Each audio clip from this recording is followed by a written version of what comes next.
games, and that has led to a lot of offensive success.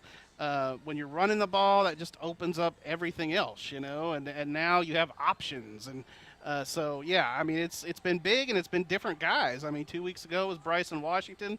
Last week, I mean, did you know that Dawson Pendergrass had that in him? I mean, that was quite a performance by Dawson Pendergrass. The speed too. Yeah, absolutely. And I mean, I think I said in my column, when did Dawson Pendergrass become the second coming of Barry Sanders? Because I mean, he's like making jump cuts and hitting the hole, and it was wild. So who knows who it'll be tonight? Yep, trying to continue that. All right, Brycey, thank you very much. We'll read your work in the Waco Tribune-Herald tomorrow. Sounds good. Thanks, Thank you very much. That is Bryce Cherry of the Waco Tribune-Herald, wacotrib.com. Read his work, Zach Smith, with the game story coming up tomorrow.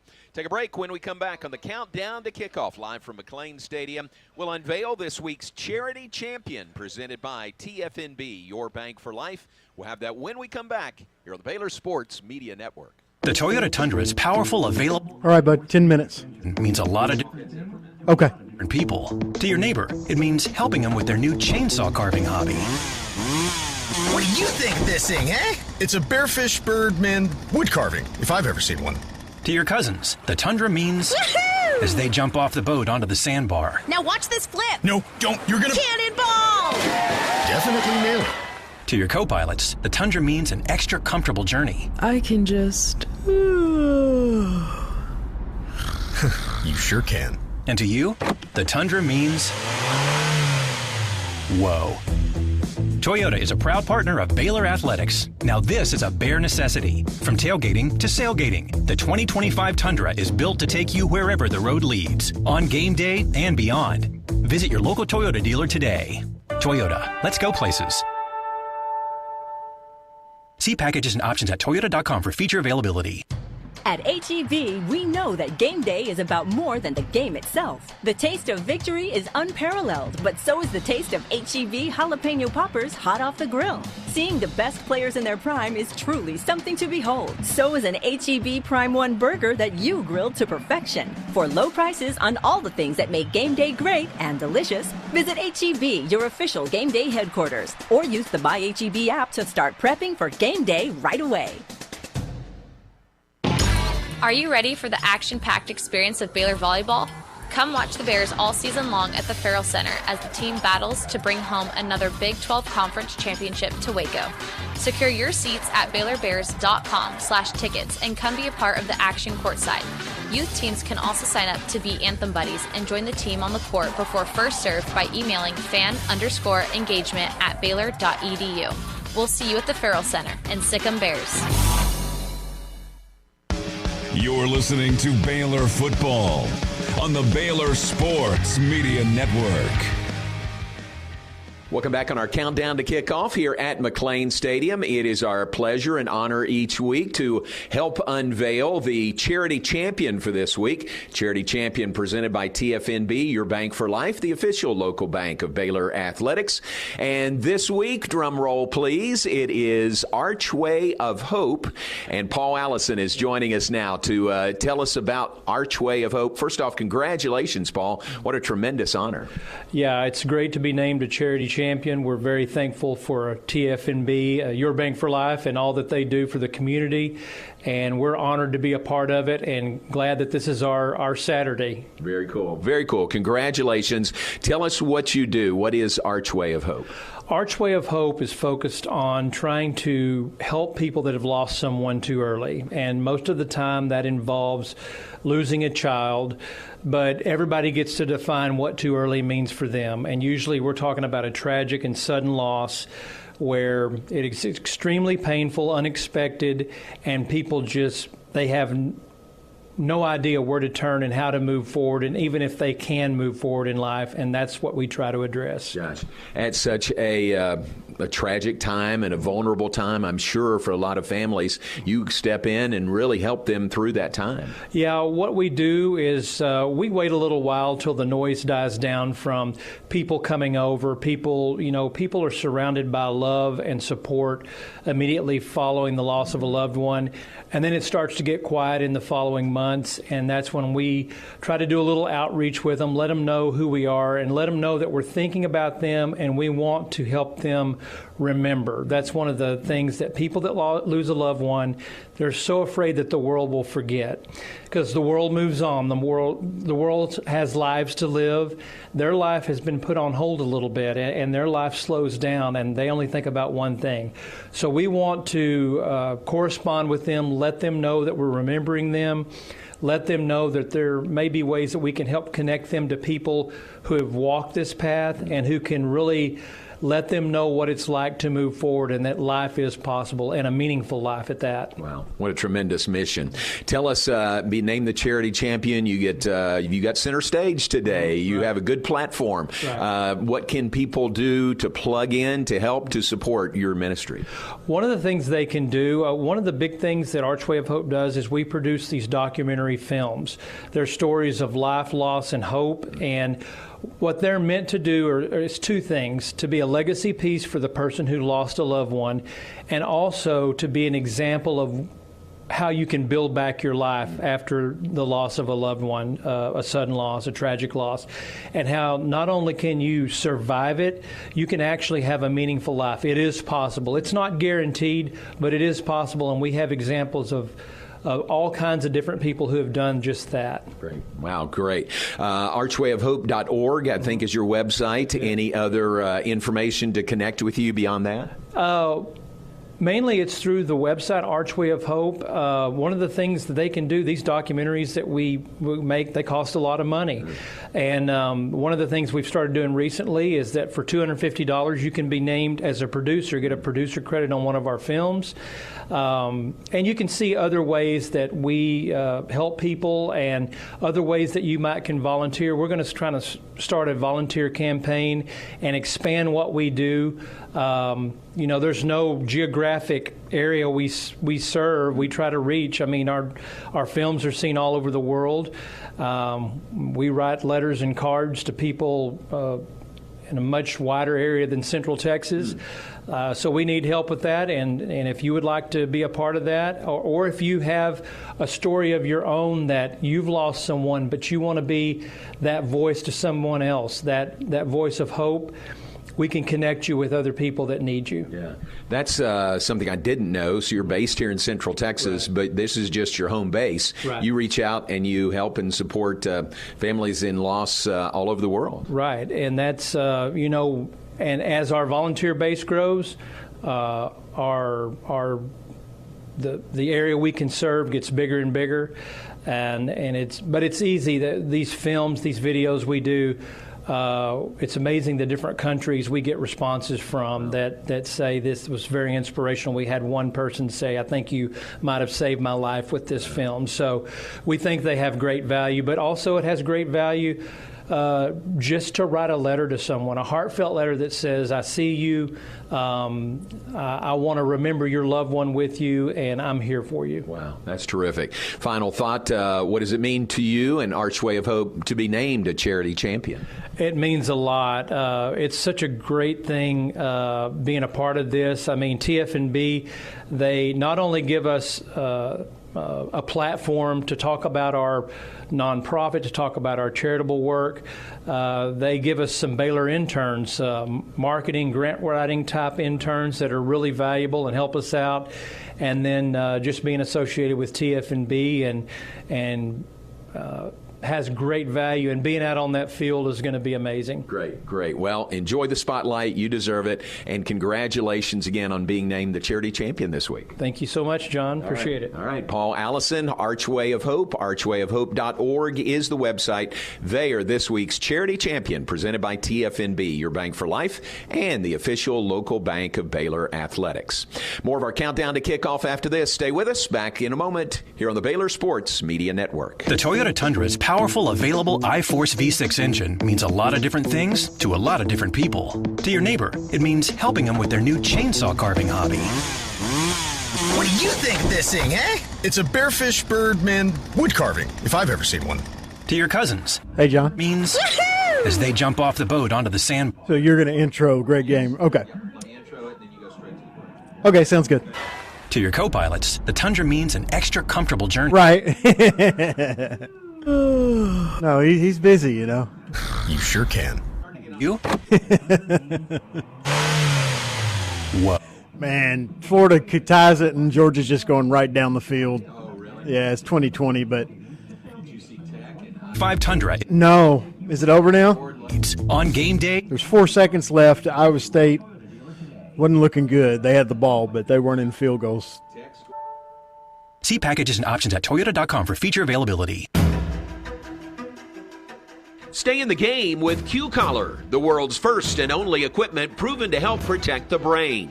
It's backed by advanced research, built for the modern athlete, and designed to protect your most important asset, your brain. Q-Collar is a proud partner of the Baylor Bears. When it's on, it's on. Learn more and collar up at Q30.com. That's Q30.com.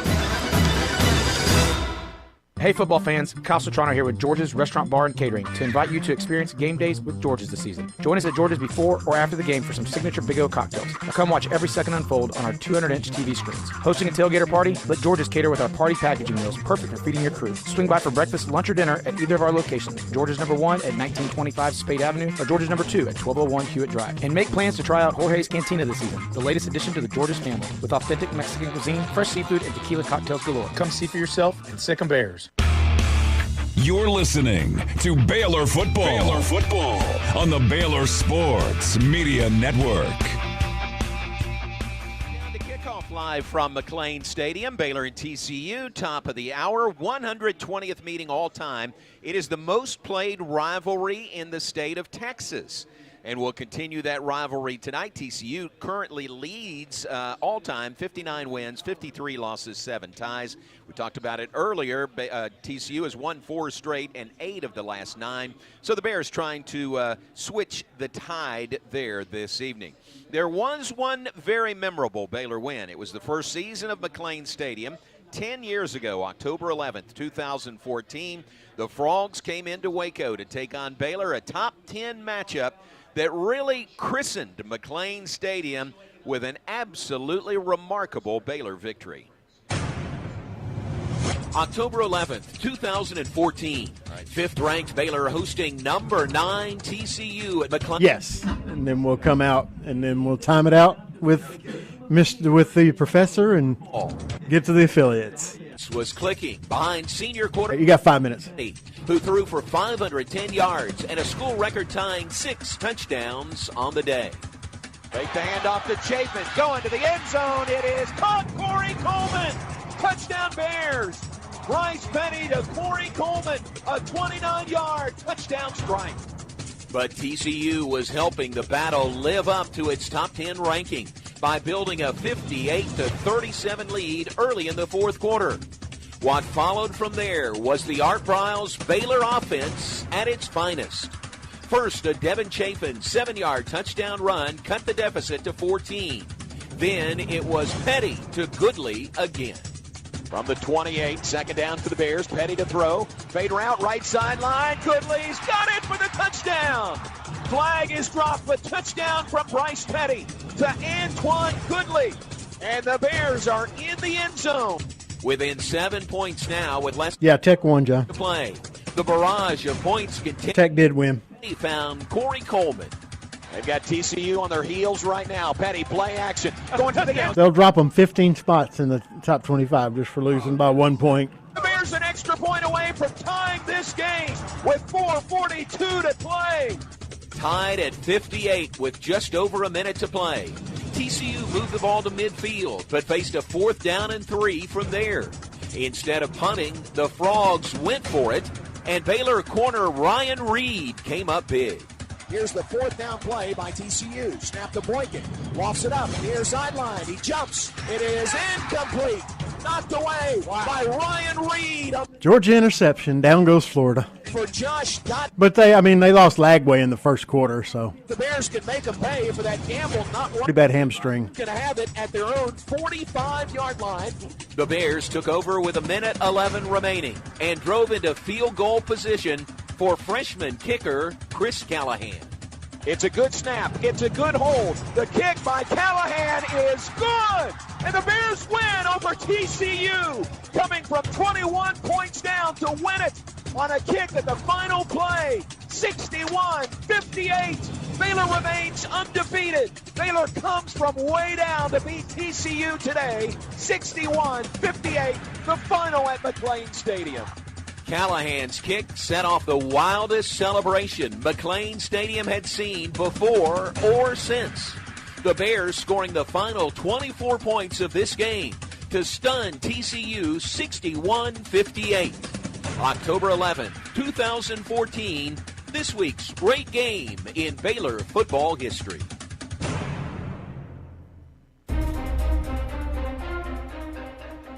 When life gets complicated, Butts Law Firm is your one stop for a wide range of legal needs. Whether you need estate planning documents such as a will, trust, or guardianship, or the appointment of a receiver to handle personal or business assets management and disposal, consumer protection, family-related legal matters, or various business-related issues, we are your community firm. Whether you're planning for the future, navigating a probate, or managing a business, our experienced team is ready to guide you every step of the way. Trust us to provide the legal support you need. Call today, 406-641-BUTZ. That's 406-641-2889. Or come by the Waxahachie office at 301 South Rogers Street, Suite 202, downtown Waxahachie. Come see the difference having a trusted attorney by your side can make, because at Butts Law Firm, your legal rights are our business.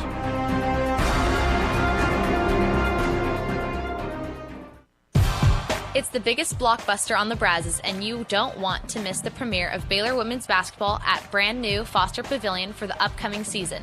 The Bears provide an elite atmosphere and return to the court with head coach Nikki Collin at the helm and another Sweet 16 appearance under their belts. The Foster Pavilion lets you be closer to the action, so help us fill the Foster with green and gold by getting your women's basketball season tickets today at BaylorBears.com/tickets. Ask for Kasasa Checking. It's our superpower. First Central Credit Union pays 5% APY on your checking account. There's no penalty in this game. Get great returns while having complete access to your cash. Get in motion with First Central's Reward Checking that refunds ATM fees nationwide. Enjoy an automatic savings feature that pays you too. It's a snap to apply online at firstcentralcu.com.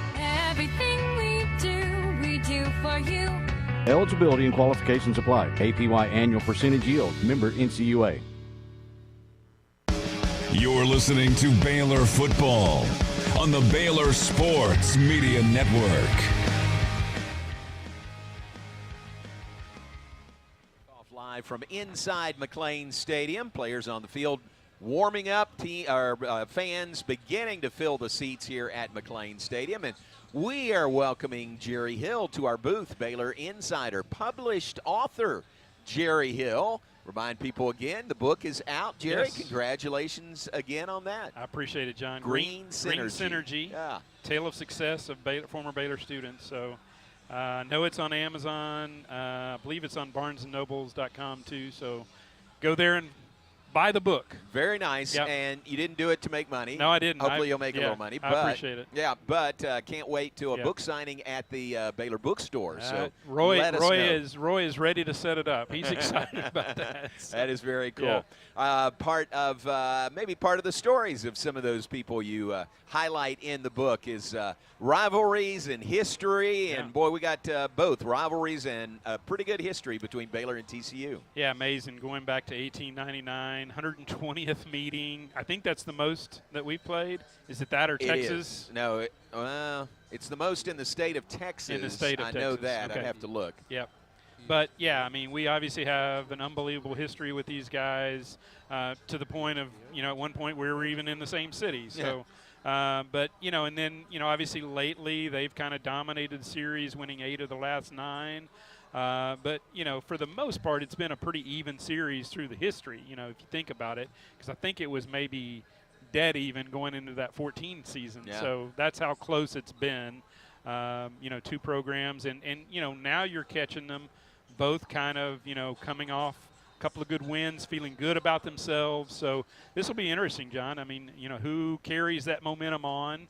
Certainly Baylor has some good momentum going with the wins over Tech and Oklahoma State, but the way that TCU came back last week, to beat Tech and had beaten Utah the week before. So, they're a team that's played really well, over this last stretch as well. So we'll see who carries the most momentum into this game. How about Baylor's run game? Boy, it's been so good the last 2 weeks.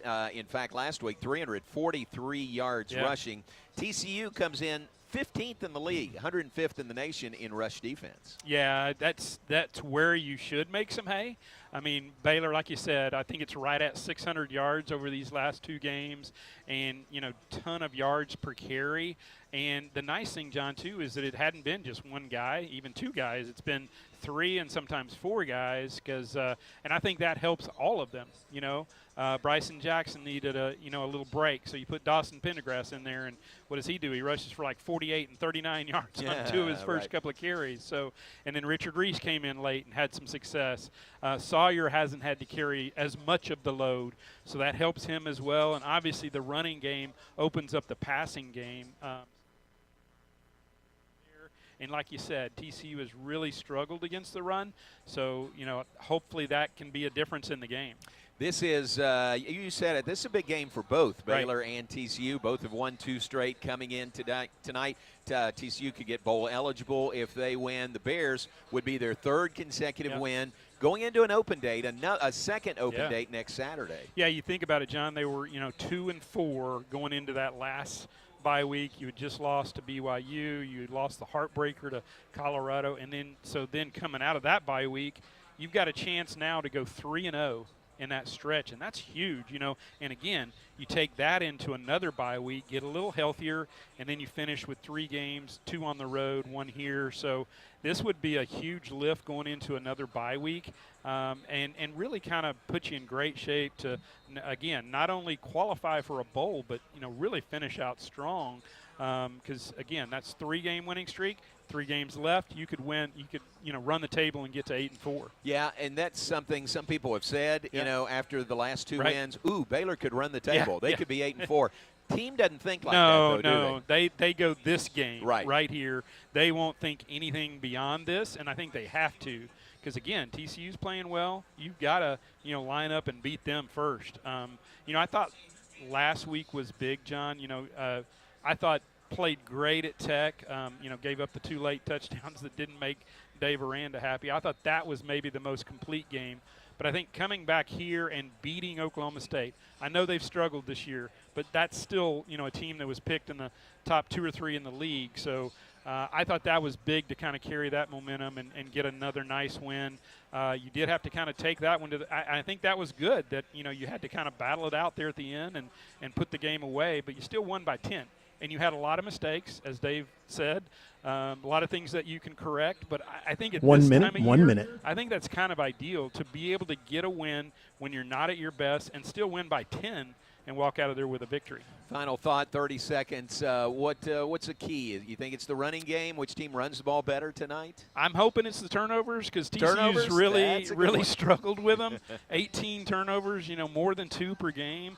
And then I think, John, the key is what do you do with those turnovers? I think TCU's going to turn it over. What do you do with them? I think that'll be a key. Yeah, they're minus 11. 30 seconds. In turnovers coming in tonight.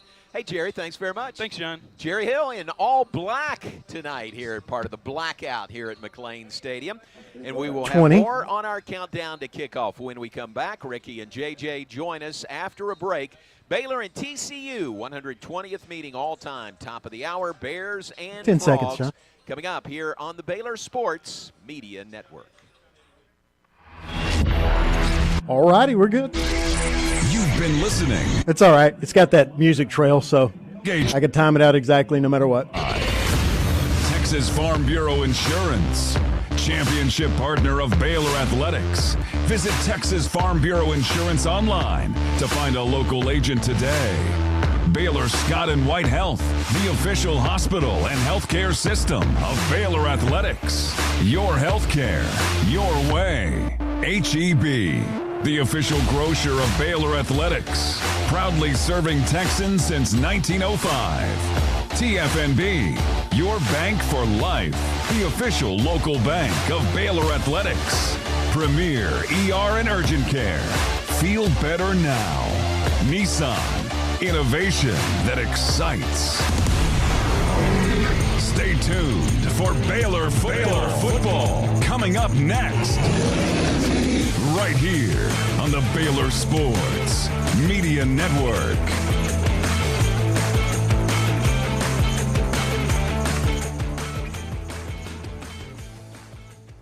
From the Allen Samuels Dodge Chrysler Jeep Ram Studios, this is KRZI Waco, K222DC Waco, K265DV Temple, ESPN Central Texas. All right, guys, have a great broadcast. Is the Baylor right. Countdown to Kickoff on the Baylor Sports Media Network. Today's Countdown to Kickoff is brought to you by Texas Farm Bureau Insurance, championship partner of Baylor Athletics. Visit Texas Farm Bureau Insurance online to find a local agent today.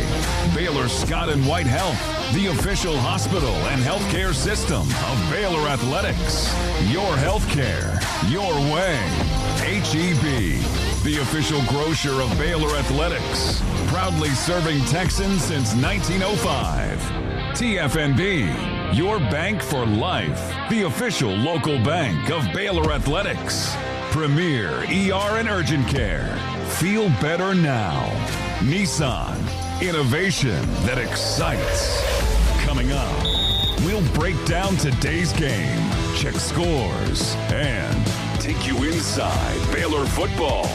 And now, we're live in the booth with the voice of the Baylor Bears, John Morris. Stadium on the banks of the Brazos. Welcome into the Revivalry, the 120th all-time meeting between Baylor and TCU. Key game tonight in the Big 12 for the Bears and the Horned Frogs. Hi, everybody, and welcome. John Morris alongside J.J. Joe. Ricky Thompson on the sidelines for us tonight. Jeff Walter, our spotter and statistician. Bob Baker, our engineer. Kelly Moore and Don Gimmer, our frequency coordinators. Aaron Sexton, our network board operator. And we are glad you are with us wherever you might be tuned in this evening.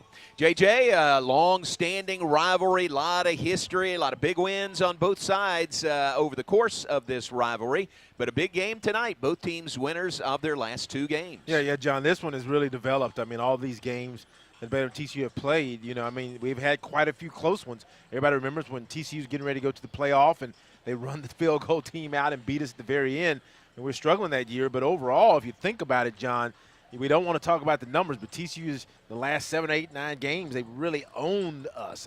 But this is a heated rivalry, and, it goes back, way back when, but nevertheless should be a great contest this evening. Really looking forward to it. Ricky's on the sidelines. Ricky, a lot of black in the stands, the anthracite uniforms for the Bears, white for TCU.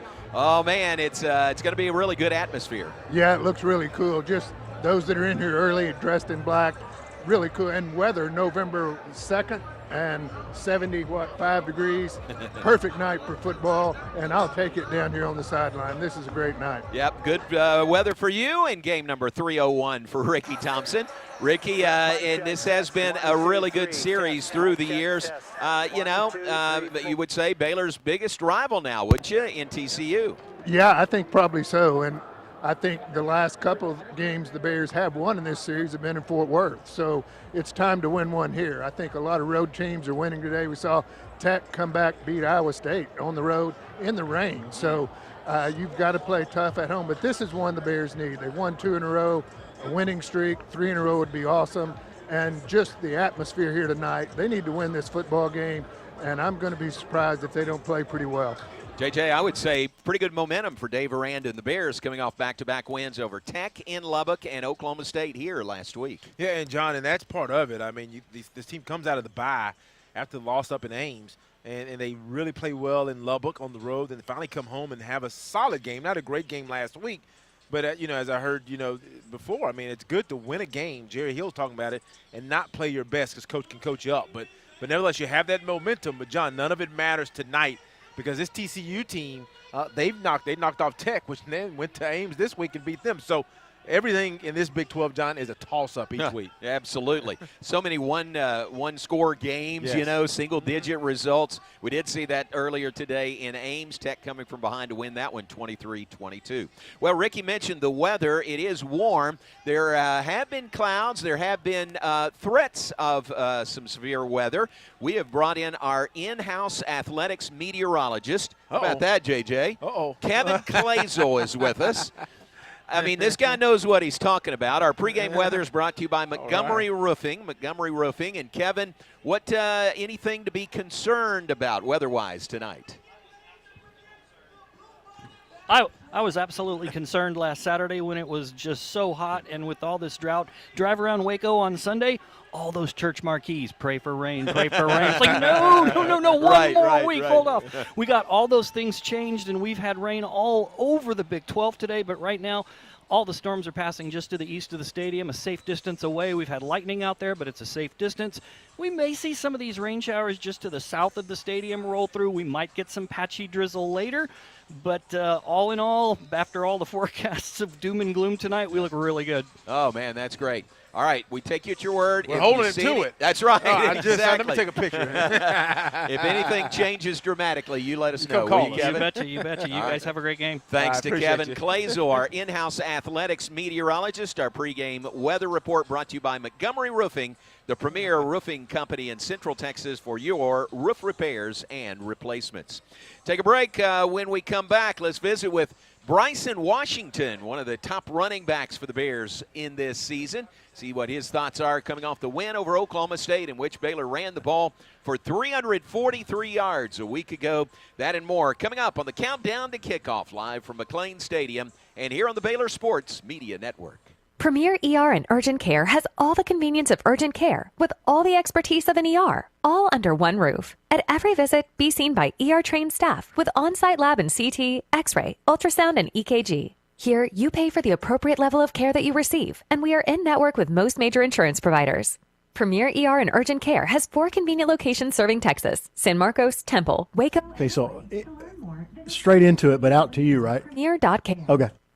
At H-E-B, we know that game day is about more than the game itself. The taste of victory is unparalleled, but so is the taste of H-E-B jalapeno poppers hot off the grill. Seeing the best players in their prime is truly something to behold. So is an H-E-B Prime 1 burger that you grilled to perfection. For low prices on all the things that make game day great and delicious. 4th and 2 for Houston. If they convert, they beat K-State. By H-E-B. If not, then K-State. If not, K-State will get the ball about midfield.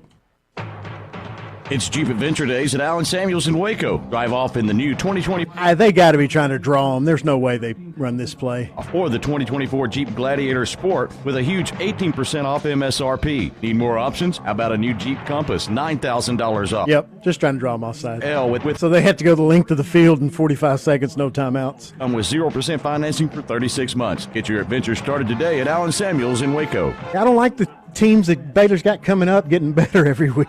TFNB Your Bank for Life is the official local bank of Baylor Athletics. Find out why more Central Texas. Yeah, they weren't going to be terrible, you know. I mean, they were going to stay terrible. And savings accounts to earn interest or cash back. With 5 convenient locations and an award-winning mobile app, banking has never been easier. TFNB, Your Bank for Life. Member FDIC.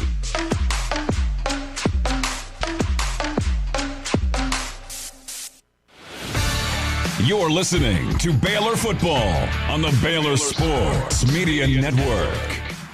Welcome back to McLean Stadium. Let's continue on our pregame show now. Visit with Baylor running back Bryson Washington, having a great 2.5. Congratulations on what you and the team have accomplished so far. Yes, sir. Appreciate you. How different has this year been? I mean, you fought those injuries last year, really never had a chance to show what you could do. I I feel like everything's really is God's, own book. He's writing everything out for us, and we're just the characters playing it out. But it has been feeling pretty good to get back on the field and just to get him back in my element. Yeah. Yes, sir. And especially the last two games, the wins over Tech and Oklahoma State, man, the running game has been terrific. Yes, sir, it has. We really been harping on the little things, the little details of us staying on our tracks, being disciplined, following our blockers, So I feel like that's really been paying off for us. Good. Those two games came off the open date. Was there a point or just the extra time during the open date, maybe working on the run game that's paying off? I just think that bye week gave us like it set us back, and we had to realize we really need to win us some games. And the coaches really harped on that, and I feel like the team, we locked in, and we want to get better. Good. And it's not just you. Dawson had a big game last week. Rich was part of that also. I mean, you guys are really productive. Yes, sir. Dawson and Rich, they're electric, man. Running back by committee, as Coach Hall say. Yeah. Yes, and I would say you are too. You're electric too. And your receiving is really good. I mean, that's a really good skill for you. Yes, sir. I played a little bit of receiver growing up, so, I got a little bit of hands. Gotcha. Yes, sir. So TCU today, this is a rivalry. Baylor and TCU's a rivalry. It's a family rivalry for you, right? Yes, sir. My little brother playing for TCU. Nice. Yes, sir. Yeah, good. So that'll be. How do you feel about that, going up against him? Like it's any other opponent. He's on the other side, so he's an enemy once the game starts. But after the game, it's all love. Very cool. That's great. I hope you get the better of him today. It's a big game for you guys to, you've won 2 straight. Keep that going. Another bye week coming up next week. It's a big game in a lot of ways. Yes, sir. It is. 30 seconds. We just gotta keep our head on straight, get this dub. Hopefully, everybody stay locked in on one page together, and we could make things work. Final thought, night game, blackout here at McLean Stadium. You guys wearing those anthracite uniforms, that get you jazzed up a little bit more? Oh, it most definitely does. I feel like the black just make me more electric, make the offense more electric. Yes, sir. I hope you're electric tonight. Thanks for the visit. Have a great game. Yes, sir. Appreciate you. Out of Franklin High School, outstanding high school career, state championship in there, and JJ, he has really come on. Injury-filled season last year, but man, has he come on this year. Yeah, and Bryson's really been a key for us, and people look at it, and Dawson had a great game last week, but Bryson has brought that good mix of power and speed, and of course he's had to learn as a young player, but that's, I think, forced some teams to defend us a little different, especially since our offensive line has really improved the last couple of weeks. And I think that makes the other guys more effective, John, because we can use them in the right way. Yep, very much. We'll see how that plays out. The running game of the Bears against a TCU defense, Ricky, that has struggled at times stopping the run. Well, they have, and for a Baylor team that's been running the ball the way that they have, I think that's key. They're going to have to run it successfully. TCU does give up yardage. They're really good at stopping the big pass play, so I think that's going to be difficult for the Bears, which makes it even more important that they run this ball well tonight. All right, Bears and Frogs continue their warm-ups on the field. Here's our pregame traffic report brought to you by NTTA. Things moving well. A lot of people were here early out in Touchdown Alley. That always helps. But all the major arteries coming into McLean Stadium are moving steadily, let's say that. That's our pregame traffic report brought to you by NTTA, connecting North Texans for over 25 years. Our game sponsor tonight is Central National Bank, proudly serving Central Texans in Waco, Temple, and Austin. Bank different. Bank Central National Bank. Back with Ricky and JJ's What to Watch For in this game tonight. When we come back, Bears and Frogs, 120th meeting all time. More to come on the countdown to kickoff here on the Baylor Sports Media Network. The Toyota Tundra's powerful, available iForce V6 engine means a lot of different things to a... Here comes the K-State Hail Mary. It means helping them with their new... Oh, after a timeout, 40. So he doesn't have to... they're the Houston 40. So they're in positive territory, but... Means as they jump... 1 play left, 3 seconds. Now watch this flip. No, don't. You're going to... Cannonball! Definitely nailed it. To your co-pilots, the Tundra means an extra comfortable journey. I can just... You sure can. And to you, the Tundra means... whoa. Toyota is a proud partner of Baylor Athletics. Now this is a bare necessity. From tailgating to sailgating, the 2025 Tundra is built to take you wherever the road leads, on game day and beyond. Visit your local Toyota dealer today. Toyota, let's go places.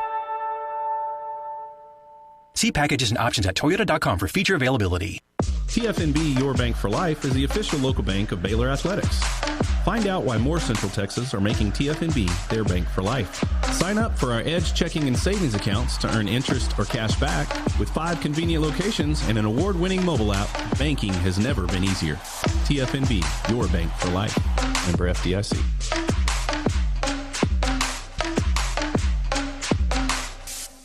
Come see why Green Eye Associates is voted best in Waco year after year. Enjoy exceptional service and care from Dr. Leanne Green alongside her dedicated optometrist and staff. Receive trustworthy insights on your eye health. Enjoy the impressive variety of contacts and eyewear and work with the most experienced optical team in Waco. Houston 24, K-State 19, final. And face with safe, non-invasive treatments to restore comfort and quality of life. Green Eye is a official optometrist of Baylor Athletics. You're listening to Baylor Football on the Baylor Sports Media Network. Brought to you in part by Premier ER and Urgent Care, the place to go when you're not sure where to go. Open 24/7 and just a short walk across campus. No appointment necessary. Just walk in. Visit premier.care to learn more. And back on the countdown to kickoff, let's bring in JJ and Ricky. Get your what to watch for in this game this evening. JJ, a player, a matchup, position. What's got your eye going into this Baylor-TCU game? Well, John, just taking a look at what our defense has to do. This TCU offense is dynamic. Now, they will turn the ball over. They have 18 turnovers this season, and they've only generated 7. But nevertheless, they have 4 receivers that can really play. And, of course, we remember Drake Dabney, who hadn't really popped yet. He had his highest reception game last week with 4. But nevertheless, Jack Beck, Savion Williams, Eric McAllister, and J.P. Richardson can go. So the matchup I'm looking at, John, we have to stop the run. They're not a huge running team, but they will run it. They're going to try to match up against their safeties. Dykes is going to look for a matchup against Carl Williams IV. He's going to look to match up against Devin Lemire, Devin Bobby, DJ Coleman, and Corey Gordon with one of those receivers or 2 of those receivers. And those are the players that have to play well. Of course, our corners do as well, but I'm going to watch that inside matchup against that nickelback and those safeties. All right, really good. Ricky, how about you? Well, I think we've talked about it the last 2 or 3 weeks, and again, it comes down to this offensive front and the running game. TCU tends to give up yardage.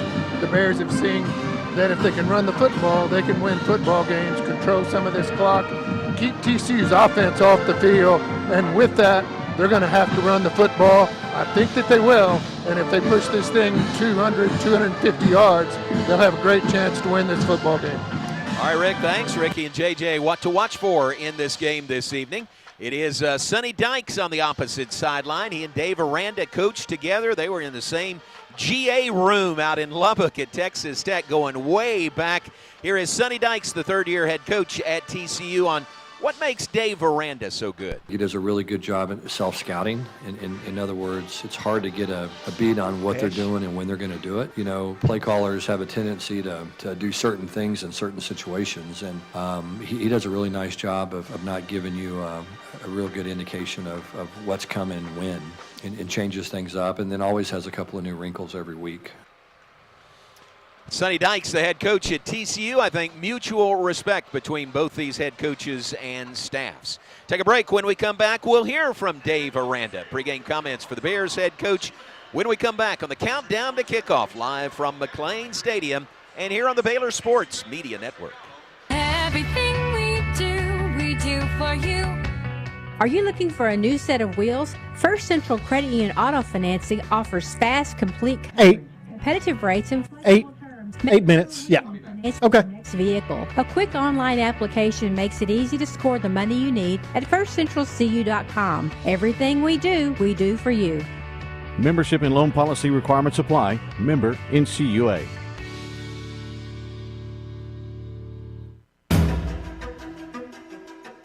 Stay in the game with Q-Collar, the world's first and only equipment proven to help protect the brain. It's backed by advanced research, built for the modern athlete, and designed to protect your most important asset, your brain. Q-Collar is a proud partner of the Baylor Bears. When it's on, it's on. Learn more and collar up at Q30.com. That's Q30.com.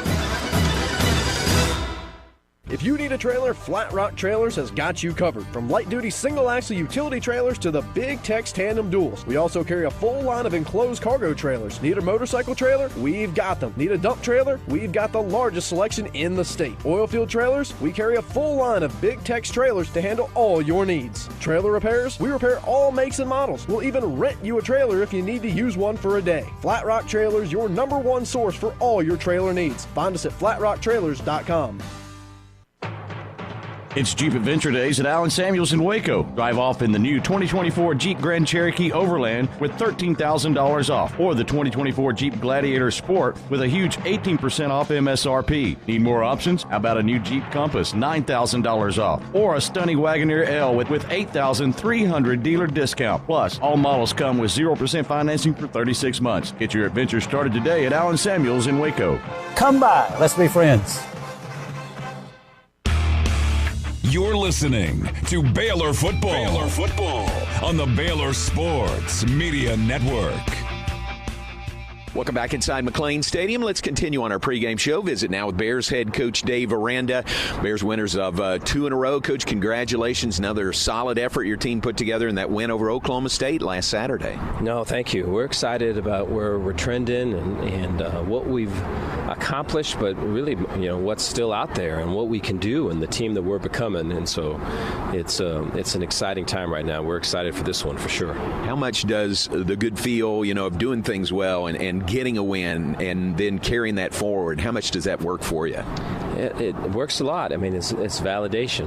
I think when you don't have that, there's just such a strong sell that has to occur for belief and trust and all these things. And when you have the works to point to and to build off of, I think it just connects and builds people up and allows one person to do a little bit more for the sake of the person to his right and to his left. And I think with that, when that happens, we just become stronger as a unit.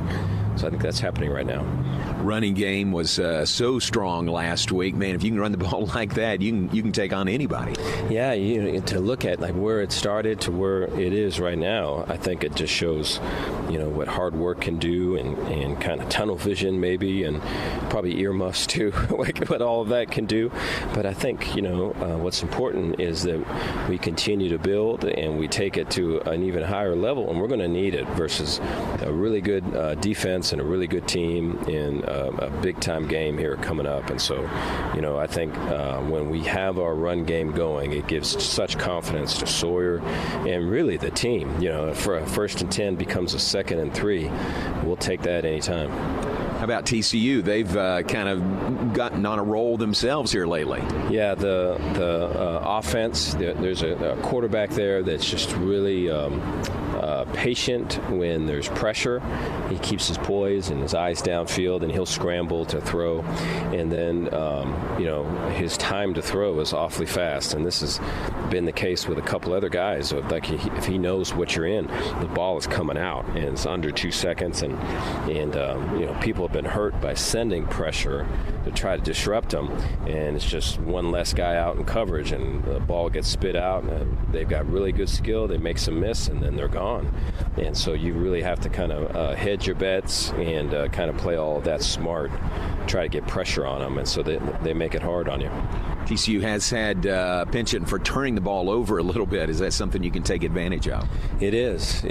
And I think the pressure has caused some of that. And so I think that's the flip side of it. And so I think that, even their skill people, when they're running with the football, have shown propensity to put the ball on the ground. Quarterback is shown with pressure in his face to kind of throw it up. And so we've got to be able to do that. I think we've made a really strong move to try to be able to get more takeaways. We had 2 this past time. It was one of the first times we won the turnover margin this year, and so we need to take a bigger step forward with that with this one. Coach, you have a pretty good sense of what Baylor-TCU rivalry means to the Baylor fans. So much want to win this game, and we need to win this game. You know, I think of all the things that we've been through and just the hard lessons that we've learned, and the mistakes that we've made, and the corrections and the improvements that are coming out of those mistakes that put us in a position to go play a really tough team, a team that, you know, personally for me, we haven't won, and it's been a while since Baylor has won versus TCU, and so we need to get that one today. All right, good luck. Thanks. We'll talk to you after the game. Thank you. It's Baylor head coach Dave Aranda. It's Baylor at TCU here at McLean Stadium. Back with more in a moment on our pregame show here on the Baylor Sports Media Network. Jeff Haas Mazda and the Baylor Bears both know what it takes to be number one. Hard work, determination, commitment. The number one Mazda dealer in Texas, Jeff Haas Mazda, is inviting all the Baylor Bear fans listening to visit us for hard-hitting deals on every new Mazda in stock, with fresh inventory hitting the ground daily. And every new Mazda comes with our Jeff Haas Advantage plan. Plus, your trade is now worth more than ever. We're buying all makes and models. Get our best cash offer in minutes. Jeff Haas Mazda on the Katy Freeway. Number one based on 2021 sales and stock volume in the Gulf region. Looking to connect with Baylor alums in your area? Baylor alumni can help. Looking to host a watch party in your city? Baylor alumni can get you started. Want to step out in your community and serve with other alums? Baylor alumni is your connection with the university and each other. Let's get started. Learn how at baylor.edu/alumni. First Central Credit Union is opening doors to home ownership. First Central's open door mortgage loans up to 95% of the appraised home value with low closing costs, no points, low origination fees, flexible terms, and competitive rates. Consider refinancing your mortgage or securing land for building. We loan up to 75% of the appraised value of land. Apply online at firstcentralcu.com. Everything we do for you. Some restrictions apply. Equal housing lender. Member NCUA. Hey, Baylor fans, want to get more out of your game day? With GXG Elite, you're not just a fan. You're part of the Baylor team. Enjoy VIP access to athlete events, exclusive content, and the chance to support our stars on and off the field. It's all about being all in, and it's all for you. Join us at gxgelite.com and be a part of something special. That's gxgelite.com. Sick 'em Bears. You're listening to Baylor Football on the Baylor Sports Media Network. Coming up in just a few minutes. Right now, let's pause 10 seconds for station identification. Back in 10 seconds on the Baylor Sports Media Network. From the Allen Samuels Dodge Chrysler Jeep Ram Studios, this is KRZI Waco, K222DC Waco, K265DV Temple, ESPN Central Texas. And back with us, JJ, about your keys to the game tonight. How are the Bears going to get a big win over TCU? John, this TCU team is a solid football team. We know their record. They've had a few close losses. But number one thing you have to do against this TCU team with a dynamic offense is run the rock. They yielded 180 yards last week to Tech, 207 a few weeks ago to U of H, 167 to Kansas, 238 to SMU, and 289 to UCF. This team will yield yards. Baylor has to find at least 150 plus tonight. Also, the next thing is still to turn. TCU has turned the ball over 18 times in this season. They will give the rock, as Coach Aranda talked about during his comments. Baylor has to find a way to get one, preferably two tonight, to steal a couple possessions. And the last thing is bend, don't break defensively, John. This team has 4 really good receivers. They have a really dynamic quarterback. They can throw the ball, and that's number one, you run the ball, keep them off the field. But number two, that secondary has to play like they did against Tech, keep everything in front. Those things can lead, John, to a Baylor victory. All right, Jay, thanks very much. JJ's keys to the game as we have a flyover here at McLean Stadium. The 343rd Bomb Squadron from Barksdale Air Force Base in Louisiana flying this mission. A B-52 Lance Adsit, class of 2009, the instructor pilot on number 2 of the B-52s tonight. When Lance flew in 2012, he was a lieutenant. Now he's a lieutenant colonel leading the flyover tonight here at McLean Stadium. Take a final pregame break. When we come back, we'll take you down to the field for the toss of the coin. We'll have our starting lineups. Then toe meets leather, Baylor and TCU coming up on the Baylor Sports Media Network. Come see why Green Eye Associates is voted best in Waco year after year. Enjoy exceptional service and care from Dr. Leanne Green alongside her dedicated optometrist and staff. Receive trustworthy insights on your eye health. Enjoy the impressive variety of contacts and eyewear and work with the most experienced optical team in Waco. Don't miss the new state-of-the-art dry eye therapies that rejuvenate the eyes and face with safe, non-invasive treatments to restore comfort and quality of life. Green Eye Associates, official optometrist of Baylor Athletics. Baylor alumni are more than 160,000 strong. When we all join hands to support our university, we don't just move the needle, we move mountains. Working together, we create life-changing opportunities for students on the field, in the classroom, in the laboratory, and in life for generations to come. So get connected. Get involved. Learn how at baylor.edu/alumni. Premier ER and Urgent Care has all the convenience of urgent care with all the expertise of an ER, all under one roof. At every visit, be seen by ER-trained staff with on-site lab and CT, X-ray, ultrasound, and EKG. Here, you pay for the appropriate level of care that you receive, and we are in network with most major insurance providers. Premier ER and Urgent Care has 4 convenient locations serving Texas: San Marcos, Temple, Waco, and Woodway. To learn more, visit www.premier.care. Stay in the game with Q-Collar, the world's first and only equipment proven to help protect the brain.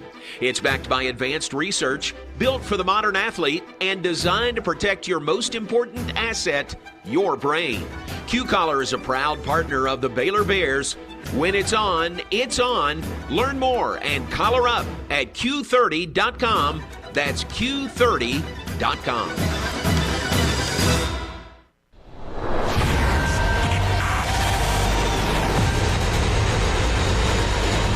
This is Baylor football on the Baylor Sports Media Network.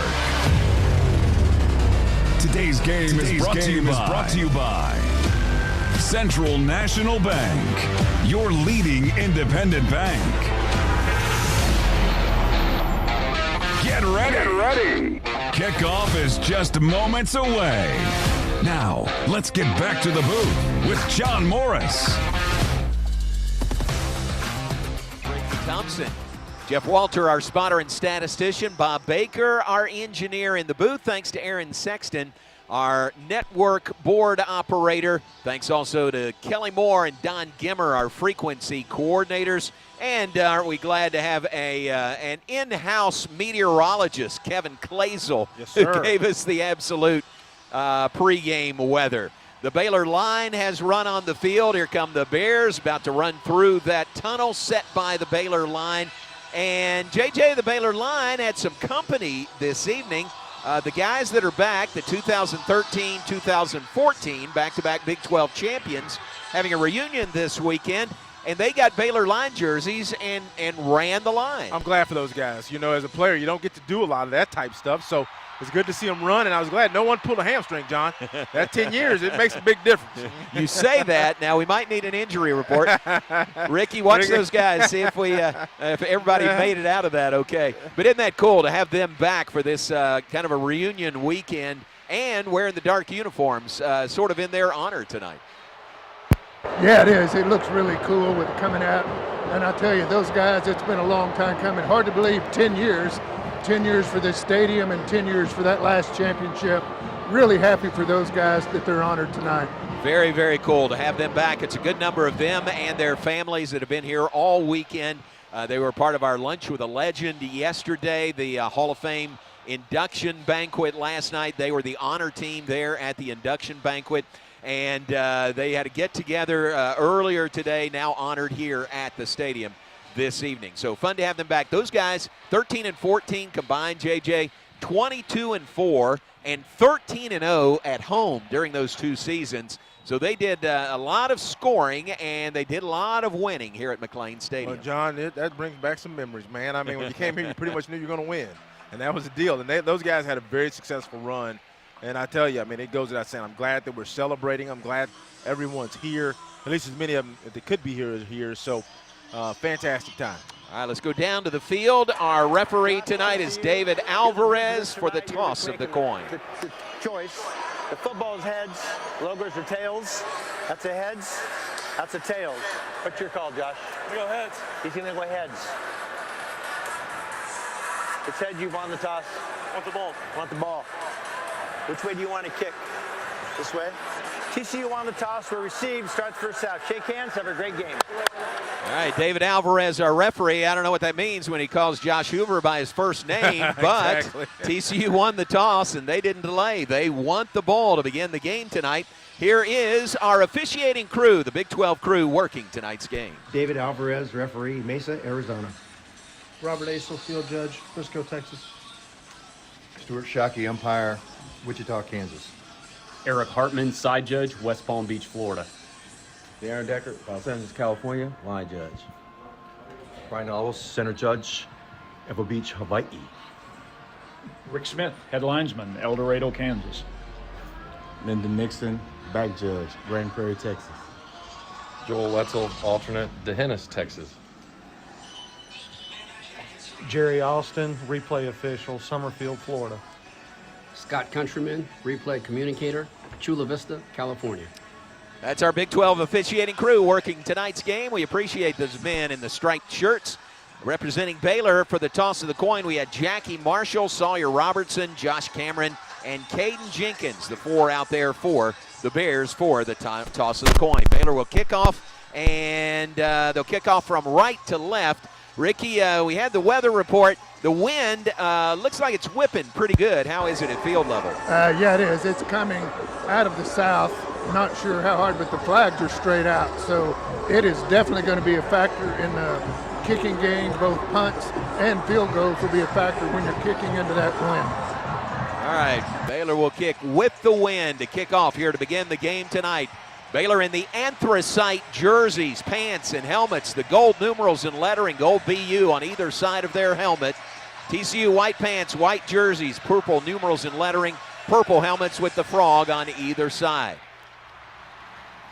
Kick is away, toe meets leather, kick out the back of the end zone from Jack Stone, and TCU on the touchback will begin at their own 25-yard line. Here's how Baylor is expected to start defensively.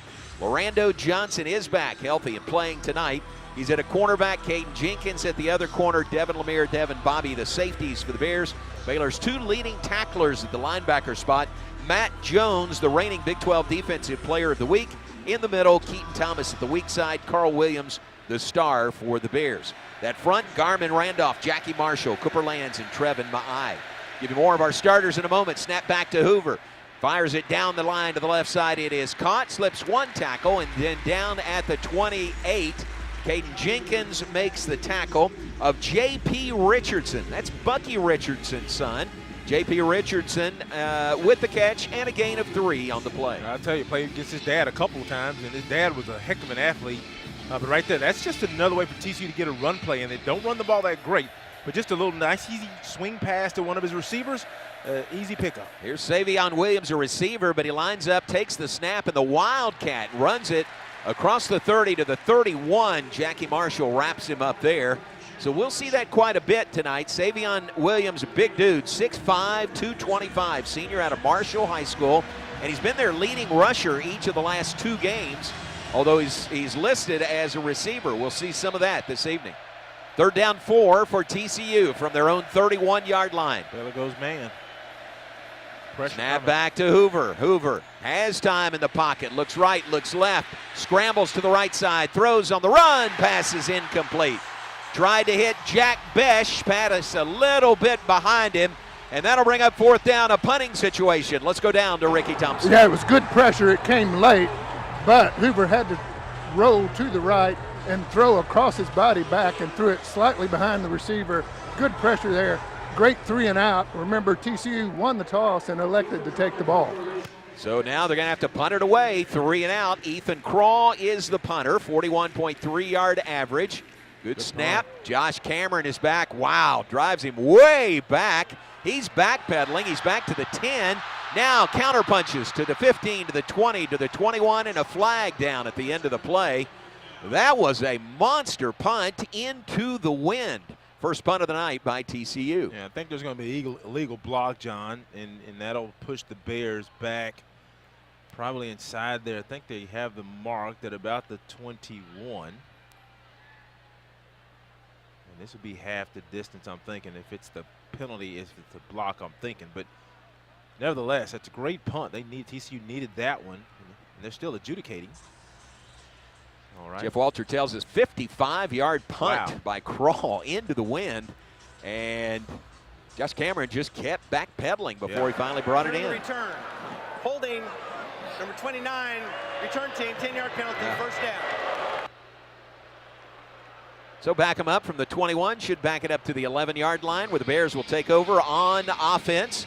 And starters for the Bears offensively, Sidney Fugar in there at the left tackle spot. Ryan Lingell starts at left guard, Colton Price at center, Omar Ibedian at right guard, Campbell Barrington, the senior from Spokane, Washington, at right tackle. Sawyer Robertson, the quarterback, claps his hands, takes the snap, pass, out route, near side, is caught on the sideline by Hal Presley, and too close to the sideline. He steps out of bounds at the 16, but it is a 5-yard gain. Nah, it's more than that where they spot it.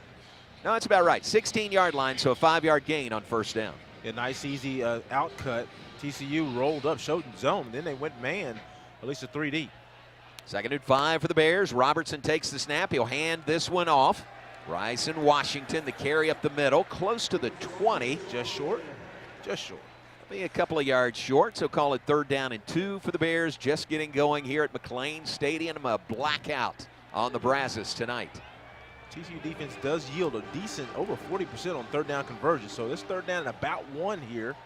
But let's expect Bryson to get this one again. It is Bryson Washington. Bumps into his own man, slows him up, but then he barrels forward. He's got the first down out to the 24-yard line.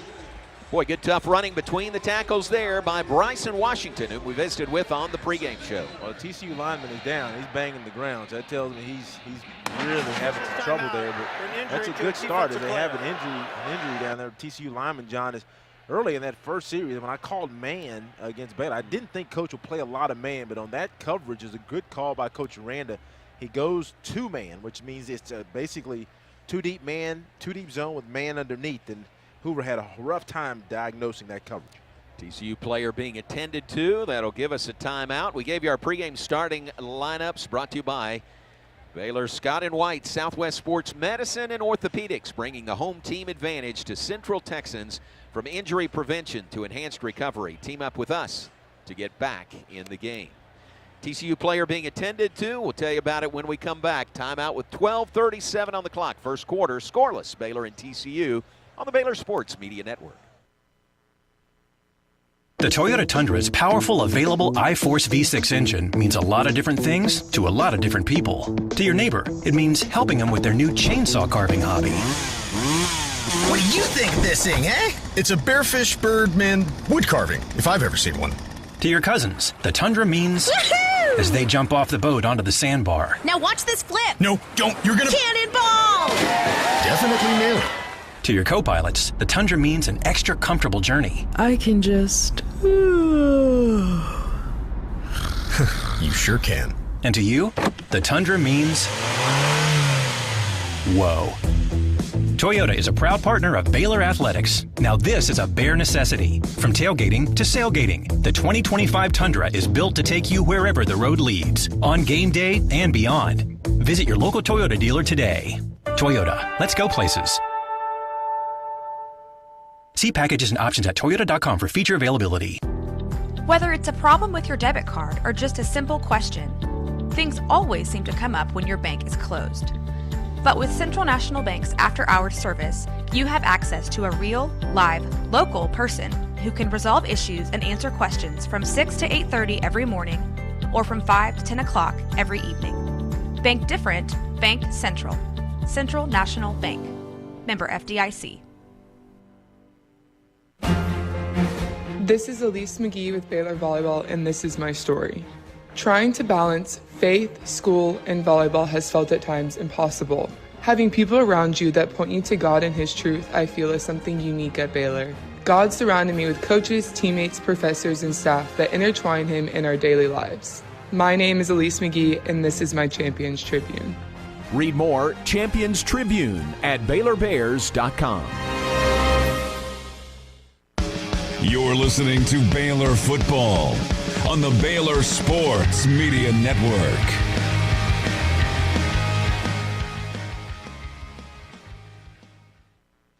Proudly serving Central Texans in Waco, Temple, and Austin. Bank different, Bank Central, Central National Bank. Well, kind of a skit happened during the time out there. They brought somebody out of the stands to kick a field goal, missed it. Said, how about some help from this guy? And they ran Chris Callahan out there.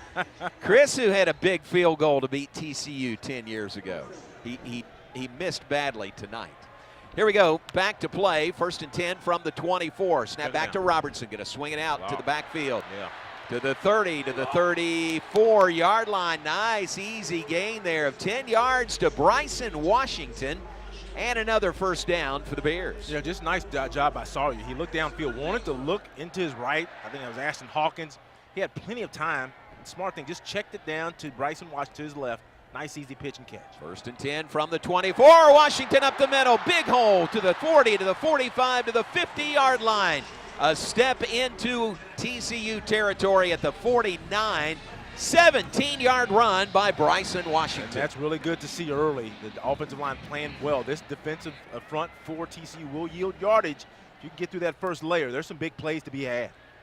Bears, little tempo, get set, snap the ball. Robertson, time, passes, right flat, caught by Ashton Hawkins.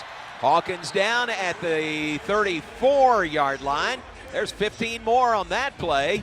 So the Bears, who began this possession at their own 11, they've driven to the TCU 34. Well, I'll tell you what TCU was, what Baylor was thinking, because Sawyer Robertson actually pulled that as a little RPO. He was expecting a little heat.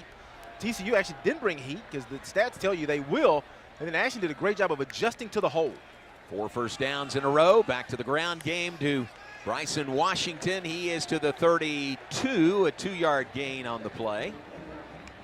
What I mean by that is when Sawyer actually did the read, he was thinking they were going to bring a little heat off the edge and he was going to throw behind that outside nickelback. Well, they didn't. TCU, because the stats tell you, hey, they're going to blitz when you get out to get to that yardage on the field, but they didn't. Sawyer did a great job of adjusting with Ashton. 2nd and about 7. From the TCU 32. Hawkins in motion from right to left. Sawyer Robertson looks left, steps up. He's going to dump it to the right side, and it's incomplete. Hal Presley. No, it's not Hal Presley. Intended receiver over there. That's Dawson Pendergrass, the intended receiver. Too high for him. Incompletion will bring up 3rd down and 8 for the Bears. Well, this TCU defense, they give up running yardage, but they do a good job in pass defense. They're actually a pretty solid pass defensive team. And you got to think about it, their offense, that's all they practice against. So they do a great job on the back end. They have some veterans on the back end that play well, and their linebackers play coverage well. So what Sawyer's going to have to do, they're not going to put a lot of pressure, not a huge sack team, is wait for those inside breaking routes of about 15 yards. They go about 3-by-1 formation here. You kind of think K-Tron, but he has to work to Trigg to his right. Here we go, 3rd down 8, Robertson. There's Trigg. He flushed out of the pocket, and he's going to be sacked. Wow. So you saw him open. Sawyer Robertson didn't, though, huh? Oh, yeah. That's what I thought. They had a 3-receiver set to his right. And Trigg, there's a lot of bodies over there. Sometimes the quarterback, when they put that many bodies in one spot, they really have to space quickly so you can see the coverage developing. But anyway, Trigg was late. He came to the middle. He was standing with anybody within about 4 yards of him, but Sawyer did not see him. And then he tried to extend time, and then he, of course, got sacked. So Bears going to punt this ball away after a very great start to the drive. Yeah, lost back 9 yards to the 41. Palmer Williams would try to pin TCU deep. J.P. Richardson is back to receive. He runs away from it. Baylor covers it, and it will pin TCU back to their own 5-yard line. So change of possession. Nice drive there by the Bears. They got all the way to the TCU 32, and then that sack forced the punt. Frogs coming out for their 2nd possession of the night. It was Johnny Hodges who had that sack for TCU. He's their leading tackler on the year, the middle linebacker for the Frogs. TCU's 5-3 on the year. They are 3-2 in Big 12 play coming into this game tonight. They did a great job on that first series. TCU was really trying to get that running game or a quasi-running game going. I would expect now Dykes is going to probably look to there just a little bit more with those receivers. Savion in the backfield, takes the direct snap, hands it off. Boy, usually in a Wildcat, you're going to take the snap and run it yourself, but that time he handed it off. 2-yard gain. Gets him out to the 7-yard line.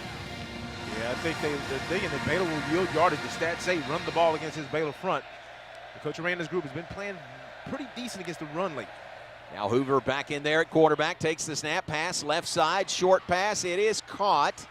And down at the 14-yard line, be about a yard short. Savion Williams with the catch. It's 3rd down and 1 for the Frogs from their own 14. TCU on the year, 43% on 3rd down, 6th best in the Big 12. This is 3rd and short, 3rd and a yard. And they'll go Wildcat again. Savion Williams. Snap back, carry, 1st down to the 15, out to the 20-yard line. But they didn't snap it to Savion Williams, did they? They snapped it back to Trent Battle, who was lined up alongside him in the backfield.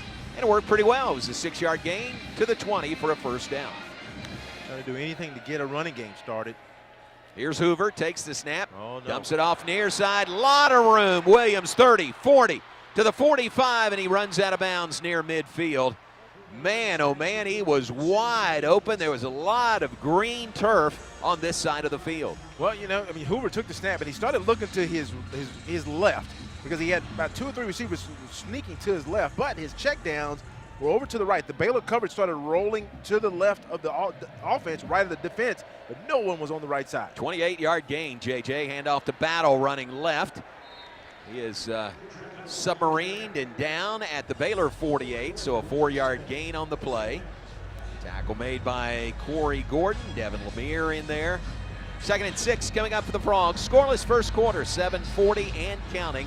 Baylor and TCU. Frogs' 2nd possession of the quarter. They won the coin toss to begin the game and took the ball.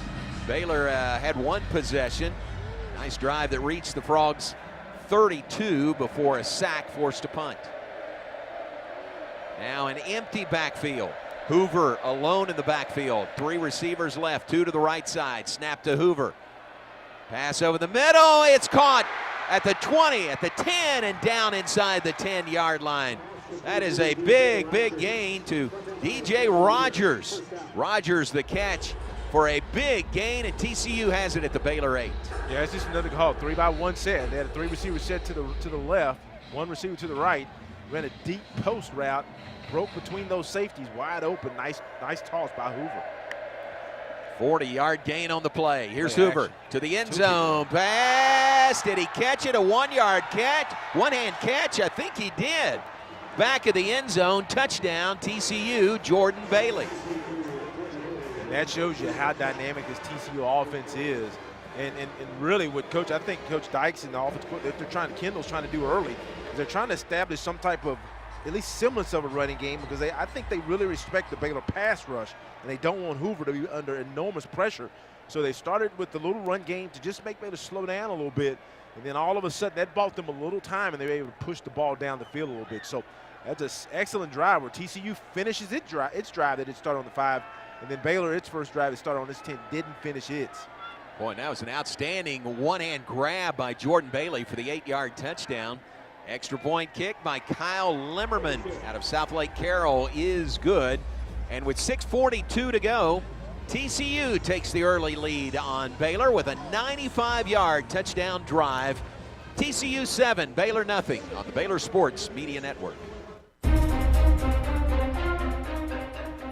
When life gets complicated, Butts Law Firm is your one stop for a wide range of legal needs. Whether you need estate planning documents such as a will, trust, or guardianship, or the appointment of a receiver to handle personal or business assets management and disposal, consumer protection, family-related legal matters, or various business-related issues, we are your community firm. Whether you're planning for the future, navigating a probate, or managing a business, our experienced team is ready to guide you every step of the way. Trust us to provide the legal support you need. Call today today. 406-641-BUTZ. That's 406-641-2889. Or come by the Waxahachie office at 301 South Rogers Street, Suite 202, downtown Waxahachie. Come see the difference having a trusted attorney by your side can make, because at Butts Law Firm, your legal rights are our business.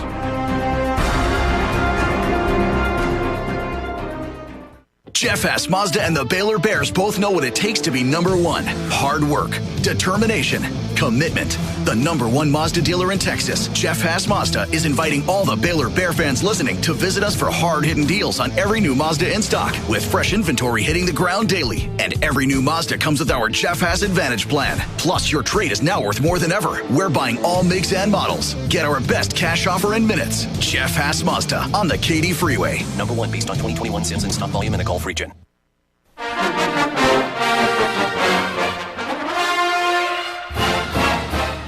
Have you gone gold yet? Go gold with Baylor Athletics this season and be the gold factor across each of our sports. Wear exclusive Go Gold apparel from the Baylor bookstore at the upcoming Go Gold dates. To stay up to date on some golden opportunities, visit BaylorBears.com/GoGold. Go Gold and Sick 'em Bears. You're listening to Baylor Football. Baylor Football on the Baylor Sports Media Network. Baylor women's basketball coach Nikki Collin, and our season begins next week. Hope to see you there beginning next Thursday and all season long in Foster Pavilion. Now back to John, JJ, and Ricky. All right, thank you, Coach. Basketball season is here. Begins this week for the Baylor men and the Baylor women. One of 5 schools in the country to have their men's and women's teams ranked in the top 15 in the nation in the AP preseason polls. Women open on Thursday at home, an exhibition game tomorrow. The men open on Monday night in Spokane, Washington against Gonzaga. That scoring drive by TCU, JJ, took them only 7 plays to go 95 yards, 3:01 off the clock, ends with the touchdown that puts TCU up 7-0. Yeah, it's just a very effective drive. Kendall Browse did a good job of mixing up, starting that drive early with some runs, putting kind of a non-traditional, let's call it wildcat look back in the backfield, making Baylor respect the run, and then he started buying a little time for his quarterback to go vertical. So I think Coach Aran's going to have to think about, hey, in addition to my 2 deep coverage, I need to mix in some 3 deep just to mix up that back end looks. Here's the kick by TCU. It's going to go out of bounds, far side of the field. That'll work in Baylor's favor. Bears should begin this possession at their own 35-yard line, trailing TCU by a 7-0 count. Now remember, Baylor had a great drive going on. I mean, that first drive. Kicking team, first down, 35-yard line. They had a really good drive going. I mean, Baylor actually had 4 first downs on that first drive, some nice runs. That first drive alone, Bryson Washington had 25 yards on 3 carries, 8.3 yard per carry average. And then we know that really I think that was a play where if Sawyer hangs in there a little bit longer, he finds Trigg and they convert. But nevertheless, I think Baylor will be able to run the ball. Now they'll look to see if they can get vertical on this team. All right, beginning at their own 35, snap back to Sawyer Robertson, gives to Bryson Washington up the middle. He keeps those legs churning. He is out to the 41-yard line, 6-yard gain by Bryson Washington on first down. And I think that's going to be part of the formula for this Baylor offense. We talked about it. I know Ricky talked about it early. You have to be able to run the ball in hopes that all of a sudden, the TCU defense starts to creep their safeties, Bud Clark and Jamel Johnson, down into that box. 2nd and 4 from the 41 for the Bears. Robertson pass right side, caught by Josh Cameron. Cameron on the sidelines, bumped out of bounds, but a first down across midfield at the TCU 48. And that's what you got right there. You got a little safety creep down off into the box by Jamel Johnson, sophomore out of Arlington, Texas. He came into the box that left the corner over to the right side, going against Josh Cameron, 1-on-1. Snap back to Robertson, give to Washington again, tripped up, gain of a couple to the 46. 5:43 and counting, first quarter, 7-0 TCU. Bears looking at 2nd and 8. They've crossed midfield. They are at the TCU 46. There's a nice little run blitz. Now I think Coach has a 3-by-1 set. And I really think he's going to work to the right. Has Trigg last time. See what they work this time. Well, he'll hand it off this time to Bryson Washington. Struggles forward, reaches the 42. So 4-yard gain on the play. Here comes 3rd down and 4 for the Bears. Baylor is 38% on 3rd downs this season. TCU is yielding right at about 42%. So that's a pretty high number. It's not a terrible number, but it's a pretty high number. And you expect Baylor to find a way here. Maybe Sawyer has to use his legs a little bit more. Snap back, Bryson Washington, the handoff. He has got the 1st down at the 37-yard line. Needed a 4, got 5 on the carry by Bryson Washington. And I'll tell you, man, this is really good because this gives you the feeling like the Tech game. Now, I think this team can score just like Tech. Tech they had some turnovers when we played them. But you lean on these guys, then that really late in the game really takes advantage of you. But it also, like on this 1st down, you're expecting maybe you get some man on the edge. Dawson Pendergrass in the backfield. New set of downs for the Bears at the TCU 37. Sawyer Robertson fires it over the middle. It's caught by Trigg. Trigg to the 21-yard line and down there, but another 1st down, a 16-yard gain. Let's go down to Ricky Thompson. Guys, Trigg did a good job of making a good target. He went in the middle field. He settled, stopped, turned his number towards Sawyer. Big play there. Big gainer and another 1st down for Baylor. Big target in Trigg. 6'4", 245-pounder. Baylor at the TCU 21, 1st and 10. Snap back to Robertson, give to Pendergrass. Puts his head down, bulls forward. He's inside the 20 to the 18. Baylor is in the HEB red zone. Baylor football 2024 presented by HEB. TCU starting to play quite a few games up front. Andy Avalos, the defensive coordinator, saying, hey, I can't let you keep running. And what they're doing is they just doing some linebacker blitzes. They used to call those dog blitzes when I played. And that means, that linebacker, as soon as that ball snaps, he's coming down and heel to fill the hole he's responsible for. But nevertheless, now Baylor has an opportunity. I think they'll get a couple more of those looks. And I think Trigg, once again, is moving right to left. Will have an opportunity in the middle of this field. On 2nd down and 7 for the Bears. Robertson takes the snap. Time in the pocket. Looking. Now he's going to run with it. He takes a hit and is pulled down at the 12-yard line. Needed the 11 for a 1st down. But a good option there by Sawyer Robertson. Bears looking at 3rd and 1. That's smart. I like what Sawyer did there. He didn't slide. What he did was he just went ahead and protected himself, though, protected the ball and took the contact. That leaves 3rd down and 1. And when you're running the ball real well, you know Coach Aranda probably gives me 2 shots if we don't lose yardage. 2 by 1 set. Actually, it's an H-back to his right, Bryson Watch to his right, 2 receivers to the right of the formation. Gavin Yates in that H-back spot on the right side. Late sub by TCU. No. Really late sub. That's real late sub. Holy cow. No, timeout. Got to call timeout. Timeout. Yeah, that's kind of Baylor. They're 1st of the half. I mean, it was really late. Baylor was going to get caught by the play clock there just because TCU, those big linemen, were so slow. One coming on and another one halfway going off the field. And, John, I know we're going on a break here, I believe, but Dallas Baker was kind of upset with Sawyer a little bit because I think they have a call. They have a call to go automatic. That means you get on the line and you run it. And I think Coach Baker wanted him to do that, but nevertheless, Baylor has 3rd down and 1 when we come back. Timeout Bears, 2:21 on the clock. 1st quarter, 7-0 TCU. Bears driving. Our coverage continues after this word from your local station. It's Ram Power Days at Allen Samuels in Waco. Get the 2025 Ram 1500 Laramie Crew Cab with an incredible $15,000 off MSRP. Or drive away in a 2024 Ram 2500 Tradesman Crew Cab with $10,000 off MSRP. A great selection with over 350 new to choose from. But hurry, these deals won't last long. Hurry into Allen Samuels in Waco today. First responders get an extra $500 off. Come by. Let's be friends. Everything we do for you. First Central Credit Union says it's game on. Lower your monthly vehicle payments by refinancing your vehicle with First Central. Make it a winning season with refinancing set to your preferences. You decide the due date and frequency. Financed elsewhere? Save money with a new local game plan. Apply online today. We make it easy to score at firstcentralcu.com. Membership and loan policy requirements apply. Member NCUA. Come see why Green Eye Associates is voted best in Waco year after year. Enjoy exceptional service and care from Dr. Leanne Green alongside her dedicated optometrist and staff. Receive trustworthy insights on your eye health. Enjoy the impressive variety of contacts and eyewear and work with the most experienced optical team in Waco. Don't miss the new state-of-the-art dry eye therapies that rejuvenate the eyes and face with safe, non-invasive treatments to restore comfort and quality of life. Green Eye Associates, official optometrist of Baylor Athletics. At H-E-B, we know that game day is about more than the game itself. The taste of victory is unparalleled, but so is the taste of H-E-B jalapeno poppers hot off the grill. Seeing the best players in their prime is truly something to behold. So is an H-E-B Prime 1 burger that you grilled to perfection. For low prices on all the things that make game day great and delicious, visit H-E-B, your official game day headquarters, or use the My H-E-B app to start prepping for game day right away. You're listening to Baylor Football on the Baylor Sports Media Network.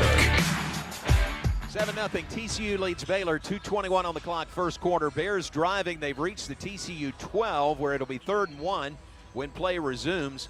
7 first downs by Baylor already here in the first quarter. 4 on that first drive, 3 so far here in the second. That is moving the chains, brought to you by Central Transportation. Moving as a bear, let Central Transportation Systems cage that bear and leave it to the professionals to handle all of your moving and storage needs. Whether you're moving to Dallas, Houston, or across the country, Central Transportation Systems can pack and move your home and give you the ultimate moving experience. Give them a call at 254-256-2577 or visit online at centralsystems.com/Baylor. Yeah, this would make you think here, John, this 3rd down and 1 for the left hash. It'll be a run to Bryson Washington. Monterey Baldwin in motion. Give to Washington. He's got the first down. He's inside the 10 to the 9-yard line.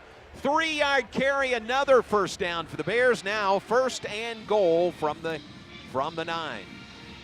Well, that's just a nice blocking up front. Really no penetration there early. Baylor did a great job of holding the line. Then Bryson did his job by finding the crease. And they're trying to get a reset of the receivers, but no luck.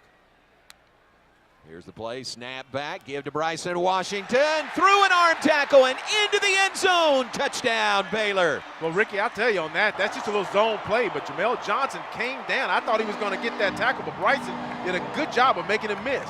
Well, that's exactly what I was going to say. It was a huge cut by Bryson Washington. He cut back to his right. If not, he runs right into the run blitz, and that's a stop for no gain. Really good run. You see it here on the replay.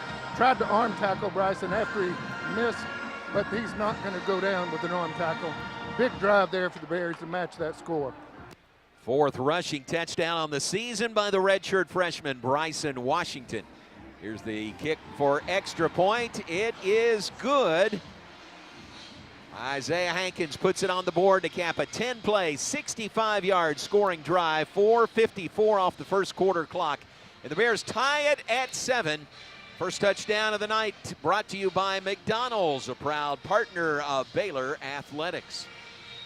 So a nice answer for the Bears. TCU goes 95 yards for a score. Baylor comes back, 65-yard drive, 10 plays. Good mix, JJ, of run and pass in that scoring drive by the Bears. Yeah, John, if you look at the stats, both teams really close in yardage after 2 possessions. 101 yards for TCU, 114 for the Bears. But Baylor's mix, you really like it, even though TCU is probably kind of how they played this season. 86 yards for TCU passing, 15 on the ground. Well, for Baylor, it's almost a 50-50 split. 58 yards through the air. Sawyer Robertson, 5 of 8. For 58 yards, but on the ground, 56 yards rushing, led by Bryson Washington, 9 carries, 54 yards, and a 6-yard per carry average. So a 7-7 tie, Bears and Frogs, with a minute 48 to play in the first quarter. Jordan Bailey back deep to receive the kick from Jack Stone, kicking from right to left.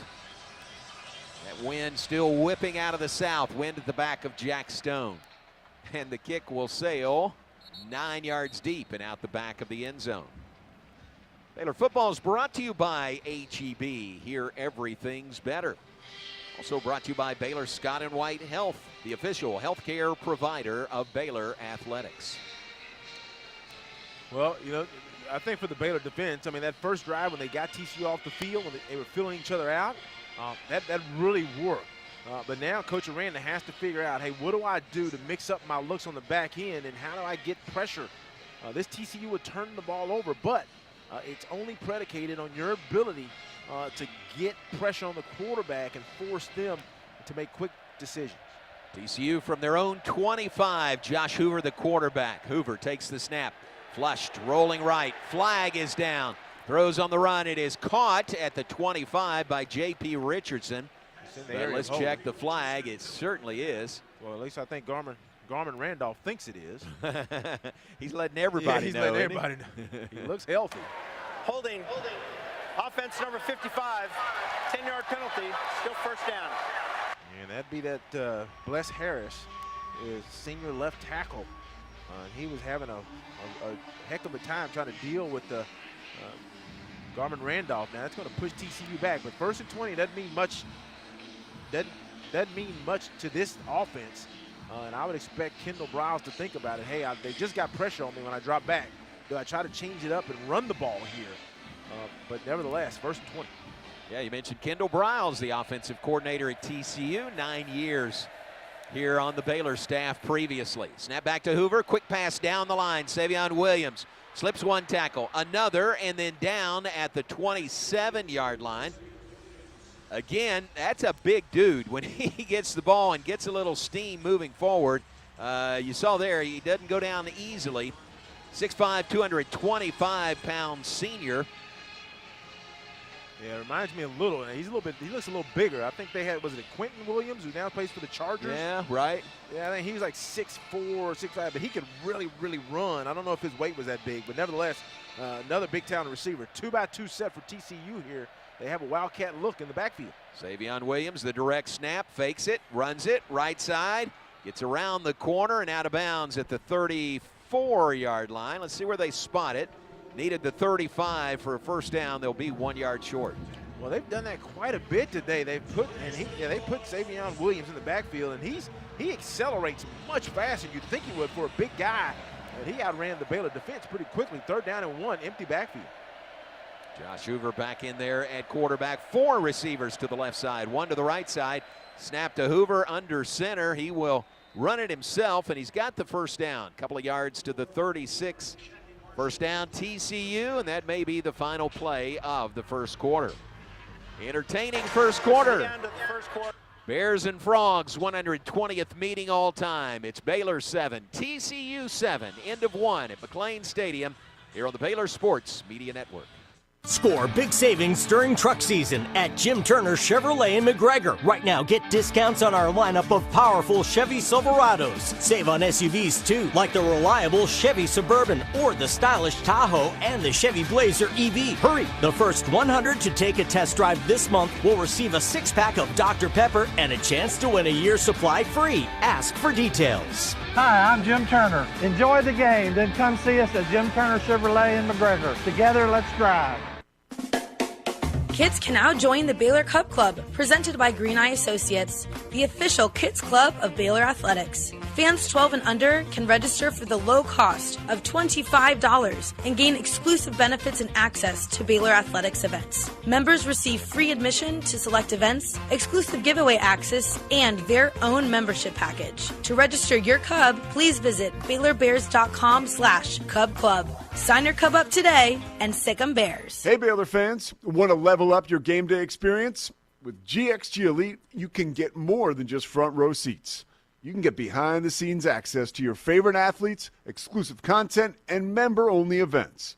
Plus, every membership supports our student athletes on the field. Join the team at gxgelite.com. That's gxgelite.com. Get in the game and be all in with GXG Elite. This season, beat the holiday rush and shop Astound.com for bigger deals, bigger savings, and bigger internet. For a limited time, get Astound Internet for only $20 a month for 2 years. Plus, add 5G unlimited Astound Mobile free for 12 months. Our award-winning fiber-powered internet can handle it all. Faster streaming, better gaming, and secure online shopping. Lock in bigger savings than ever before at Astound.com. Restrictions apply. See Astound.com for details. You're listening to Baylor Football. Baylor Football on the Baylor Sports Media Network. Switch ends, move to the second quarter. Baylor hosted their Baylor Athletics Hall of Fame induction banquet last night. Ricky Thompson with one of the new members of the Baylor Athletics Hall of Fame, former offensive lineman Mark Cochran. Well, Mark, congratulations on your induction into the Baylor Hall of Fame. Oh, thank you very much. I mean, it's a great honor, tremendous honor. Great coaches, great players when I was there, and I'm just overwhelmed. Well, I know that gets a little emotional when you stand up there after hearing your name. It sure does. I'm telling you, it just all comes upon you, and you just sit there and go, man, I can't believe it. I've been numb ever since Wetzel called me. I bet so. Tell us about what you're doing now. I work with Samaritan's Purse. I'm a regional director in donor ministries. I get to connect with some folks, amazing people who love the ministry and just want to help out how they can. That's really cool. You think you might have one play in you to help us beat TCU tonight?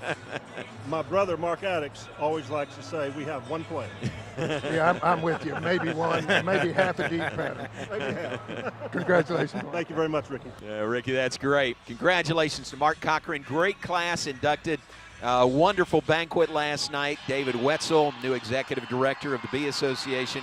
He and Kendall Bachon did all the work setting that up. Ronnie Allen from track and field, Whitney Canyon Rickenstein from softball, Mark Cochran from football, Michael Griffin from baseball, Brittany Griner and Odyssey Sims from women's basketball, Nina Cesar-Begovic from women's tennis, and Epe Udo from men's basketball, the 2024 class inducted into the Baylor Athletics Hall of Fame. Ricky, Mark looks like he would fit right in if you put him in that offensive line. Yeah, he is. There is no fat on his body. Wow. He looks solid. All right, switch ends. TCU now traveling right to left. They've got 1st and 10 out at their own 36-yard line. 7-7 ball game as we start the second quarter. Snap back to Hoover. He will hand it off. Not much there. Couple of just 1 yard, really. Carl Williams with the tackle. 1 yard gain leaves TCU 2nd and 9. And I know some may wonder, I mean, why keep running it when it's not been effective, especially when you don't go Wildcat? And I think TCU is just trying to keep the Baylor defense honest. And then they know they can pick up a 3rd 9, a 2nd 9. Those distances don't matter to them. That was Cam Cook with that last carry of just 1 yard. Snap to Hoover. Rolling right, throws on the run, skips in. I think they're going to give him the catch. And who is that? That's a familiar name. That is Drake Dabney. Played 4 years here at Baylor, has transferred to TCU. That's his first catch of the night.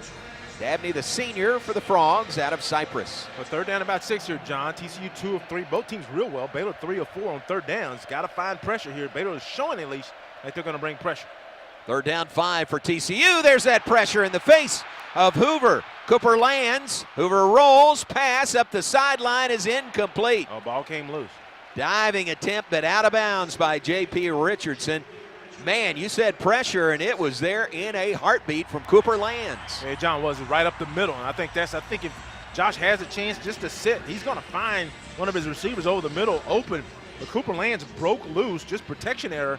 And then, I mean, actually, Hoover does a great job, and J.P. Richardson does a great job of going out and laying after that ball. And I think if he would have held, maybe he got a knee down, but nevertheless, TCU punts his ball away. Left-footed punt, not much carry on that one. Bounces out of bounds. Won't get to Josh Cameron. Well, it's going to be about the 25-yard line on the punt by Ethan Crawl. Yep, they'll spot it right at the 25, and the Bears have the ball back. 7-7 game, Baylor and TCU. 13:45 on the clock, second quarter from here at McLean Stadium.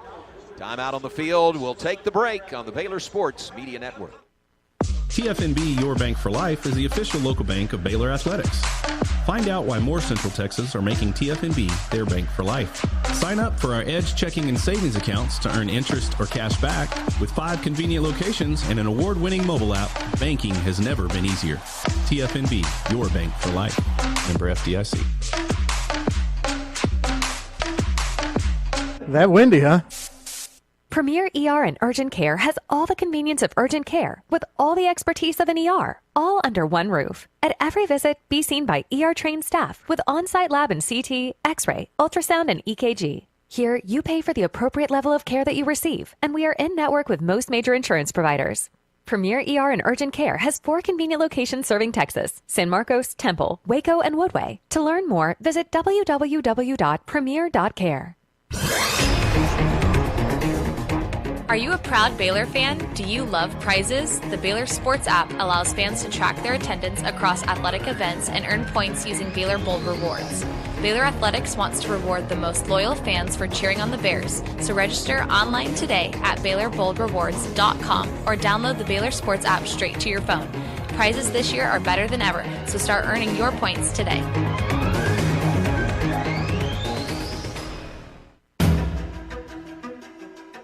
Stay in the game with Q-Collar, the world's first and only equipment proven to help protect the brain. It's backed by advanced research, built for the modern athlete, and designed to protect your most important asset, your brain. Q-Collar is a proud 6. It's on. Learn more and collar up at Q30.com. That's Q30.com. Oh, yeah, 7 is the very end of the quarter, yes. That because it ends with the halftime open. All on the Baylor Sports Media Network.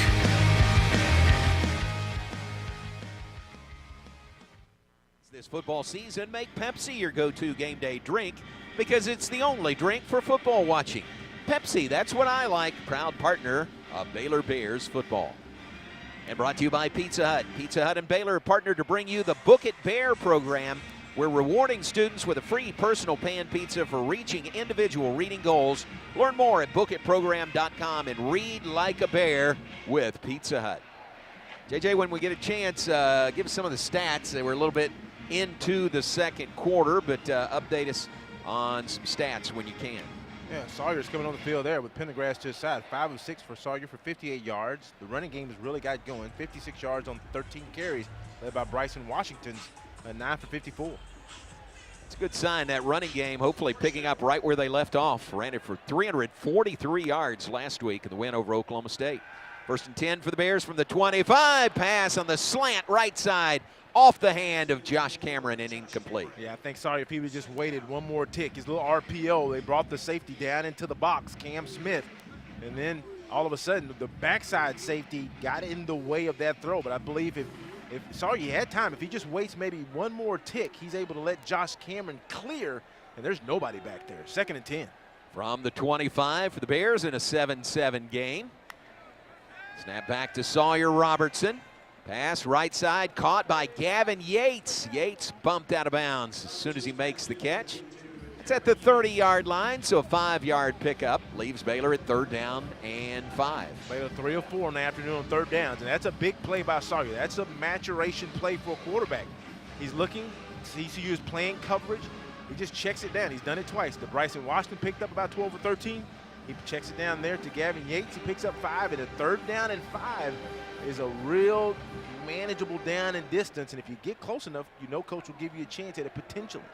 Late subs in the defensive front by TCU. 3 down linemen, 3rd down and 5 for the Bears. Sawyer Robertson takes the snap in the shotgun. Looking right, passes right sideline. It was caught. Did he get a foot down? Wow, what a catch. Josh Cameron reached out, made the grab, and it looks like a 1st down. Ricky, how about that catch? Yeah, he caught the back half of the ball then. What a great catch going out of bounds. All hands. Kept his feet in bounds. Big 1st down there. Oh, man, huge play. 7-yard pickup. Bears convert on 3rd and 5. Back to the ground game. Give to Dawson Pendergrass, running up the middle. 3 yards to the 40 on that carry. Man, Josh Cameron, he doesn't make that catch. Bears have punted the ball away to TCU. Exactly, John. And he's, I saw him doing warm-ups. I saw the receivers were out, and Ashton Hawkins and they really make really good hands catches. And that's what you want from your receiver, to be really skilled with grabbing that ball. Sounds easy, but very tough skill. Snap back to Sawyer Robertson. Stands in, pressured, flag down. Robertson now rushing, rolling right side. Throws it up the field, and it's incomplete. And there might have been some contact there on with the intended receiver. Yeah, it's going to be a hold in here, John. It's the ball. It's right there on Sawyer was. A flag came down. You just kind of wish they would have threw another one. Holding. Offense number 53. 10-yard penalty. Still second down. Kind of wish they would have threw another one because Ashton Hawkins was getting mauled right in the route and then even coming back. And if at least they throw that one, it's offsetting. But nevertheless, Baylor now, after facing a 2nd and 7, depending on where exactly the hold is, well, now that's going to push him to second down and just about 15. It's 17. I'm sorry. Second down and 17. Yeah, it was Julian Knox who looked like made some premature contact with Ashton Hawkins. No call there.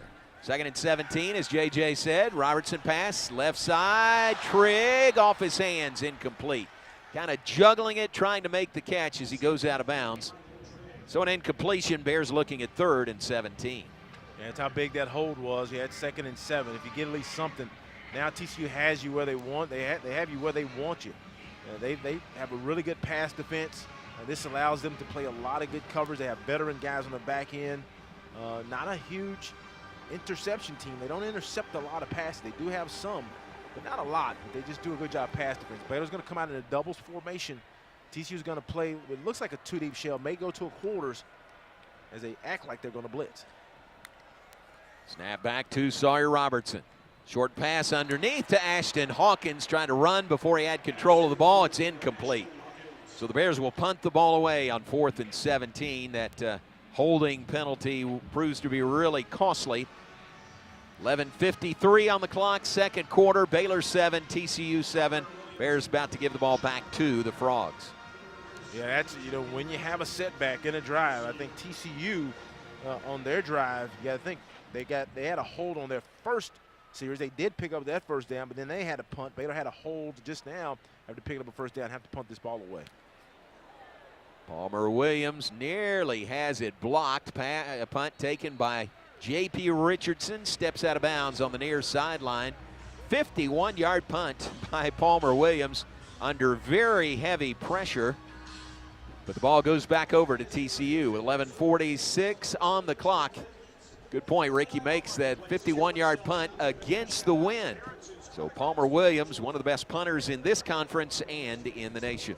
Timeout on the field, 11:46 to play. 2nd quarter, Baylor 7, TCU 7 on the Baylor Sports Media Network. The Toyota Tundra's powerful, available iForce V6 engine means a lot of different things to a lot of different people. To your neighbor, it means helping ID on the other side. Carving hobby. What do you think of this thing, eh? It's a bearfish birdman wood carving, if I've ever seen one. To your cousins, the Tundra means Woohoo! as they jump off the boat onto the sandbar. Now watch this flip. No, don't. You're gonna... Cannonball! Definitely nail it. To your co-pilots, the Tundra means an extra comfortable journey. I can just... You sure can. And to you, the Tundra means... whoa. Toyota is a proud partner of Baylor Athletics. Now this is a bare necessity. From tailgating to sailgating, the 2025 Tundra is built to take you wherever the road leads, on game day and beyond. Visit your local Toyota dealer today. Toyota, let's go places. See packages and options at toyota.com for feature availability. This season, beat the holiday rush and shop Astound.com for bigger deals, bigger savings, and bigger internet. For a limited time, get Astound Internet for only $20 a month for 2 years. Plus, add 5G unlimited Astound Mobile free for 12 months. Our award-winning fiber-powered internet can handle it all. Faster streaming, better gaming, and secure online shopping. Lock in bigger savings than ever before at Astound.com. Restrictions apply. See Astound.com for details.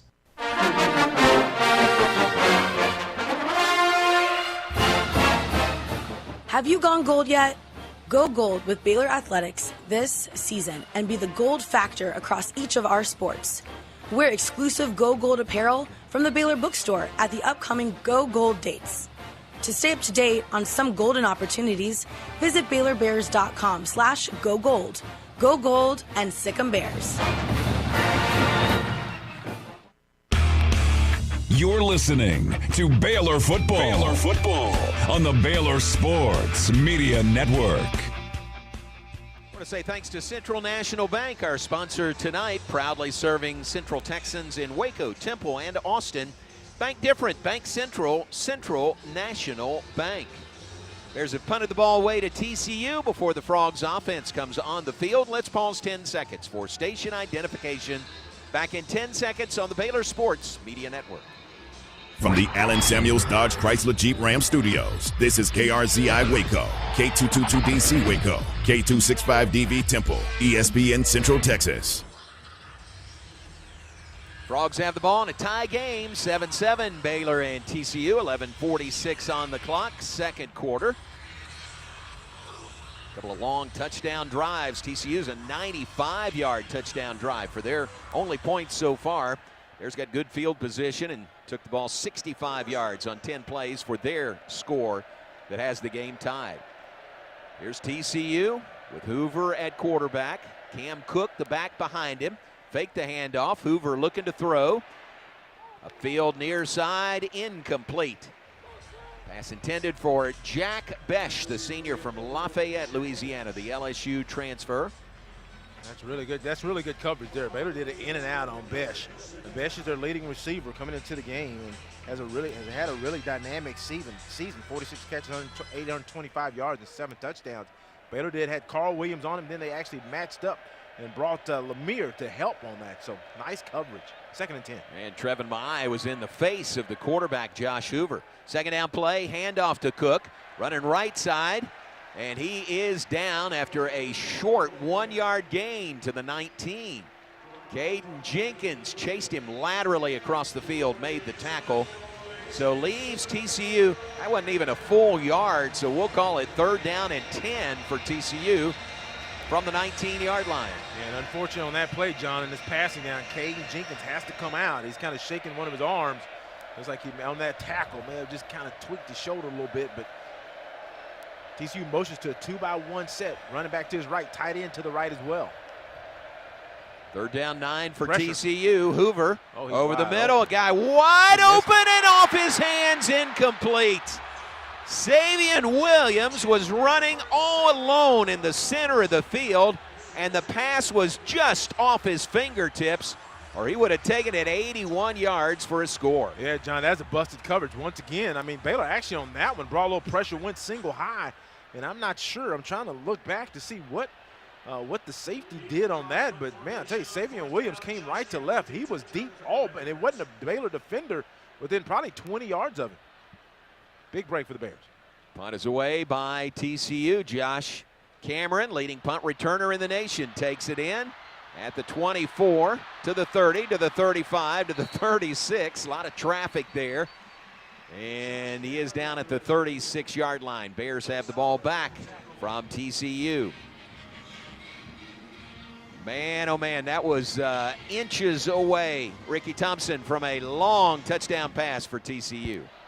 Well, it was, and that's one of those where the QB who just should have just thrown it up, not tried to lead, because that's 6 either way. But it was a good throw. Should have caught the ball. Williams should have, and if so, he jogs into the end zone, and it's 14-7 TCU. Ooh, big break for the Bears. Instead, an incompletion forced the punt. Bears ball at their own 36-yard line, 7-7 game. Snap back to Robertson, give to Bryson Washington. Barrels his way forward to the 40-yard line.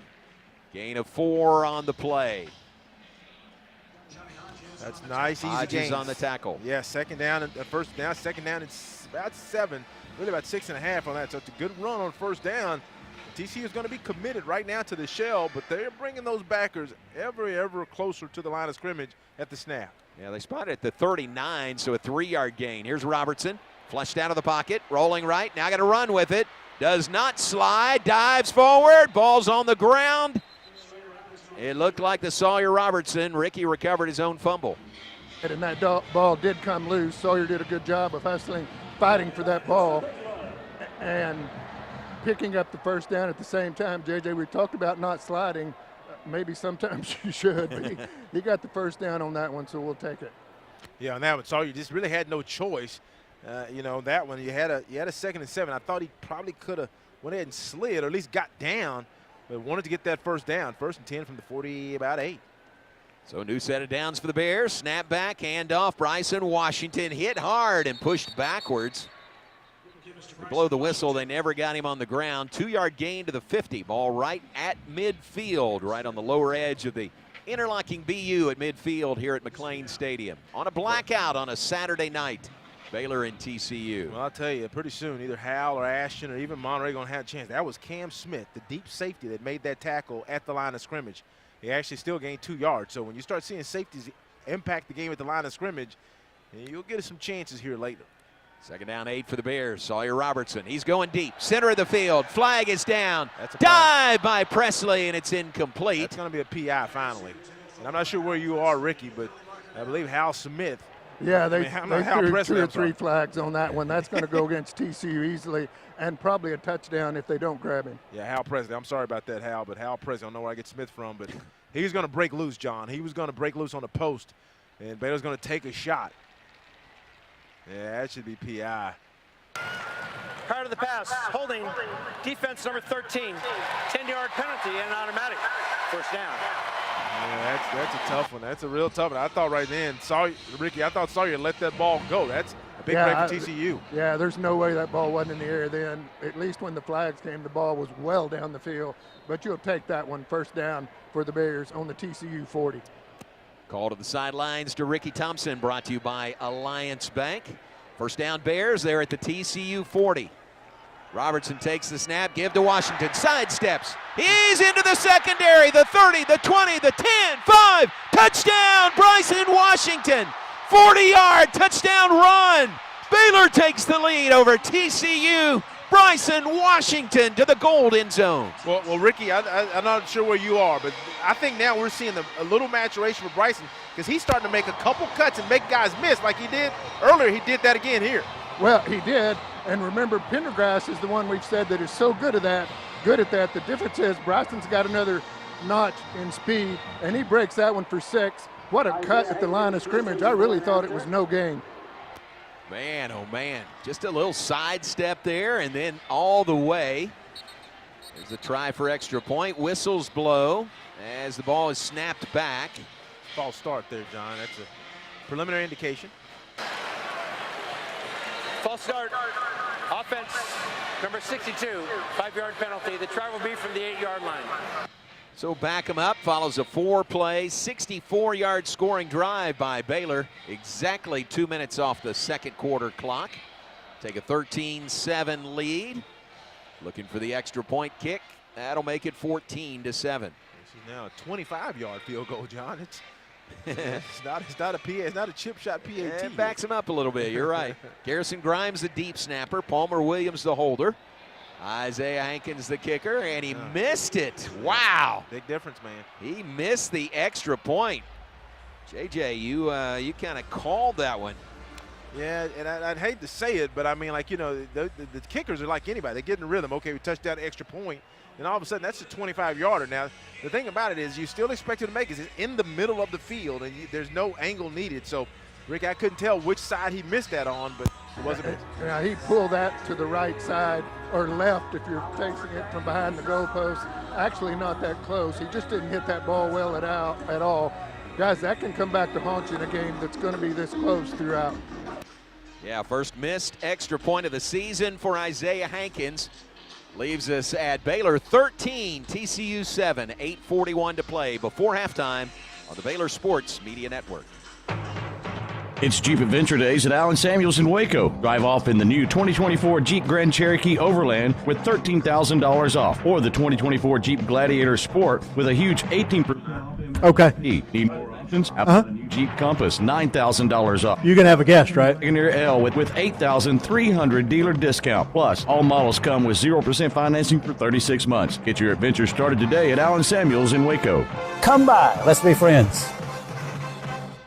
First Central Credit Union is cheering for the Bears. Our team advantages are 5% APY free reward checking. Enjoy ATM free refunds and be on the winning side with direct deposits 2 days early. Huddle up with First Central to make deposits 24/7 at our ATMs and suit up in a free new member t-shirt. Visit online at firstcentralcu.com. Everything we do for you. Eligibility and application requirements apply. APY equals annual percentage yield. Member NCUA. See for yourself why Green Eye Associates is voted best in Waco year after year. Enjoy exceptional service and care from Dr. Leanne Green, along with her dedicated optometrists and staff. Receive trustworthy insights about your eye health, enjoy the impressive variety of contacts and eyewear, and work with the most experienced optical team in Waco. Don't miss the new state-of-the-art dry eye therapies that rejuvenate the eyes, face, and neck areas with safe, non-invasive treatments to restore comfort and quality of life. Visit greeneyeassociates.com. Green Eye Associates, official optometrist of Baylor Athletics. At H-E-B, we know that game day is about more than the game itself. The taste of victory is unparalleled, but so is the taste of H-E-B jalapeno poppers hot off the grill. Seeing the best players in their prime is truly something to behold. So is an H-E-B Prime 1 burger that you grilled to perfection. For low prices on all the things that make game day great and delicious, visit H-E-B, your official game day headquarters, or use the My H-E-B app to start prepping for game day right away. You're listening to Baylor Football on the Baylor Sports Media Network. Hey fans, here's a great opportunity coming up on Monday. Join the Baylor football team in GXG Elite on Monday from 6 to 8 at Foster Pavilion for a community toy drive. Bring one new toy per family as admission. Enjoy games, photo ops, crafts, and autographs with the players. All toys will be donated to Mission Waco to bring holiday cheer to local kids. Great opportunity coming up on Monday. Bring a new toy and give back to the community Monday, November 4th at Foster Pavilion with Baylor football. Kick is away, and this kick is into the wind, is 5 yards deep into the end zone. So the missed extra point, we'll certainly watch to see how much that might affect the remainder of this game. Bears up, but up by 6, not 7, 13-7 over TCU. Ricky notes that Caden Jenkins is still out. Remember, he came out after making that tackle, kind of dangling that left arm a little bit. Puts Reggie Bush in there at cornerback for the Bears. TCU's going to go to the Wildcat position. Savion Williams takes the snap. Look at that dude run. He's out across the 30, 35, close to the 40-yard line.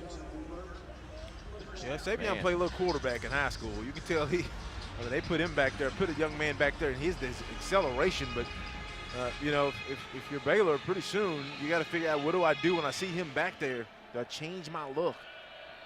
Now Hoover back in, empty backfield, passes right side, caught. Baylor, two defenders bounce off of each other, and Besh runs it out of bounds, far side at the 44.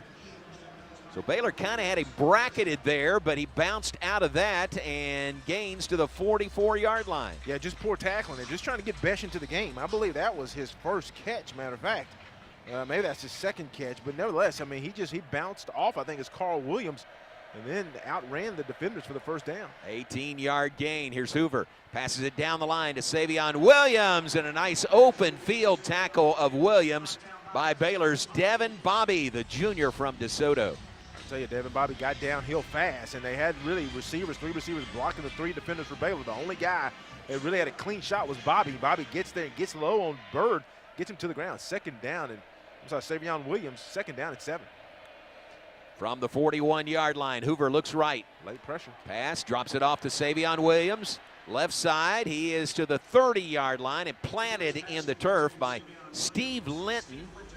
Linton with the tackle at the 29. That's another first down for TCU. Yeah, this is the quandary that TCU puts you in, because if you don't blitz them, you know, then Hoover doesn't have pressure, and he's really efficient when he doesn't have pressure. But if you do blitz him, then all of a sudden you start matching up. You got to figure out who. We can only double one guy with that free safety. So Baylor doesn't want to do much man. It's the bend, don't break. That was one of my keys, bend, don't break. And when they get down here in this territory, can you hold them to a field goal? First and 10, TCU. They're at the Baylor 29-yard line. Hoover fakes the handoff. Pitch at the receiver around to J.P. Richardson. Bears have it played nicely. Richardson spilled at the 26-yard line. That's a 3-yard gain. Cooper Lands makes the tackle for the Bears. Yeah, they do a lot of that kind of misdirection, bringing guys back around. Sometimes they'll fake it to the receiver coming back around. That time they gave it to Richardson. He ran the ball well, had some blockers. Baylor played that well. 2nd down and 7 with a 3-by-1 look, trying to force man on Besh to his right. Snap back to Hoover, gives to Williams. Running left and tripped up again. Another great open field tackle. And that is Devin Bobby again. Yep. Boy, he's made 2 really nice one-on-one tackles of Savion Williams. Well, and that was a bad cut by Savion Williams. You can hear that. That's where you see a receiver, not a running back. He's coming right to left. He has 2 blockers in front. And Bobby was coming outside. He was responsible for the outside alley. If Williams cuts inside, he probably scores, but Bobby does a great job of getting him to the ground. 3rd down now, about 4. TCU 4 of 6 on 3rd down. From the Baylor 23-yard line, here's the play. Pressure. Hoover, here they come. Hoover drops it off, incomplete. Had to throw it quick, intended for J.P. Richardson. It was Matt Jones coming up the middle that applied the pressure that led to the incompletion. Well, it looks like they're trying to decide, John. Hoover acted like he was coming back out, but they're going to bring the field goal team back out. Now, this is 4th and about 4 based on the measurement they have there. So, first of all, you got to look for the fake. You got to have field goal safe on here on this one. And then you just got to make sure you stay on side. You can't go for some false count, but I would really think a fake here is open for opportunity. All right, keep an eye on it. Kyle 41. Lemmerman is the kicker. This will be a 41-yard attempt from the left hash, kicking right to left. Snap back, the hold, the kick is away. Ooh, they may have taken too long. Yeah. Ricky, you think it's a delay? Yeah, it's a delay. Wow. The official here under the goalpost made the call, came out with the flag as it went to 0. Delay game. Offense. 5-yard penalty. Ooh. Still 4th down. And the kick was right down the middle. Yeah. Wow, all right, so back him up 5 yards, see if he can do it again from 46 this time.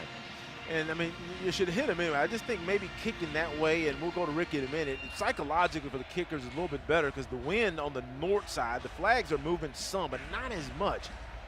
So at least it seems like psychologically for kickers as they try to get their bearings, they don't see the flag, so they're just trying to nail it as their normal stroke.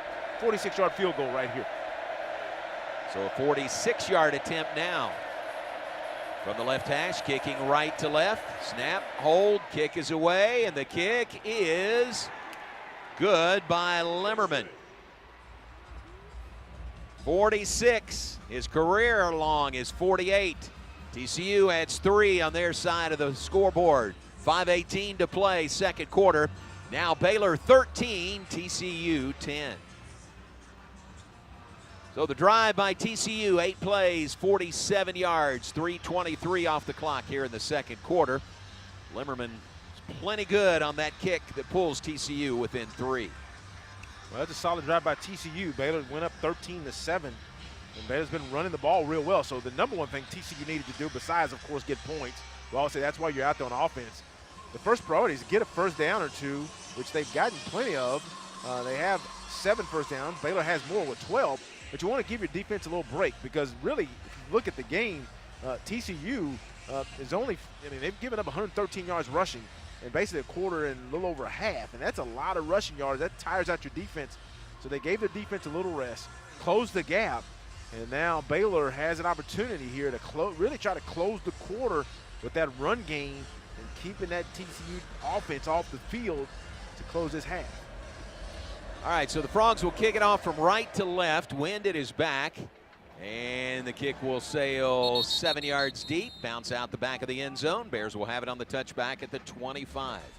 It's an open date next Saturday for Baylor. 2nd open date of the year. Then back in action 2 weeks from tonight in Morgantown against West Virginia. Don't have a game time there yet, but may know that on Monday. Baylor in West Virginia, November 16th. Next game for Coach Aranda and the Bears. Baylor from their own 25. Lead cut to 3. 13-10. Baylor on top. It's Richard Reese in the backfield. Maybe the first time tonight. Sawyer Robertson, the quarterback, takes the snap, gives to Reese. Reese, not much to do there. He'll lose a yard back to the 24 on the carry. And not much there. TCU's going to really play this run heavy. And Bryson's been going real well. Reese coming in. I know the philosophy here Reese, with that speed, you bring in a change of pace back, late in the half when you've been running the ball. But now TCU has Baylor. The Baylor offense smarting a little bit. 2nd down and 10.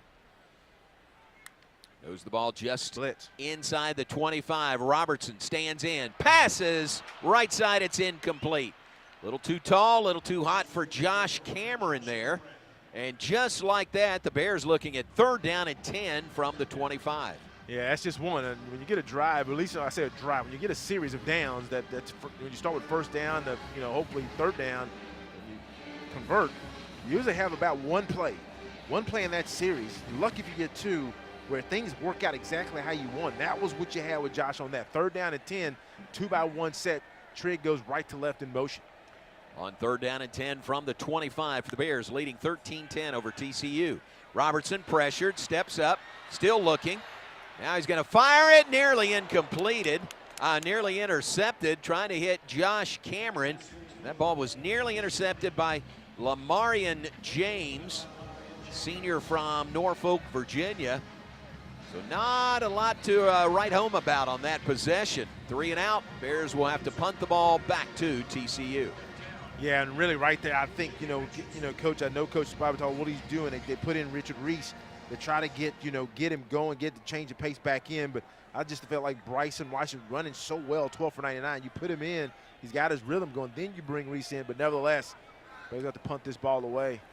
Pressure on Palmer Williams. He boots it away. High punt. J.P. Richardson takes the fair catch at the 32-yard line, and TCU does have the ball back. 4:26 on the clock, 2nd quarter. Baylor 13, TCU 10. Told you our game sponsor tonight is Central National Bank. We'll visit with Joe Nesbitt coming up at halftime. Thanks to Central National Bank, proudly serving Central Texans in Waco, Temple, and Austin.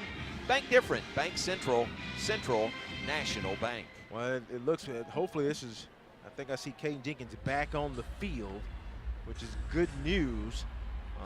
Went out for a series after making a tackle. When you have one of your best cover guys, you need him in the game against this team. TCU comes out in a 3-by-2 set, empty set for Josh Hoover. This is where you want to put pressure on him, make a quick decision. Frogs begin at their own 32-yard line. Hoover takes the snap. Hoover pressured, nearly tripped up. Now going to run, try to make something positive, run out of bounds at the 35-yard line into the Baylor sideline. That was for Baylor, Keaton Thomas, who ran him out of bounds. Thomas, 2nd leading tackler for the Bears behind Matt Jones, the 6th leading tackler in the Big 12. And that pressure was with only a 3-man rush, so you kind of see why Kendall's trying to run that ball a little bit more. 3-yard gain, pass, blocked out of the air and incomplete by Matt Jones. Wow, that was Jones coming in hot. Hoover tried to do his little side arm to get it around Matt. Matt did a great job of reading his arm angle because, if he just kind of puts his hands up like defenders normally do with quarterbacks, Hoover's able to get that ball to the side of him on that little jailbreak screen. And Baylor, they had the perfect play for that blitz Baylor was running. But nevertheless, Matt reads his arm angle and knocks that down. Now TCU 3rd down and about 7. The question here, will Coach Aranda bring pressure? He's showing pressure. Will he come with it? On 3rd down and 7 from their own 35. Here comes the pressure on Hoover. Pass near sideline is caught at the 45. Turns around and spun out of bounds at the 47-yard line. That is Eric McAllister. I think his first catch tonight. Yes. McAllister, number 1 in the nation in yards per reception. 24.4 yards per catch.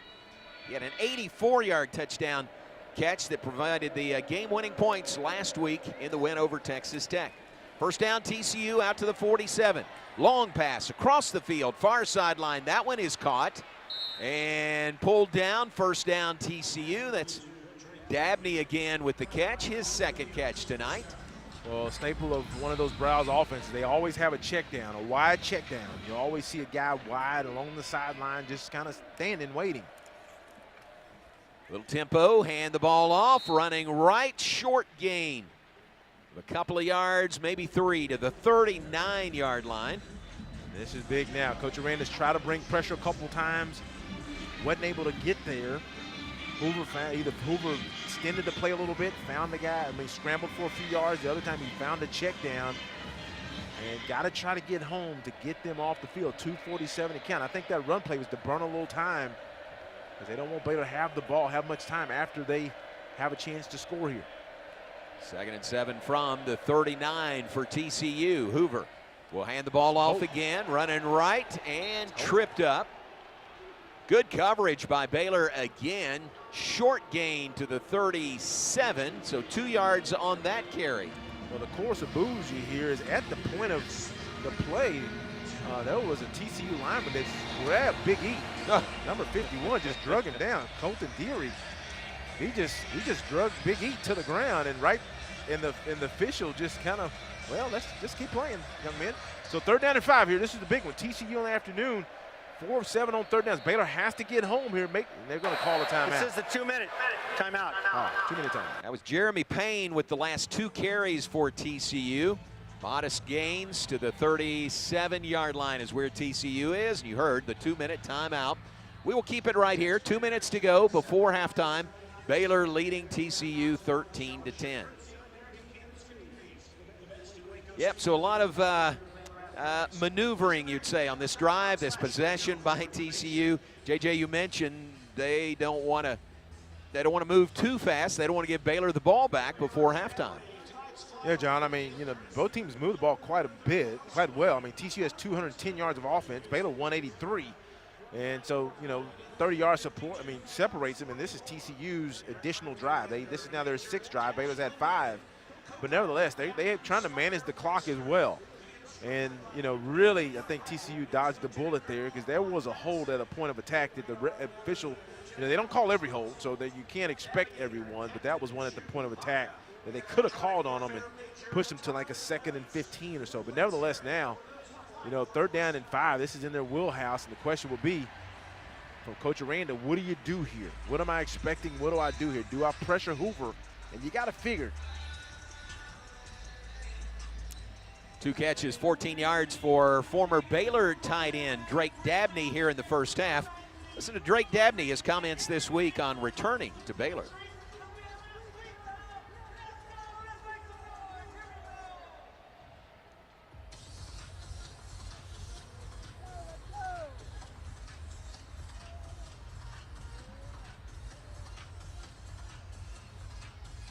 Really good ball, a lot of great people on that staff, on that team, so just excited for the opportunity. Pretty complimentary there by Drake Dabney, changing colors here for his grad student season. Set the Baylor record for tight end receiving yards last year, 552 yards receiving, all Big 12 tight end wearing the green and gold. And now at TCU, 2 catches, 14 yards so far this season. Hey, coming up at halftime, Ricky will catch up with head coach Dave Aranda going in at the half. That is brought to you by Alliance Bank. Alliance Bank, it's your bank. We got 2 minutes to go before halftime. Coach Baylor, an open date next Saturday, then to West Virginia 2 weeks from tonight. TCU will host Oklahoma State next Saturday. Been a wild day in the Big 12, JJ. It's actually just a normal day in the Big 12. Yeah, exactly. Some results you might not expect. One other game in progress, 4th quarter. Arizona State leads Oklahoma State 42-21. Minute 45 to go in the 4th quarter. Had a weather delay there, so they are about to finish. Tech scored late, beat Iowa State in Ames 23-22. Houston waited out a long weather delay and beat Kansas State today 24-19 down in Houston. Then UCF was all over Arizona 56-12. Final score in Orlando today. And that was a game that was moved up, right, to an earlier start. Yeah, because of the fear of bad weather. Yeah, they were playing when I was driving in. Yeah, so they taking them a while. Let's see what Coach Browse has here, and he's going to come out in 2 H-back formation with a back in the backfield next to Hoover, 2 receivers.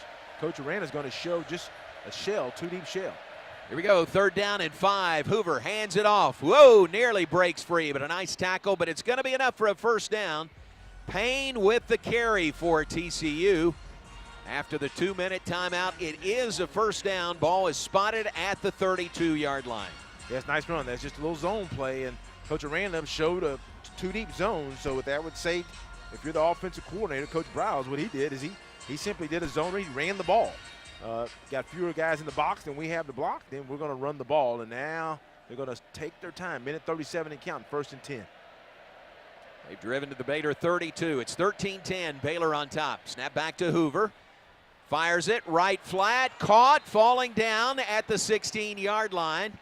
Another first down for TCU, a 16-yard gain on the pass to Jack Besh. And the funny thing is, Devin Bobby saw the route.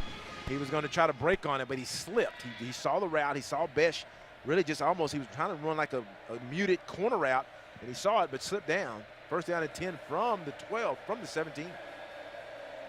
Minute 12 to play before halftime. Hoover has time, backpedals.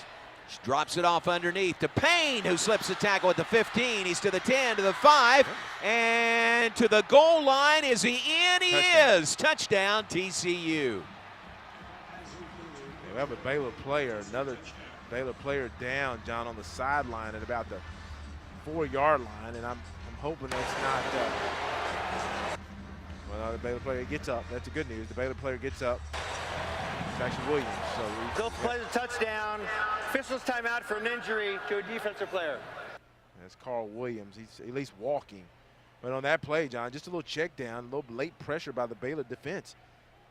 Hoover did a good job of staying alive, checks it down, and that's one of those times we've seen just of late. We haven't seen much of it late. Baylor just didn't get the receiver to the ground, missed several tackles, and a good effort. The only positive to that is Baylor gets another possession, now trailing 16-13, pending an extra point. It'll be about 50, let's say about 55 Previous seconds play left. is under further review. Going on the field was a touchdown. All right, they'll take another look at it. He was down right at the goal line. It sure looked like it was a touchdown, but close enough to have an official review, so they'll stop things and look at it. With 59 seconds on the clock, right now scoreboard shows 16-13, TCU on Baylor. Joe Nesbitt warming up in the bullpen. He'll be with us at halftime. We look forward to that.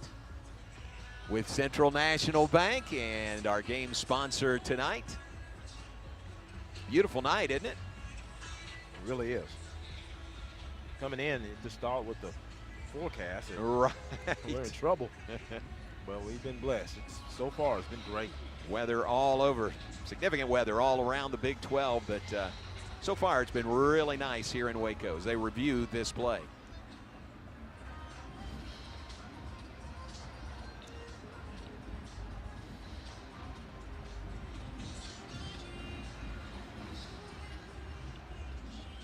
Taking a long look at this. Payne with the catch. Again, right down, kind of, as we see the replay, kind of straddling the goal line there. But if the ball crosses the plane. It may be down right at the goal line, but as Ricky, we talked about off air, Ricky just noted it may be better for him just to go and get a touchdown. But you never know. They could fumble. Well, I think this won't be a touchdown. I think they'll spot it maybe about the half-yard line as we look at the review. Fans in black tonight. Fun to have the 2013-2014 Baylor football team back for a reunion this weekend. Back-to-back Big 12 champions. Back-to-back 11-win seasons for those two teams. Really fun to have those guys back in town. Pretty good stories flowing. From the Lunch with a Legend yesterday, Spencer Drango was one of the guys. Oh, yeah. Number 61. And he brought up the team picture, 2014. Okay. Preseason team picture. Or no, I guess it would have been later in the 2014 season. But he and Jarrell Broxton were next to each other on the front row. Oh, the 50, that's right. That's right. After further review, the runner was down short of the goal line for a first down. It will be at the 1.5-yard line, first and goal. Clock operator, please reset the game clock to 1:01, please. 1:01. Timeout. So they'll have to run a play from the 1-yard line. Timeout. Baylor. The picture. They're second of the half. The picture had 30 seconds in length. Excuse me. Picture had Spencer Drango, number 61, Broxton, number 58, seated next to each other. Yeah. Everybody thought it was a jab at TCU. That was the final score of that memorable game here. He swears it was just by accident. He swears there was no planning that took place in that. And I even said, come on, man, it's been 10 years. You can tell us the truth. He said, no planning. It just worked out that way. So timeout by Baylor. Ball is spotted, Ricky. It looks like about the half-yard line, isn't it? Or about the half yard out. Yeah, it is. It's exactly on the half-yard line. It was clearly a down by the runner with the ball still in possession. He actually lost control of it after his knee hit. But this will be first and goal from the half-yard line. What you hope for here is a turnover. 1-on-1 to left to go in the half. You really need to get this ball back quickly if TCU is going to score and have time to run the field, try to get points on the board. Yeah, you got to believe they've done one quarterback sneak, and maybe this would be a quarterback sneak. But if you're Baylor, you really want to. You know, TCU does. They're a team that will turn the ball over. They actually had quite a few fumbles on the season, I believe 10. So you never know. So you take your swipes if they hand this off, especially also if Hoover runs with the ball with a quarterback sneak. You want to try to get your shots in. Here they go. They break the huddle, come to the line of scrimmage. Hoover under center. He's going to charge forward, and it'll depend on the spot. You can't tell from here. Boy, who was that? Was that Matt Jones, who went diving over the line from his middle linebacker position? I don't think he got in on that play. Yeah, Hoover is he's not a small guy, but he's about 6'2", 200. They have him listed. Rolling on the field as the runner is short of the goal line. Second down. Timeout. Baylor. That's Baylor's final timeout. Yeah. 49 seconds on the clock. Clock operator, please set the game clock to 52 seconds, please. 52 seconds. This will be 60 seconds in length. Thank you. Yeah, so I mean, if you're Baylor, you got to keep them out, but you know, if TCU, if you strategically you want to try to not get it here and then run the clock down and then score, but offenses always try to score as soon as they can. But nevertheless, are you assuming another quarterback sneak? I think that would be the first. They'll come under center. I mean, I always like quarterbacks to be under center because then the defense has to honor quarterback sneak, and then you can get to the edge. But we'll see what happens here. But once again, I expect Baylor to play very similar defense. They have to protect against the inside run first and then play everything second. Looks like where the ball is spotted, he didn't gain an inch on that last carry. It's hard to tell when it's a matter of inches. About a half yard away from the end zone. 13-10, Baylor on top. TCU a half yard away from potentially regaining the lead. Well, I would expect they'll probably use Savion. At least, well, they're going to put Savion Williams out to the left, man to man. And he's got a nice size advantage on whoever Baylor puts on him. They're going to line up once again just like they did before. Here we go, Hoover under center. Hoover looks to carry again, and they signal touchdown TCU. Josh Hoover pushes it across the goal line, and TCU takes the lead over Baylor with 50 seconds to play here in the second quarter. Now, 16-13 Frogs up on Baylor. A lot of jawing on the field after that play. Yeah, my Trevon, he's a little upset out there. He's a little upset about something. And it's always a lot of stuff going on. But nevertheless, TCU takes the lead here. Baylor's played a really solid half, but TCU able to stop Baylor. Then they turn around, score a touchdown, up 16-13, pending this extra point. And then Baylor missed one of theirs. Kyle Limmerman, the freshman kicker out of South Lake Carroll, on to add the extra point. Good snap, good hold, and the kick is good. And with 50 seconds to go before halftime, our new score is TCU 17, Baylor 13. Well, it took a while, but that caps an 11-play, 68-yard scoring drive by TCU. 3:36 off the clock. Officially a 1-yard touchdown run by Josh Hoover. Push it into the end zone. Third or fourth rushing touchdown this season by Josh Hoover. Yeah, I think right now, I mean, I think Coach Babineau has to be aggressive. Now, the question is, what do? You say you get the ball at the 25-yard line, they're able to kick the ball out of the end zone. You know, I mean, this kicker has kicked the ball out of bounds once, so you hope for that. But with 50 seconds left, you know, what you're thinking is, let me try to get a draw play, a run play, see if that pops, or maybe I get a screen play, something where I do a swing pass, see if that pops, and if it does, then I get really aggressive. But, you know, you're really only down one score. Baylor gets the ball out of half. You run the ball well. You just don't want to make a mistake. The TCU, I believe, they have all 3 of their timeouts. So if you run the ball or do something really safe at the first play, even if they stop you, they have to burn one, and you still have choices of what to do. All right, here comes the kickoff from TCU from right to left. Wind at his back, maybe returnable for Jamal Bell. Takes it at the 3, to the 5, to the 10, near side, up the numbers to the 20 and out of bounds at the 21-yard line. To save some time there, you would think he stepped out of bounds. Clock shows 45 seconds to go. Bears have it 79 yards away from the end zone. No timeouts to work with. Now, if you saw you here, the number one thing you don't want to do is take a sack. So that's why I was expecting Coach Bavital here is probably to, you know, hey, let me do something safe. Do I do a draw to Bryson Washington who's in? Do I try to do a little swing pass? Do I do something? It's an easy completion. We'll keep the clock going, see if we can get it to pop. Here we go from the 21, Sawyer Robertson. A lot of time in the pocket. Dumps it off to Bryson Washington. Near side, up the sideline to the 30, out of bounds at the 33. You get aggressive, John, right here. You get aggressive. That's a check down, John, right there to Bryson Washington's right. Bryson blocked one time, then he just checks it down. Bryson makes a guy miss. Now you're 1st and 10 from your 33-yard line, and now you can get a little bit more aggressive. 12-yard gainer on the play. 38 seconds on the clock before halftime. Washington moves over to the right shoulder of quarterback Sawyer Robertson. Takes the snap.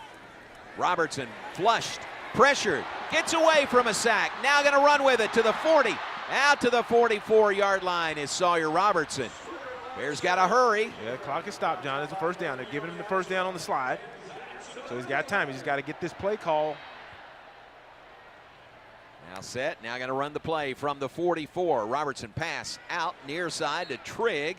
Makes the catch. Steps out of bounds at the 48. 4-yard gain. Now here's the challenge. You know, Isaiah Hankins missed a 25-yarder right in the middle of the field. So the question is, where do you have to get to feel comfortable with kicking a field goal here? And Ricky noticed a crosswind. So I think Coach Bavital has to get really aggressive here. Maybe try to go vertical on these guys with Monterey to his right. 3-by-1 set. 22 seconds on the clock before halftime. Robertson going deep, left sideline. Wow, there's the flag. Finally. Boy, that flag was late coming in, but he did get mauled out there. Hal Presley, the intended receiver. Yes, and covered by Channing Canada. Yeah. Well, I thought he got away with one earlier. Pass interference, defense, number 7, 15-yard penalty, and automatic first down. I thought he got away with one earlier, John. I mean, I think they've been told, you know, look at here, we're not going to let these guys run by us. We're going to bring them down. You can tell they've been told that because I think they had another one he could have been called on. But nevertheless, now if I'm coach, it's 16 seconds to go. Sawyer, you cannot take a sack. So you had to expect blitz. I'm expecting potential blitz here. And if the blitz does come, then he has to be ready to unload the ball. Can't take a sack. No timeouts. 16 seconds on the clock. Bears have it at the TCU 37. Robertson takes the snap in the shotgun. Looks right, looks center. Passes right sideline. Too tall, incomplete. That'll stop the clock on the incompletion. Ketron Jackson, the intended receiver. Yeah, for Sawyer, he just has he has to know that, I mean, like, I really don't need, I go 1, 2, read, then I'm really thinking about if I don't have a lane to run it, I really don't want to run it because I got to get 10 yards. I'm just throwing it away because, I mean, at this point in time, you know, with 11 seconds, I can't let time eat. So he's going to get man-to-man to Ketron Jackson's side over there to the left. And I think he has to take a shot to that side just to see if he can get it. He's going to get man. It was Trigg, the intended receiver, on that last play. Snap back, pass incomplete. In and out of the hands of Trigg as he stepped out of bounds at the 30. Now down to 8 seconds on the clock here before halftime. Yeah, I think, and Ricky does note, you still do have time to get out of bounds, so TCU won't bail on that one. Yeah, that's a hands catch, one we've seen him make. Got to make that catch. because you want right now this would be about a 65-yard field goal attempt. I'm sorry, 55-yard field goal attempt. So you want to get probably another 10 yards if you can.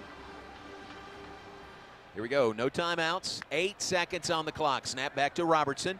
Quick pass near side is caught. Out of bounds immediately at the 33. That's Trigg with the catch. Pushed out of bounds by Jamel Johnson. So now 4 seconds on the clock. Here comes Isaiah Hankins on the field. Right at 50, John. And, yep. And this time it's going to be on the hash.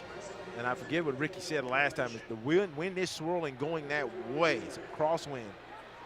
So he's going to have to really hit this one clean, and they're going to burn a timeout here. TCU will call the timeout. Baylor has none remaining. And it will be it's going to be a review, see if he was out. Oh, on that previous play. Yeah, I figured that would be a call. Previous play is under further review, reviewing to see if the receiver was out of bounds or inbounds.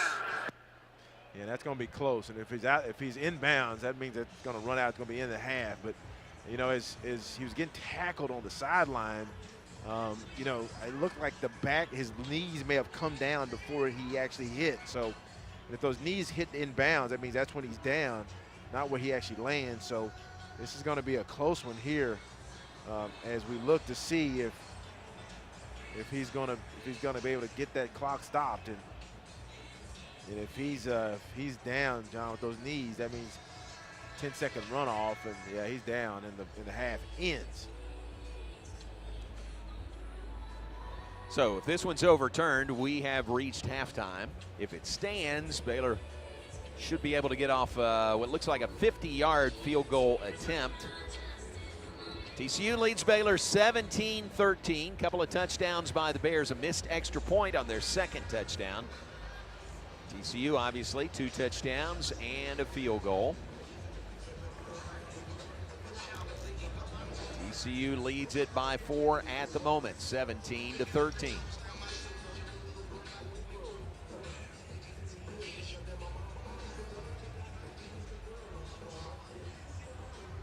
Offense at this point in the game, TCU 247 yards total.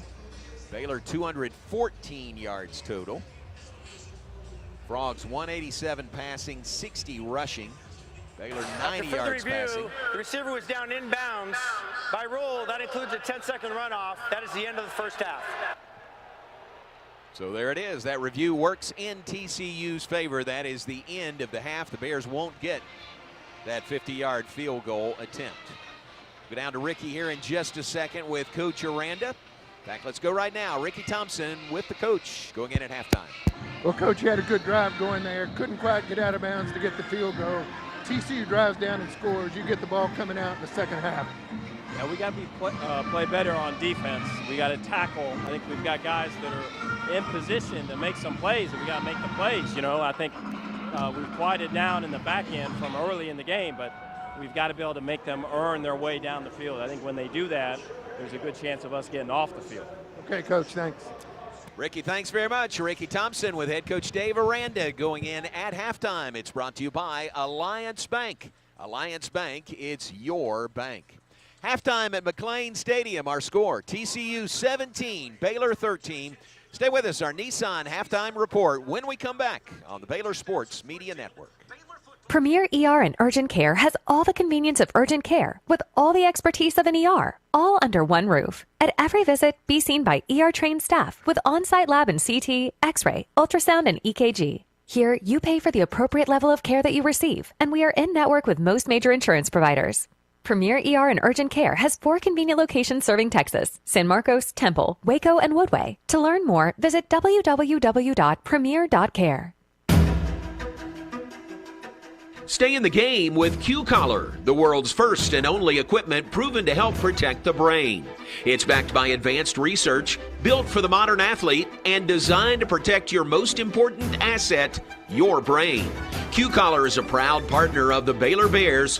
When it's on, it's on. Learn more and collar up at Q30.com. That's Q30.com.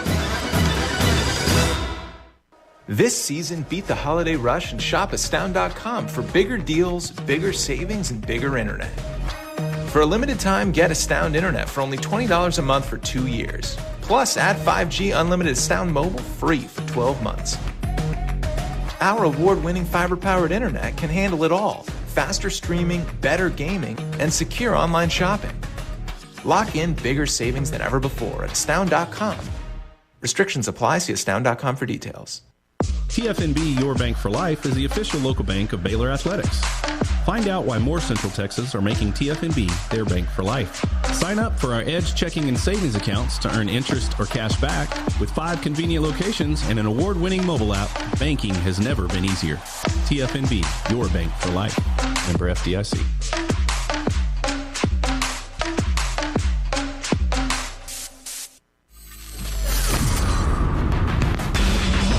You're listening to live coverage of Baylor football on the Baylor Sports Media Network.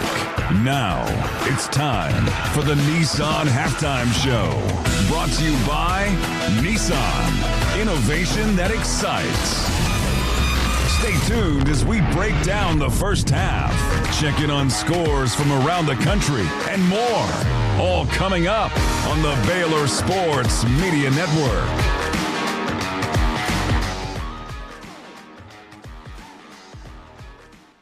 Report. It's brought to you by Nissan. Innovation that excites. Bears trail TCU 17-13 at the intermission. DJ will have all of our first half stats coming up in just a moment. Told you several times, our game sponsor tonight is Central National Bank. That brings our good friend Joe Nesbitt, President and CEO at Central National Bank, to visit with us at halftime. It is nice to see you, and what a fun environment here tonight. It really is, John. It's great to see you too, and to be up here, and what a special night with the 13 and 14 conference champions here. I think we picked a pretty good night to sponsor a game. I think you pegged it. You really did. And those guys are on the field now with their families for the most part. Isn't that fun to have them back? It is. You know, the part of the game sponsorship, I'm going to give Playfly a little plug here, but part of it is sitting in the Magnolia Suite, and both of those teams are right next to the suite we're in, and they're having a blast down there. Their families, you know, I got to fanboy with Bryce Petty. Nice. Yeah, it's great to see some of those guys who really brought a championship culture back to Baylor. Back-to-back Big 12 championships, 2013, 2014. A lot to celebrate there. Yeah. Joe, for you, I think I know the answer to this, but why is it important for you guys to support Baylor? Yeah, you know, John, 75% of our management committee is our Baylor graduates. We hire a lot of credit analysts.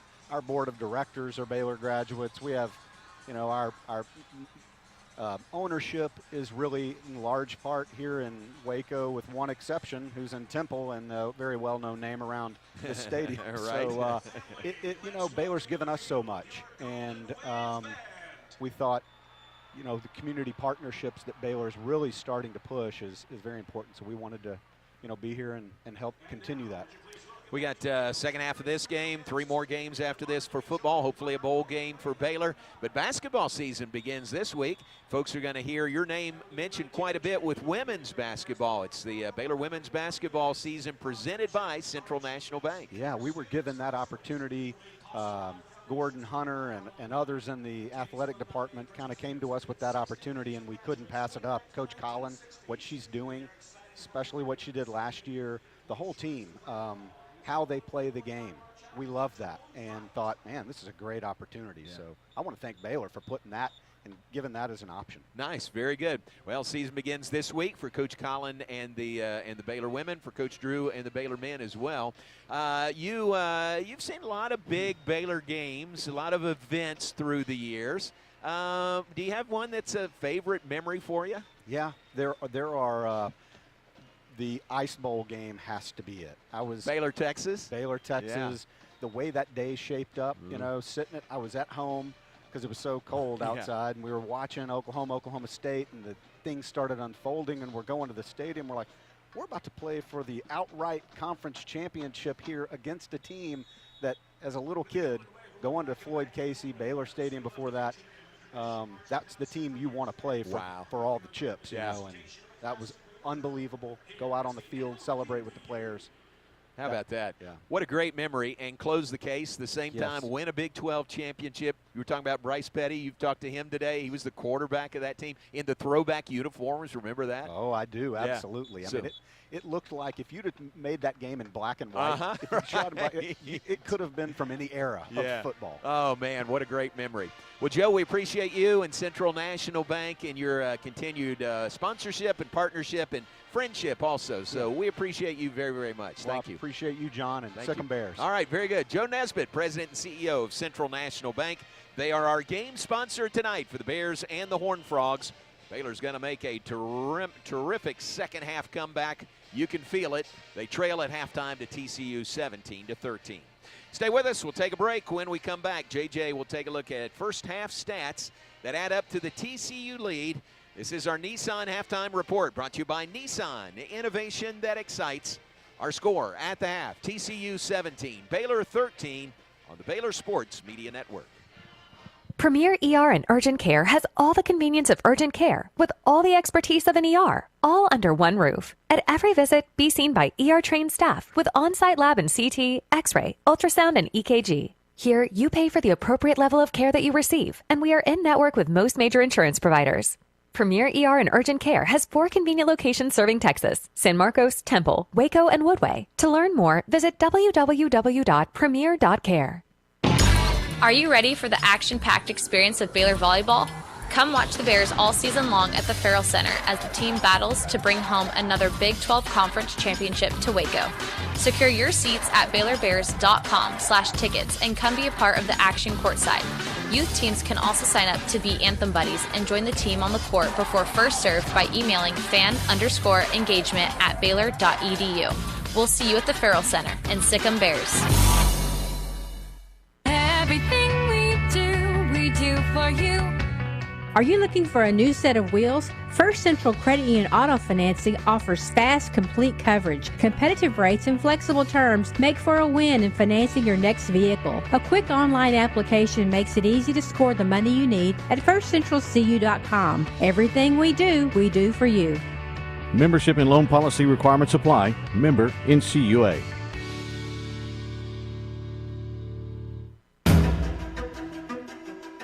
Stay in the game with Q-Collar. Last spot, JJ. First and only equipment proven to help protect the brain. It's backed by advanced research. No, about 30 seconds. And designed to protect your most important asset, I'll cue you. brain. Q-Collar is a proud partner of the Baylor Bears. When it's on, it's on. Learn more and collar up at Q30.com. That's Q30.com. You're listening to Baylor Football. Baylor Football on the Baylor Sports Media Network. Okay. Baylor trails TCU 17-13 in a very even game through the first half. The halftime celebration of the 2013-2014 back-to-back Big 12 championship teams, and they were a sight to behold when they were here on Baylor's campus and playing. It was actually the 13 team played at Floyd Casey, and then of course the 14 team was the opening team that played here at McLean. But nevertheless, wonderful to see those guys, and they gave us a lot of wonderful moments. But this game, TCU, it's been an even series quite a bit over the history, with TCU having a narrow lead, I think about 6 or 7 games. But through the first half, TCU has outgained the Bears 247 yards to 214. And remember, TCU had one extra possession. Really, Baylor did close the half with a possession that ended on that when Michael Trigg was called down before he got out of bounds, so they never did attempt that 50-yard field goal. But Baylor running the ball, once again, really well. 124 yards rushing to TCU 60. But through the air, while Sawyer Robertson has been relatively efficient, 10 of 18, only 90 yards. TCU pass defense coming into the game did a really good job against opposing offenses, holding them to 173 yards passing, but giving up over 165 yards rushing. And Baylor is well on the way to taking advantage of TCU's run defense. But the challenge has been for Baylor is finishing drives, and of course that we'll see if that 1 point comes to matter later in the game. Baylor missed an extra point after scoring their second touchdown in the afternoon. and they trail by 4 instead of 3. I already mentioned Sawyer's numbers, but Bryson Washington that first half, 12 carries for 99 yards, 2 touchdowns. That offensive line really pushing around the TCU front. Bryson Washington showing that he has a little bit of elusiveness, making safeties miss and then jaunting for touchdowns. But Bryson Washington having a very good first half. Third down conversions, TCU 4 of 8, Baylor 4 of 8. Both teams converting 50% in this game, so you know that when you get the ball, you have to maintain possession and try to get touchdowns in this game, because this may wind up being a mid-30s game easily. Penalty yardage, really not much penalty yardage. TCU, you can tell there in that first half, they've told their defensive backs, if you think these guys, because they're big play guys, are about to break beyond you, then what I need you to do is grab them. TCU 4 penalties for 40 yards, Baylor 3 for 25.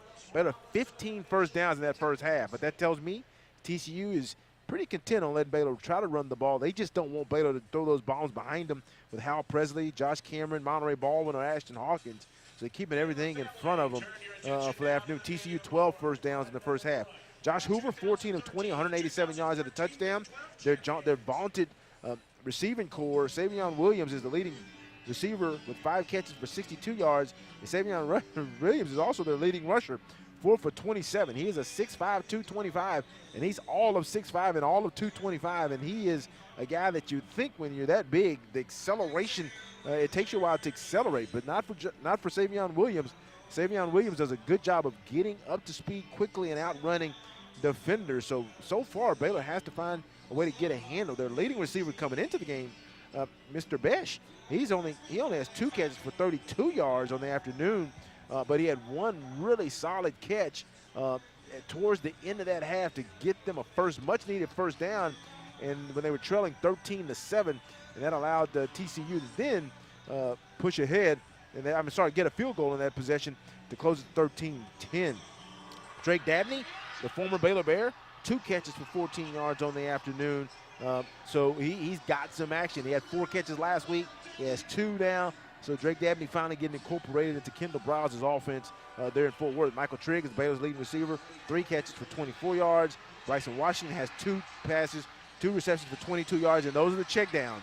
They're forcing Sawyer Robertson to check the ball down. So I'm hoping at halftime what they're telling him is, hey, just make sure you know your check down is, because if you know your check down is, actually those guys are picking up big yardage. So, we also had Gavin Yates. Gavin Yates, he picked up 5 yards on a nice easy check down to a tight end, and that was actually ended up being a good check down to try to end that half. Time of possession, 15 minutes, 29 seconds for TCU, 14 minutes and 31 seconds for the Baylor Bears. So time of possession has been relatively even on the afternoon. Neither team is going for it on 4th down. Both teams are clean in the turnover category, and this TCU team has turned the ball over 18 times. I said one of my keys to the game is Baylor needed to find a way to steal a possession from TCU. They need to find a way. This team will turn it over, but to get them to turn it over, you have to make sure you put them in pressure situations. You got to pressure Hoover and force him to make quick decisions, or you got to get some nice clean hits on their runners and force some fumbles. They have 10 fumbles on the afternoon. But nevertheless, an even game in the first half. This game will be decided here as we come out for the final 30. You're listening to Baylor Football on Baylor Sports Radio. TFNB Your Bank for Life is the official local bank of Baylor Athletics. Find out why more Central Texas are making TFNB their bank for life. Sign up for our Edge checking and savings accounts to earn interest or cash back. With 5 convenient locations and an award-winning mobile app, banking has never been easier. TFNB Your Bank for Life. Member FDIC.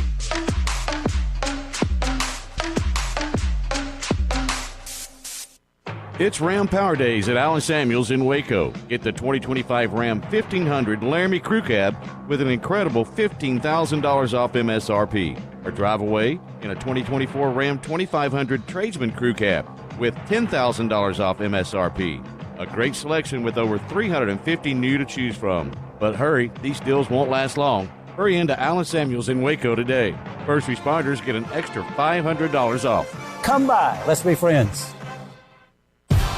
It's the biggest blockbuster on the Brazos, and you don't want to miss the premiere of Baylor women's basketball at brand new Foster Pavilion for the upcoming season.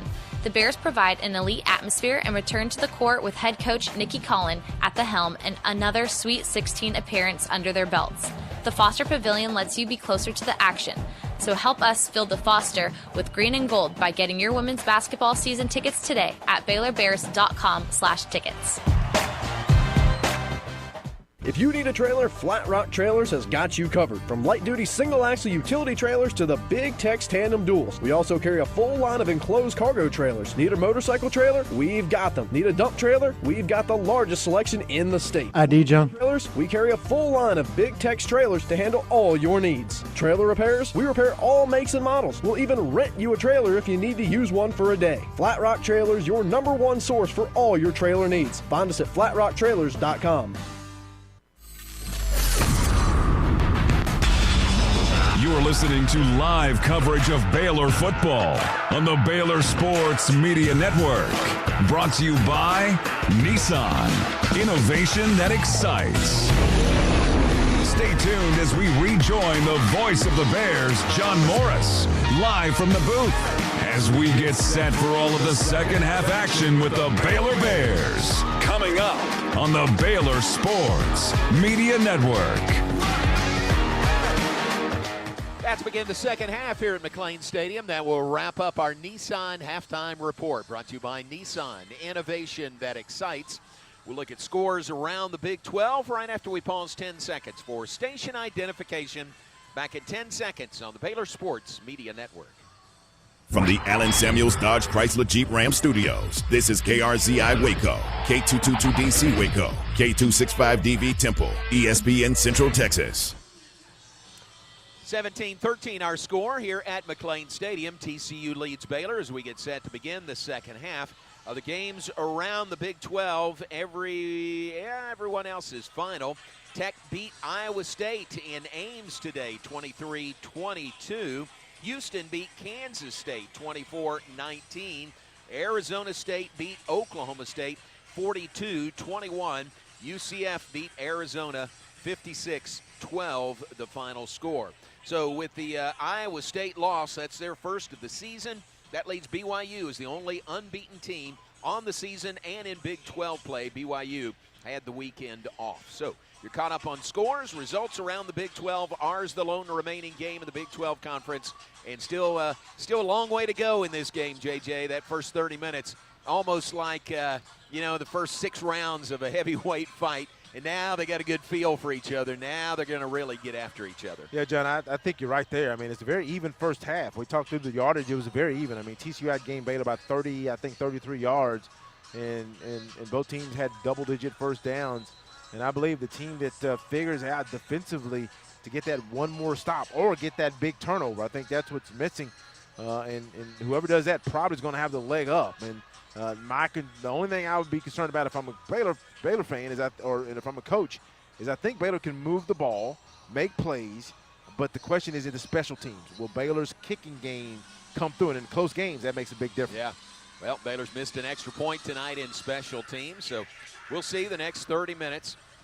TCU, again, repeat what we said in pregame. TCU is at the bottom of the league in takeaways. They are minus 11 in that takeaway category, minus 11. Baylor is actually at even par. They are at 0. Baylor has turned it over 11 times. They have 11 takeaways, so they are right at 0.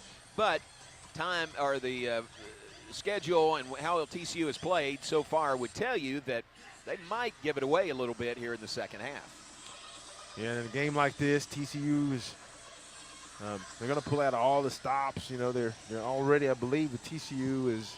Let me TCU's right. I think TCU. I'm sorry, is a game short of being bowl eligible. Right. So you got to be ready for all the stops to be pulled out. They have really good wide receiver core. The first thing when you come out second half, make sure they kick this ball off before you bail out of there. Here we go. TCU kicks it away. High end-over-end kick. It'll sail out the back of the end zone on the touchback. Bears will have the ball at the 25. Remember, TCU won the toss to begin the game tonight. They took the ball first. That's why Baylor gets the ball first to begin this third quarter. And TCU did what they're supposed to. They didn't score on that first drive, but they came out of the first half an up. I mean, they're up 4 points by which you consider possession. So now it's Baylor's turn. Baylor has to take advantage of having that ball to start the first half. Just make TCU chase them. You begin that by moving this ball down the field here on this first drive. All right, Sawyer Robertson at quarterback. He's going to take the snap in the shotgun. Trigg in motion, out to the far side, hand the ball off. First play of the third quarter. Not much there. In fact, no gain on the play by Bryson Washington. Well, what you're seeing, and I mean, I would expect it too. I mean, like what they're doing on early downs now, if Baylor's going to run it, I think that first down is the way to get Sawyer's pass completion up, is to throw it on first down. They're bringing a safety downhill on first down to then force a second and long like we have here, 2nd and 10.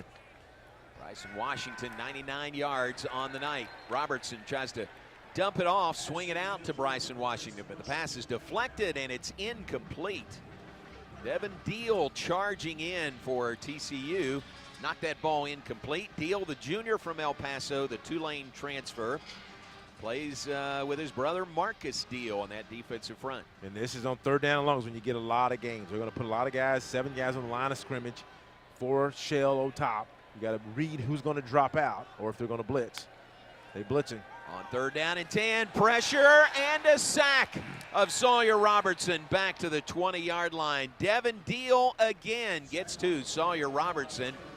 So the Bears' first possession of the second half, they're going to have to punt the ball away on 4th down and 15.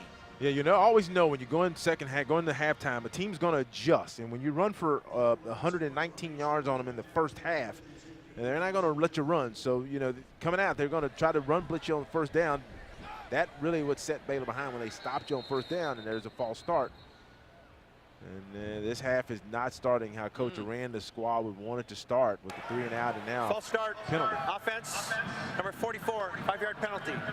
Still 4th down. So back him up 5 more yards before Palmer Williams will punt it away into the wind.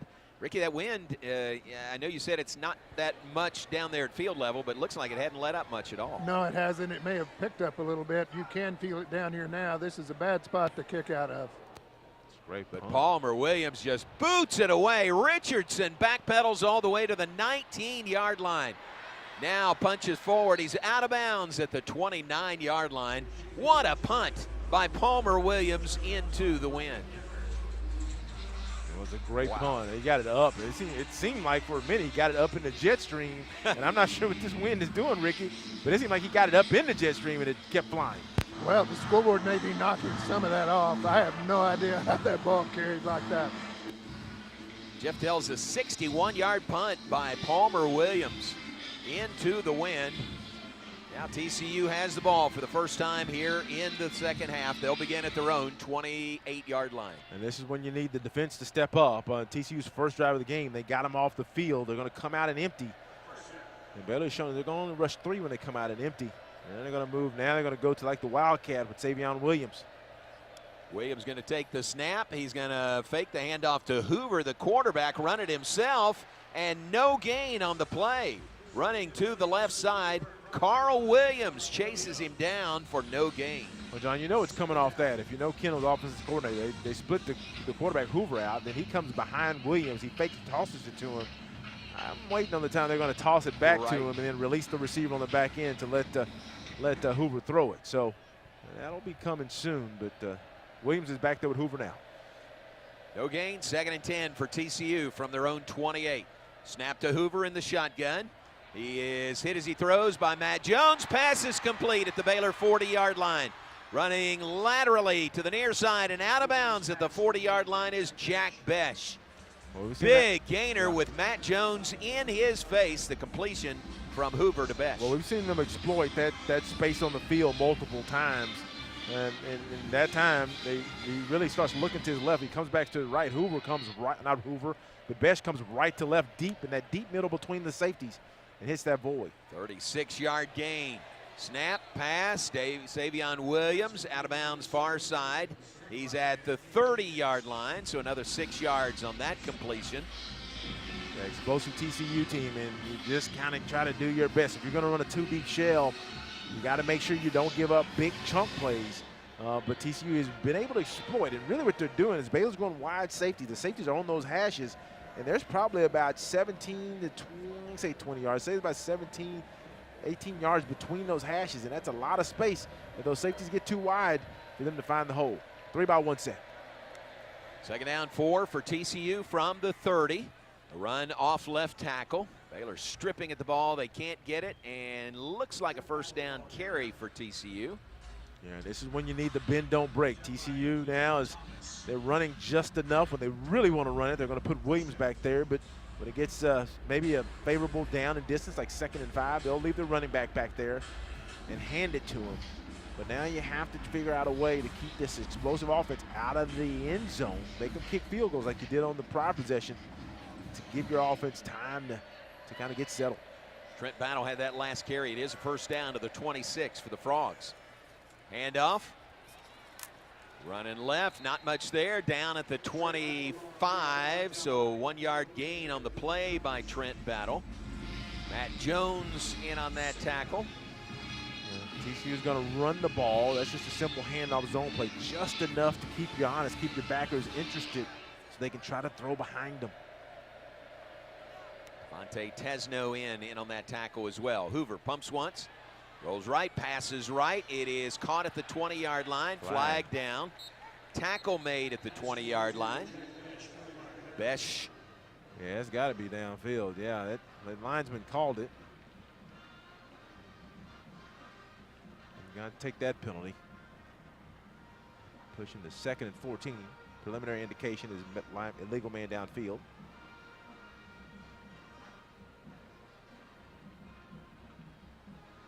So figuring out the yardage on that, that'll back him up. Here is our referee, David Alvarez. Downfield, offense number 51. 5-yard penalty. Still second down.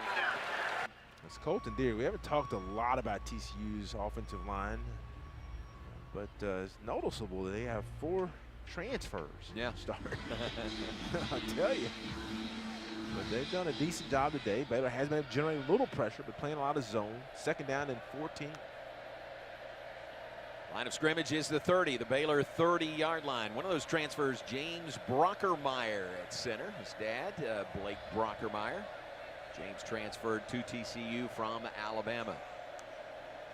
Snap back to Hoover, handoff. Nowhere to run, and he dropped the ball, but then it's covered by Cam Cook.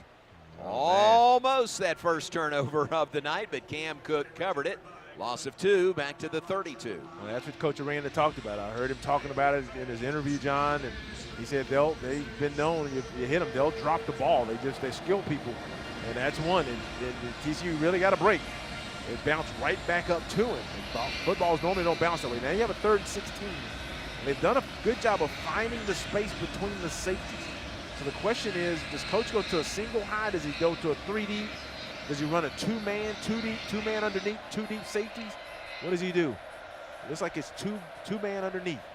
On 3rd down and 16 for TCU. Hoover rolls left, now going to tuck it and run. He's out of bounds, chased out of bounds on the near side. Chased out of bounds on the sideline by Keaton Thomas. He got to the 28, 29, no closer. Let's go down to Ricky Thompson. Guys, that's really a win. TCU had first down at the Baylor 26, and to force them into a field goal here is a win for the Baylor defense. Yeah, good call. Thanks, Rick. Call to the sidelines brought to you by Alliance Bank. Alliance Bank, it's your bank. Field goal attempt will come from the 37-yard line, so a 47-yard attempt. Good snap, good hold, and the kick is good. He's banging it through there. Kyle Lemmerman, he definitely is. Freshman kicker adds 3 to TCU's total. Now with 9:04 on the clock in the 3rd quarter, it's TCU 20, Baylor 13. We'll take a break and be right back on the Baylor Sports Media Network. TFNB Your Bank for Life is the official local bank of Baylor Athletics. Find out why more Central Texas are making TFNB their bank for life. Sign up for our Edge checking and savings accounts to earn interest or cash back. With 5 convenient locations and an award-winning mobile app, banking has never been easier. TFNB, your bank for life. Member FDIC.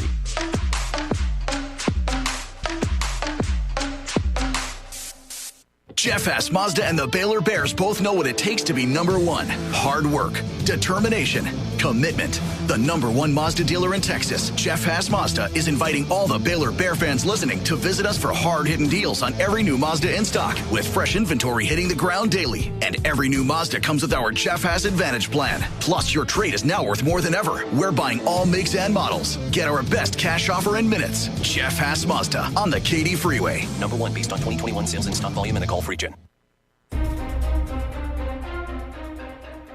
When life gets complicated, Butts Law Firm is your one stop for a wide range of legal needs. Whether you need estate planning documents such as a will, trust, or guardianship, or the appointment of a receiver to handle personal or business assets management and disposal, consumer protection, family-related legal matters, or various business-related issues, we are your community firm. Whether you're planning for the future, navigating a probate, or managing a business, our experienced team is ready to guide you every step of the way. Trust us to provide the legal support you need. Call today. 406-641-BUTZ. That's 406-641-2889. Or come by the Waxahachie office at 301 South Rogers Street, Suite 202, downtown Waxahachie. Come see the difference having a trusted attorney by your side can make. Because at Butts Law Firm, your legal rights are our business.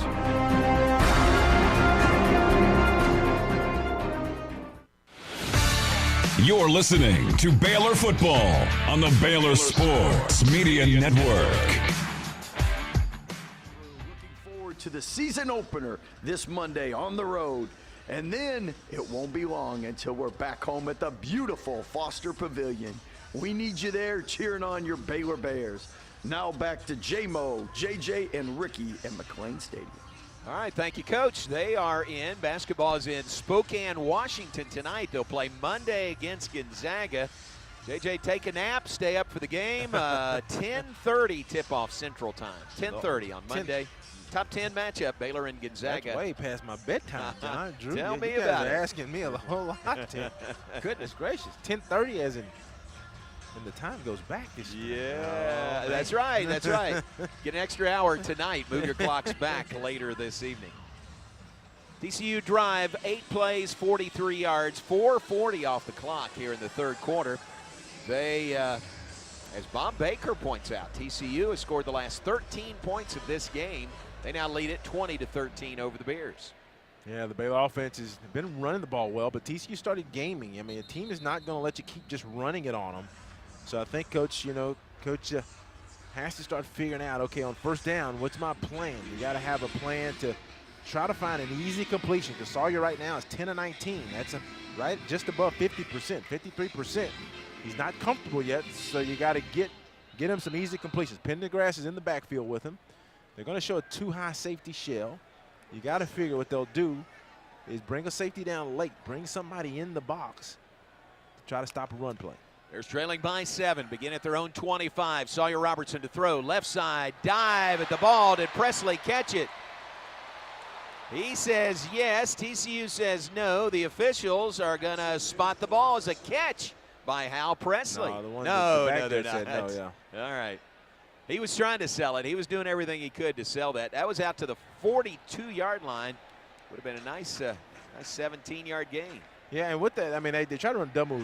Presley did. He kind of broke in, then he broke back out. And if we were on the road, they would show that play on the board, John, multiple times right. just to get an idea. The previous they're going to look at it. is under further review. Right. Going on the field is an incomplete pass. Ricky, did you get a good look at that? Yeah, it's going to be close. The point of the ball did hit the ground. It'll be a matter of if they thought Presley had control before it hit. He definitely had control when he rolled over, but we'll see what they call. This ball did hit the ground as Hal reached out for it, which would have been possible for it not to. We'll see if they say he had control. All right, Hal Presley's doing everything he can to sell that. I think he is convinced that he made that catch. Here is Hal Presley on his quarterback, Sawyer Robertson. Man, I've seen nothing but leadership from Sawyer. And it's not like he's faking it.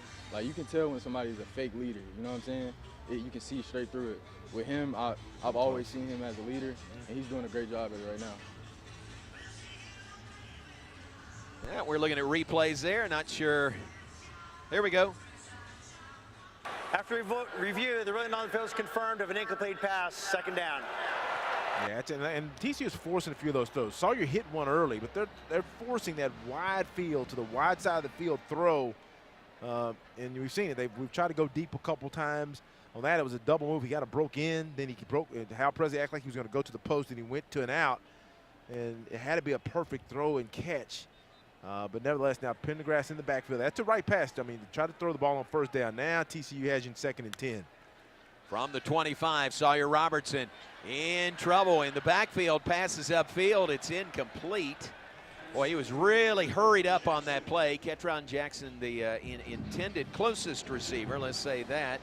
And the incompletion will bring up 3rd down and 10 for the Bears. Well, TCU, their defensive coordinator, Andy Avalos, doing a good job of playing games. On that, they had a little tease, an NT stunt where the nose took one way, the tackle came around, they were going to break free. And Sawyer was actually moving before the pressure got to him, so it looks like he's seeing the rush more so than the coverage right now. He's facing a 3rd and 10. TCU is showing like they're going to bring a bunch of bodies. Here they come on 3rd down and 10. Pass upfield, that is caught. Close. Right to the 35 and pushed backwards. They're going to give him progress across the 35. That is a 1st down, and that is Hal Presley on the receiving end for 10 yards. And that was just what the doctor ordered. 2 receivers set to the left, and then Hal did a great job just breaking in and using his body and protecting the ball. And they're going to, once again, hold up. And here we go, 2-by-1 set. But let's see if they yellow move. This should be a pass play. Goes the ball just across the 35-yard line. Hand off to Pendergrass up the middle. Keeps his footing. Across the 45 to the 46-yard line. That's an 11-yard gain. That had the makings of that touchdown run he had to close the game against Oklahoma State. Yeah, just disregard what I say. Dawson, give him the ball. That's what I meant. Give him the ball. 11-yard gain. 1st down Bears. They're out to the 46. 8:09 and counting 3rd quarter. 20-13. TCU leads Baylor. Robertson claps his hands, takes the snap. Give to Pendergrass again. Right up the middle, across midfield to the TCU 48-yard line. 6-yard gain on that carry by Dawson Pendergrass. Had the huge game last week. 6 carries, 142 yards, touchdown. Averaged 23.7 yards per carry last week. Well, now you have him in 2nd down and 4. TCU doesn't want to see him.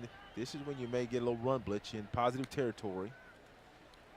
Give again to Pendergrass, running left, trying to get to the corner. Can't get there, pushed out of bounds. Looks like no gain out at the 48 on the far side. Maybe even lost a yard to the 49 on the play. Yeah, John, that was a run blitz. And I mean, you almost kind of got expected. You know, I mean, Dawson got 2nd down to get you to 2nd and 4.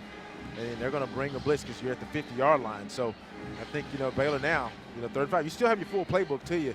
Is when you get those opportunities again, you got to look at, you got Monterey in the slot taking a shot. But they're going to show a lot of bodies, 6 bodies at the line of scrimmage right now. On 3rd down and 5 from the TCU 49. Sawyer Robertson to throw. Passes near side. Caught by Monterey Baldwin. Spins around. He is down the sideline. 30, 20 to the 15 and pushed out of bounds. The speedy Monterey Baldwin took the pass, curled around, and runs it all the way to the 9-yard line where it's 1st and goal for Baylor. 40 yards on the reception. Let's go down to Ricky. Well, it was a great move by Monterey. Ketron actually got in the way. He didn't hit anybody, but he defended, got in the way of the cornerback, couldn't make the play. I thought Monterey was gone. Good play by the TCU defender to force him out of bounds at the 9. Big drive here for the Bears. They need 6. Bears in the HEB red zone. Baylor football 2024 presented by HEB. It is 1st and goal at the 9 for Baylor. Pendergrass in the backfield gets the carry up the middle and to the lip of the cup. He is held just out of the end zone. 8-yard run by Dawson Pendergrass. That ball's going to be spotted inside the 1 for the Bears. 2nd and goal from there. Baylor needs to snap it. They need to snap it. They're running 5-6 guys on, man. I'd snap this ball. Wow. TCU changing out. Yeah. Oh, now and Baylor jumps. Well, we jumped. God. I'm frustrated, y'all, right now, but I'm thinking Baylor didn't sub. TCU's running guys on. Baylor has an automatic call. You got. He said, wait a minute. He said, hold up, don't say that. Yeah. Boy, but our guy moved, though. Yeah, but our guy moved. All the officials are talking about it here. Yeah, Baylor did not sub. You don't have to wait on TCU. False start. Yeah. Offense. That's the right call. Number 68, 5-yard penalty. Still second down. And that's the right call. And I know we'll say they'll have TCU had somebody on our side of the field, but that's really on Sawyer's experience. He has to know we're not subbing. We got an auto call. We're running. You get guys down. We're running it because they're running guys on and off. You're going to get a penalty, and you're going to get. It's not going to be a big one. You're going to get half the distance, but nevertheless, it's going to be now. I guess 2nd down and 5. 2nd down and goal from the 5 instead of 2nd and goal from the 1. That's a big difference. Sawyer on an empty backfield. Here we go. Ball just outside the 5-yard line now. It is 2nd and goal from there. Sawyer Robertson looked like he was going to run it. He passes it for a touchdown, but they blow whistles. Are there flags? No, there's no flag. I don't see a flag. He completed a pass to Gavin Yates, but there were whistles. You can't. How are you going to replay on a penalty? Boy, man, what is going on? Yeah, and John, here we go. The previous play, there is no foul for illegal substitution on the defense because the offense false started. That's what we were looking at. 2nd down, that play did not count. Holy cow. Boy, that's an error on their part. That's not Coach Aranda didn't call for a review. That's actually a technical issue on their side. But I think if I'm Coach Aranda's talking to him, Coach Aranda's like the ball was snapped and the play was running, and I'm assuming the buzz hit the ref, and he blew the whistle, but the play was in action. Yeah. So that's got to be frustrating for Coach Aranda to accept that because the play was in action, and it's a buzz from upstairs that really is going to negate that touchdown pass. And now, Baylor, if you're a Baylor offensive player, you just got to reset mentally. We're still 2nd and goal from the 5. That's still not a bad position. We've been running the ball well. This is one where Sawyer he's going to have to run it. Because you're going to do Sawyer. You're going to actually read this with Sawyer. Here we go. Holy cow. They snap it again, and whistles blow again. What is going on? Oh, my gosh. You got to be kidding. Oh, my gosh. You got to be kidding. Okay. The worst thing that can happen here is they run the play again, 2nd and goal from the 5. The best thing that can happen is they get the touchdown to Gavin Yates as they review it. And John and Rick, I don't know where you are. I'm going to bring Rick in here. My challenge is, as a player, this is just very disruptive. I mean, it takes a lot for coaching now just to get you settled, right, Rick? Because now you've been stopped twice, and you're trying to score to even this game up. Yeah, it's just you hate to see officials take over a game like this, and that's what they've done. Either make the right call or bury your whistle in your pocket. But they can't keep forcing this where you're running play after play. This is the 3rd snap from the 6-yard line. Yeah, and it's the timing of it. The whistles blow as the ball is snapped or after the ball is snapped. That's the issue. And my issue too, John, as we come back, I'm just thinking, I thought they made the right call. One of Baylor's players false start. Now, if they say like maybe a defender was in the neutral zone, that's something different. But nevertheless, this gets to a point to where it's almost ridiculousness in an administration of kind of the game. All right, taking a long look at this, and again looking at the previous play that was a sort of a jump pass to Gavin Yates for a touchdown. So that's what they're looking at. David Alvarez takes the headset off. Because they were right the first time. Man, oh man. Because the offensive line was here we go. After further review, the defense did have 12 on defense during the false start. Those penalties will offset. It will be 2nd down. Well, this works out in our favor, John, so we like this one. That's true. And the ball goes back inside the 1. Yeah, exactly.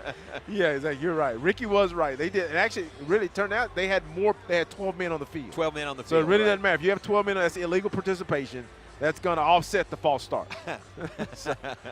That is wild.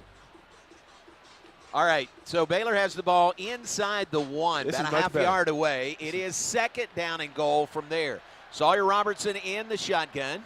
Dawson Pendergrass off his right shoulder. Snap back. Give to Pendergrass. You're not going to stop him. Into the end zone. Touchdown, Baylor. Bears punch it in. They're an extra point away from tying the game at 20 apiece here in the third quarter. Uneven drive. Eventually, I think the officials got to the right point, so I'm going to quit back. They got to the right call. There was 12 men on the field by TCU, and even though Baylor Falls started, those are offsetting penalties. But nevertheless, Baylor drives down. They really needed that. And Ricky, we talked about it during the break.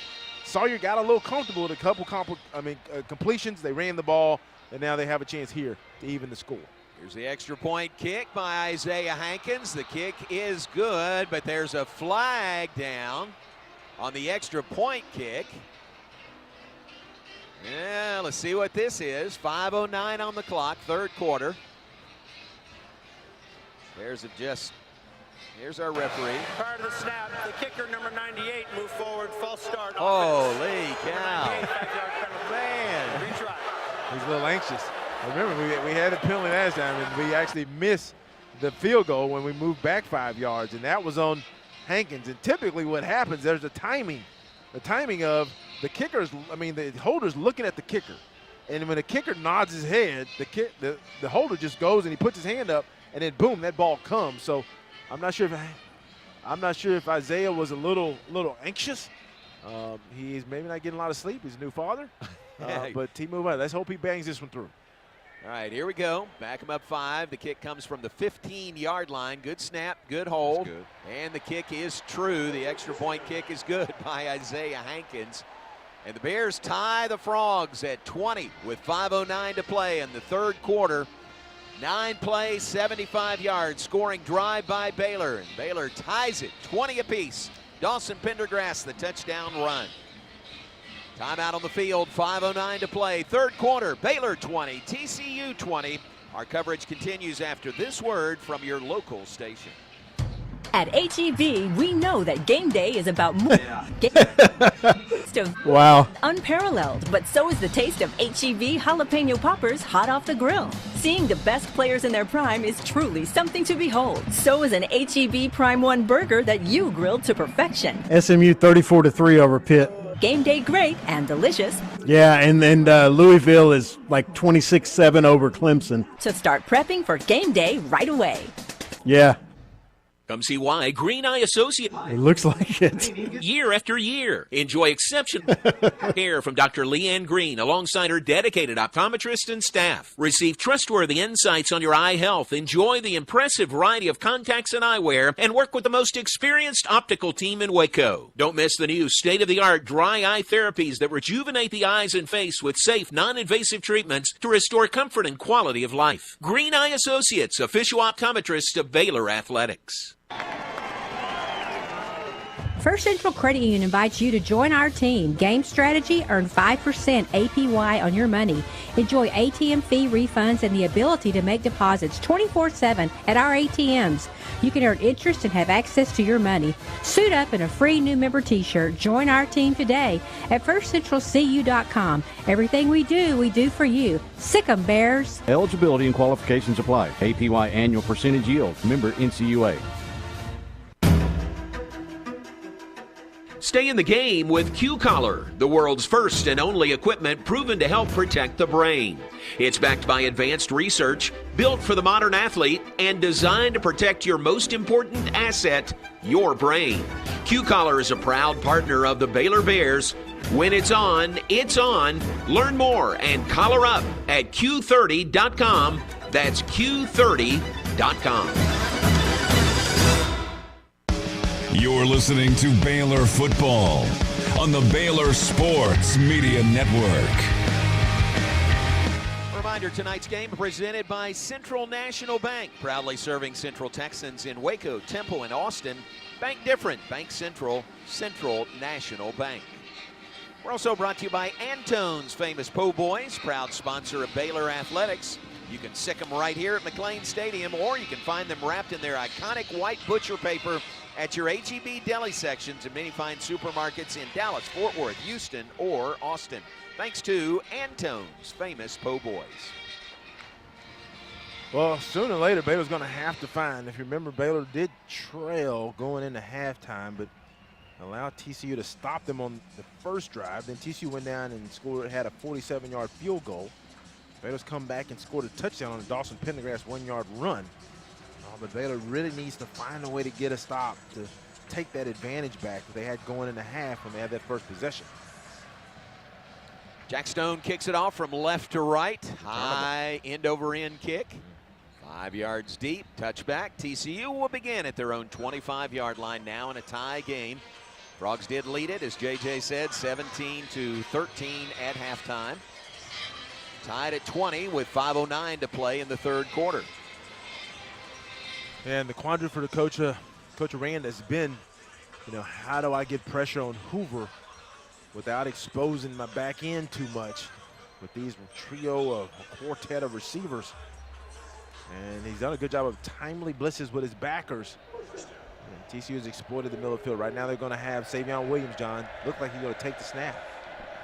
He is in the Wildcat. He does take the snap. Going to run off left tackle. They got a hole. He's to the 30, the 35, to the 40. Pushed forward and down out to the 47-yard line. Caden Jenkins made the tackle, but just like that, threw a really big hole on the left side for a gain of 22. Well, whenever I see Savion back there and he's in front, it sets up. If I'm coach, I got to come out of the two shell and bring the safety down. You show two shell, too many gaps. Now Hoover back in. He's going to hand the ball off and trapped for a loss. Jackie Marshall makes the tackle for the Bears. That was Payne with the carry, Jeremy Payne.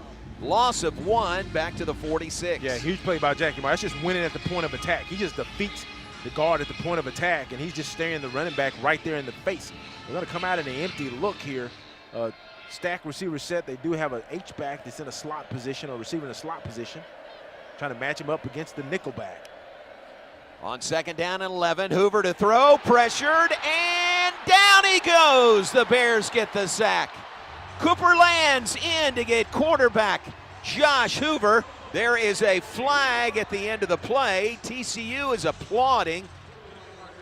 This may be a penalty against Baylor at the end of the play. It's not a smart play, John. It's not a smart play. Baylor had made the play, and even if you're aggravated by what maybe a lineman is doing, you got the sack. Baylor had the sack, had the big play. Going to make them force.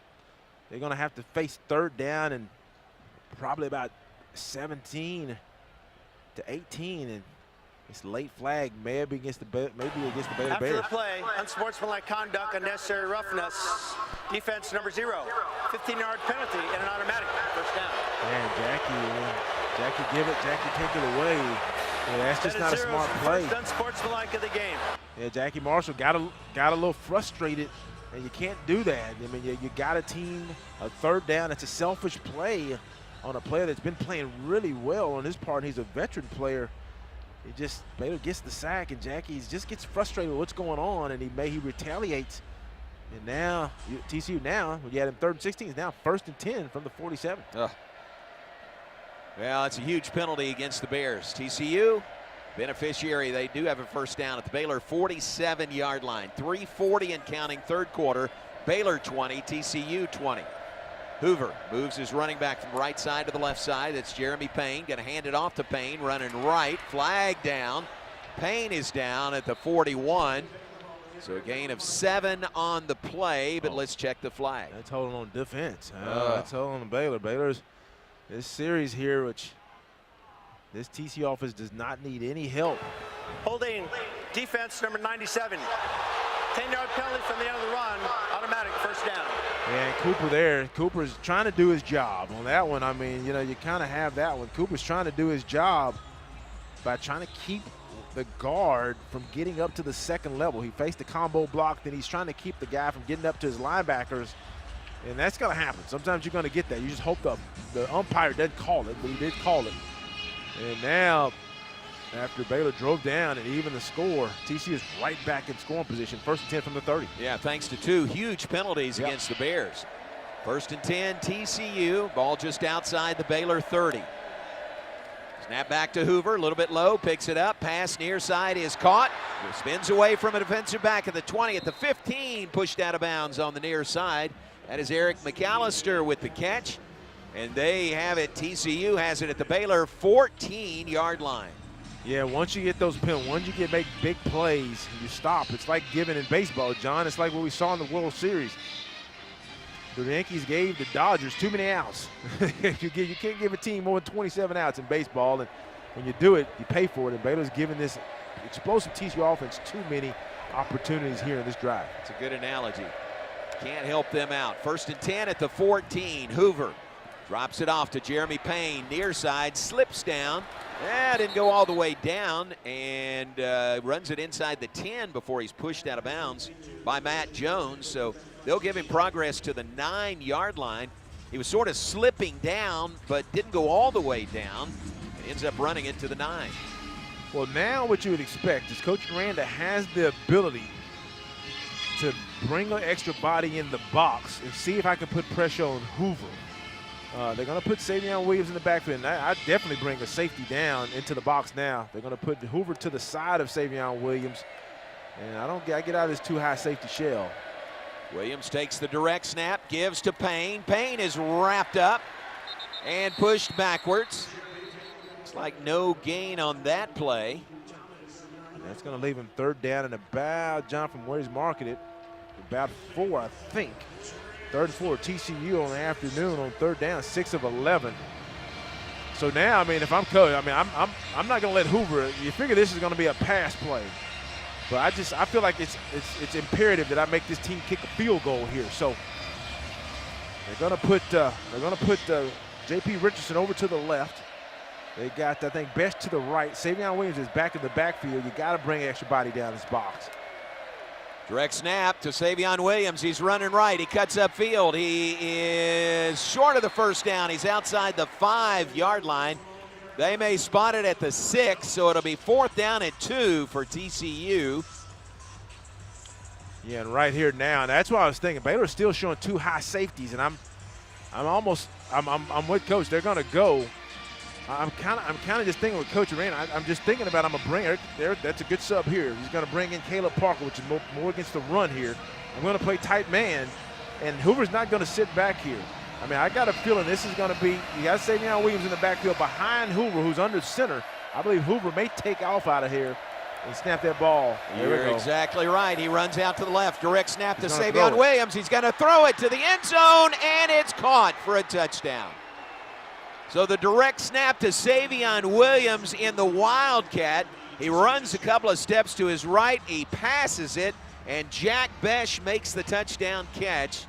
Well conceived play by TCU on 4th down and 2 from the 6. They not only get the 1st down, they get the touchdown and regain the lead 26-20. And I'm not sure if we're in man there, John. I'm just waiting for the replay, but I think on that, if you play man and bring everybody in the box, the guy playing man is just going to stay with the receiver. It looked like Baylor was maybe still playing zones, and that receiver got away, and it was recognized late there by the Baylor corner. But nevertheless, TCU aided on that drive with 25 yards in penalties. Going to go to up 27-20. Extra point kick is good by Limmerman, and with 23 seconds to play in the 3rd quarter, our new score, TCU 27, Baylor 20. Stay with us. Back after this on the Baylor Sports Media Network. Hey Baylor fans, group experiences are back for the 2024 football season. Fans can purchase exclusive experiences online and on the Baylor Sports app. Baylor football experiences include on-field photos, sideline access during warm-ups, tunnel access during the team run-out, an in-game radio booth experience with the voice of the Bears, a birthday bash, and so much more. There's limited availability, so purchase your experience today at BaylorBears.com/group experiences or the Baylor Sports app to lock in your one-of-a-kind game day experience today. This season, beat the holiday rush and shop Astound.com for bigger deals, bigger savings, and bigger internet. For a limited time, get Astound Internet for only $20 a month for 2 years. Plus, add 5G unlimited Astound Mobile free for 12 months. Our award-winning fiber-powered internet can handle it all. Faster streaming, better gaming, and secure online shopping. Lock in bigger savings than ever before at Astound.com. Restrictions apply. See Astound.com for details. It's Jeep Adventure Days at Allen Samuels in Waco. Drive off in the new 2024 Jeep Grand Cherokee Overland with $13,000 off, or the 2024 Jeep Gladiator Sport with a huge 18% off MSRP. Need more options? How about a new Jeep Compass, $9,000 off, or a stunning Wagoneer L with $8,300 dealer discount. Plus, all models come with 0% financing for 36 months. Get your adventure started today at Allen Samuels in Waco. Come by. Let's be friends.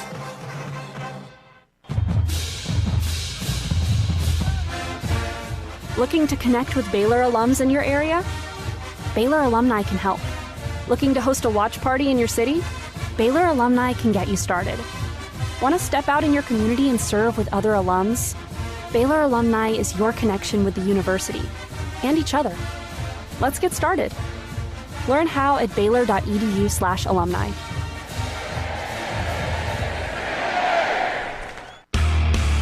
You're listening to Baylor Football. Baylor Football on the Baylor Sports Media Network. Baylor Football 2024 presented by HEB. HEB, here everything's better.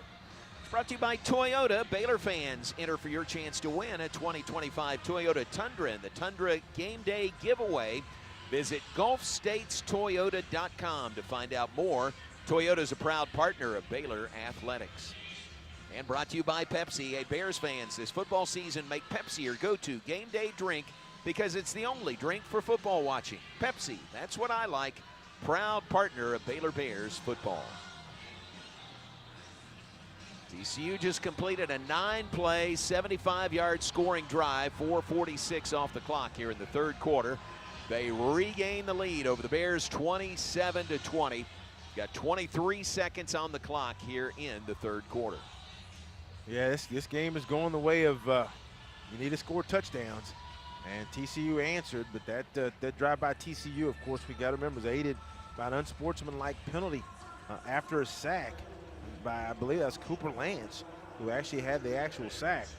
Jackie Marshall kind of got in a tussle, and I know there's some stuff going on that he wasn't happy with. That extended the drive, then there was a defensive hold. So 25 yards in penalties aided that TCU drive, and this is the type of offense that doesn't need any additional help. So, but nevertheless, Baylor gets the ball back here and have an opportunity. Kick is away, end over end kick. 7 yards deep, out the back of the end zone. Baylor on the touchback has the ball back. They'll begin the possession at the 25-yard line. So fourth quarter, 23 seconds away. Baylor will have the wind at their back when we move to the fourth quarter. See if that makes any difference at all. Right now still going into the wind to the final few ticks of the third quarter. I think what's important is that you just stay settled down and just play football. And right now I know it's a rivalry. Just got to play football, and it's important with momentum that you just kind of keep answering. Important to answer here. Baylor from their own 25. Sawyer Robertson fires it down the line to the left side to Ashton Hawkins. He's out of bounds at the 32-yard line. 7-yard gain on the first down play. Nice, easy completion. It's a long throw for Sawyer as this clock ticks down in the third quarter. That may have been the last snap. Stack receivers to his left. He just zooms it out there. Easy 7 yards. They're going to snap it again before the end of the third quarter. Hand this one off to Bryson Washington. He is slung down to the turf. Big play by the defensive lineman for TCU, and no gain on the play. It is 3rd down and 4 as we switch ends. Bears have the ball. TCU has the lead. On to the fourth quarter here at McLean Stadium. Our score, TCU 27, Baylor 20. You're listening to Baylor Big 12 football on the Baylor Sports Media Network.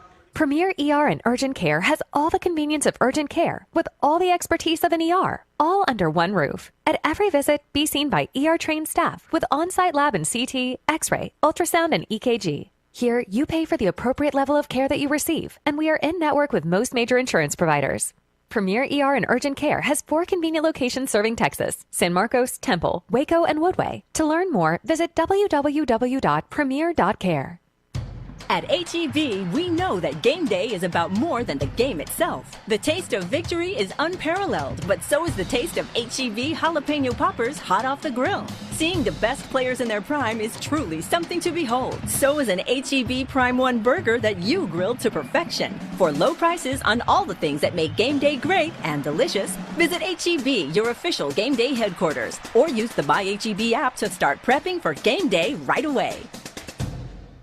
Hey football fans, Kyle Citrano here with George's Restaurant Bar and Catering to invite you to experience game days with George's this season. Join us at George's before or after the game for some signature Big O cocktails. Now come watch every second unfold on our 200-inch TV screens. Hosting a tailgater party? Let George's cater with our party packaging meals, perfect for feeding your crew. Swing by for breakfast, lunch, or dinner at either of our locations. George's number 1 at 1925 Spade Avenue or George's number 2 at 1201 Hewitt Drive. And make plans to try out Jorge's Cantina this season, the latest addition to the George's family, with authentic Mexican cuisine, fresh seafood, and tequila cocktails galore. Come see for yourself and sick 'em Bears. First Central Credit Union is cheering for the Bears. Our team advantages are 5% APY free reward checking. Enjoy ATM free refunds and be on the winning side with direct deposits 2 days early. Huddle up with First Central to make deposits 24/7 at our ATMs and suit up in a free new member t-shirt. Visit online at firstcentralcu.com.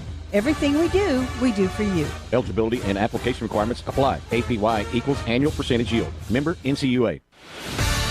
You're listening to Baylor Football on the Baylor Sports Media Network. TCU is presented by Central National Bank, proudly serving Central Texans in Waco, Temple, and Austin. Bank different. Bank Central, Central National Bank.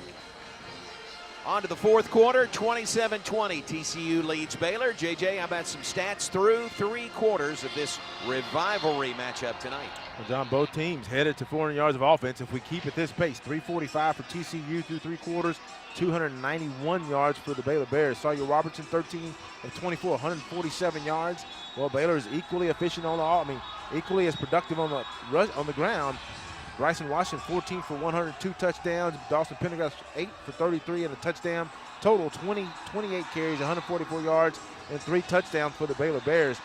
Josh Hoover, 18 of 24, 250 yards and a score. On the ground, they've got 28 carries for 89 yards, and most of that by Savion Williams. Yes, that's the receiver who also leads them in reception, 6 for 68 on the afternoon, followed by Jake Besh, with 4 catches for 74 yards and a score. Time possession, 24 minutes, 55 seconds for TCU, 20 minutes and 5 seconds for Baylor. And right now, neither team has turned the ball over. There was a fumble, but it was recovered by the TCU player. Baylor now facing a 3rd down and 4. On 3rd downs, Baylor 6 of 11, TCU 4 of 10.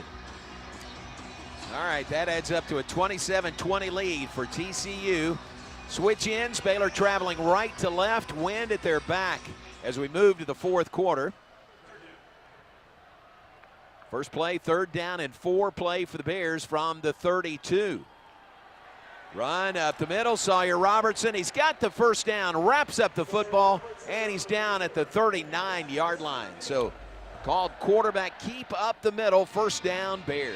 And John, that's actually a pass play, but I think Coach Jake told him, hey, look, I want you to have one read. If they blitz you from the edge, you throw it to the inside slot to your left. If not, run it. And that's what he did. For a big first down for the Bears out to the 38. Sawyer Robertson looking to throw. Fires it over the middle, caught by Josh Cameron at the 45 to the 40 to the 35-yard line. What a grab by Josh Cameron. Bears have it at the TCU 35. And that's another maturation. I mean, really, Sawyer's not been completing at a high rate, 13 to 24 before that pass. But what he does, he climbs in the pocket. That's what you want him to do. Climb the pocket, step up, and then fire it. And that's what he did. Very accurate. 27-yard gain. Oh, quick yes. snap, handoff up the middle, into the end zone. Touchdown, Baylor. Bryson Washington, 35 yards for the touchdown run. Baylor an extra point away from tying the game in the fourth quarter. And Ricky, I'll tell you what I like the best, Ricky. I'm not sure what yours. I saw Sidney Fugar come off the field saying, let's eat, because I think he did something pretty big on that play. Yeah, I think he did. And moving him to tackle, since he has been at left tackle, the Bears are averaging 300 yards a game rushing. He was ready to play. I don't think anybody expected that one right up the gut for 35 yards at that point. Huge score. Bears cover up TCU's last score, 14-03 to go in the fourth quarter. Here's the all-important try for the extra point. Good snap, good hold, and kick is on the board. Third rushing touchdown tonight by Bryson Washington. That one covers 35 yards. He's at 135 yards on the night, and we are tied at 27. 14:03 on the clock here in the fourth quarter. 6 rushing touchdowns on the season for Bryson Washington. How about that one? JJ, you called it. When he broke the line of scrimmage, he was gone. Yep, and John, it opened up, and I didn't see the block specifically, but Sidney Fugard, he was on the left side. They ran a zone. I believe that was from left to right, or right. I think it was left to right. May have been right to left. And when he broke, it really wasn't a tackle. It basically was a nice hole and maybe a little arm slap on him. But after that, it was an easy jaunt for Bryson Washington. But I think up front, really what you're seeing is we've seen this TCU team struggle against the run in games, and now against Baylor. Baylor's at 185 yards on 30 carries, and most of that damage done by Bryson Washington, who's 135. And I'm saying, hey, you got to let those guys eat, see if they can close it out. Here's the kickoff by Jack Stone, right to left. That one will sail 2 yards out the back of the end zone. Adrenaline's flowing there, and the wind is at his back also. So TCU will begin at their own 25. Scoring drive by Baylor took only 5 plays, 75 yards, a minute 20 off the clock. Ties the game at 27 apiece. Last time Baylor had a player with 3 rushing touchdowns in a game was Richard Reese at Texas Tech, October of 2022. Well, right now, I think Coach Aranda, he was talking to his defense as they came over right after that series. I think he's telling them, calm down. Let's just play football. And you got Big E in there with Jackie Marshall. These guys made big plays. Let's see if they can just play football. Here we go. TCU has the ball back. Tie game beginning at their own 25. Fake the handoff, kind of an underhand, maybe a toss, another wraparound handoff, and no gain on the play.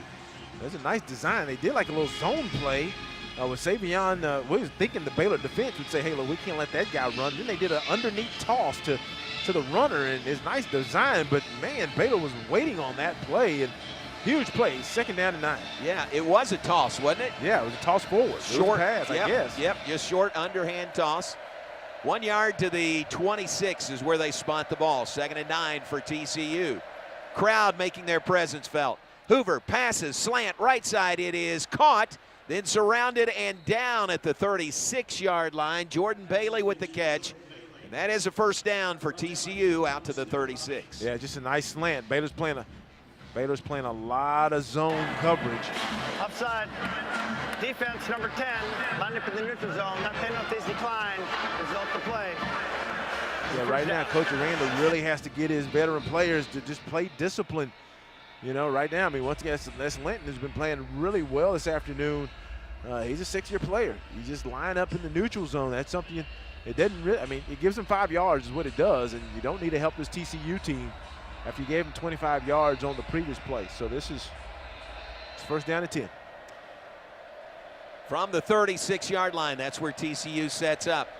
Savion Williams in the Wildcat position, takes the snap. Looking to run right. Bears have him hemmed in, push him out of bounds into the Baylor bench area. There is a flag down. It wasn't a hold. It was a hold as a tackle. It was a tackle. Not a hold, more than a hold, right? Holding. Offense, number 62, 10-yard penalty.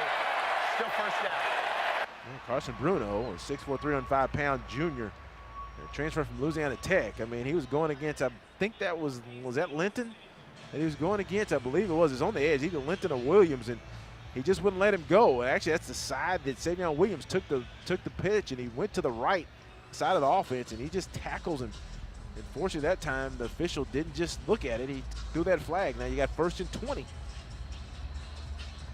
from the 26.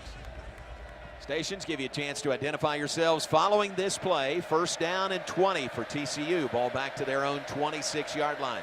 3 receivers right, 1 to the left side. Snap back to Hoover in an empty backfield. Passes out to the left side. It is caught and out of bounds near the first down marker. I think it is a first down across the 45. First down pass to McAllister. Let's pause 10 seconds for station identification on the Baylor Sports Media Network. The Toyota Tundra's powerful, available iForce V6 From the engine. Allen Samuels Dodge Chrysler Jeep Ram Studios, this is KR's How about that? K222DC Waco, K265DV Temple, ESPN Central Texas. 20-yard pickup there for a first down for the Frogs. Got them out of that hole. Now 1st and 10 from the 46. Jeremy Payne faked the handoff, pass, left side, incomplete. Baylor had a shot at an interception there, but it falls incomplete. Orlando Johnson close to making that pick. Yeah, that previous play they converted is a nice little smash route concept. They had a corner route.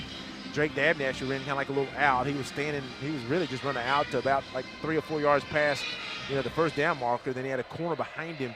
The Baylor corner has to sink off that. Notice that corner's coming behind him. Baylor's going to show blitz here on 2nd and 10.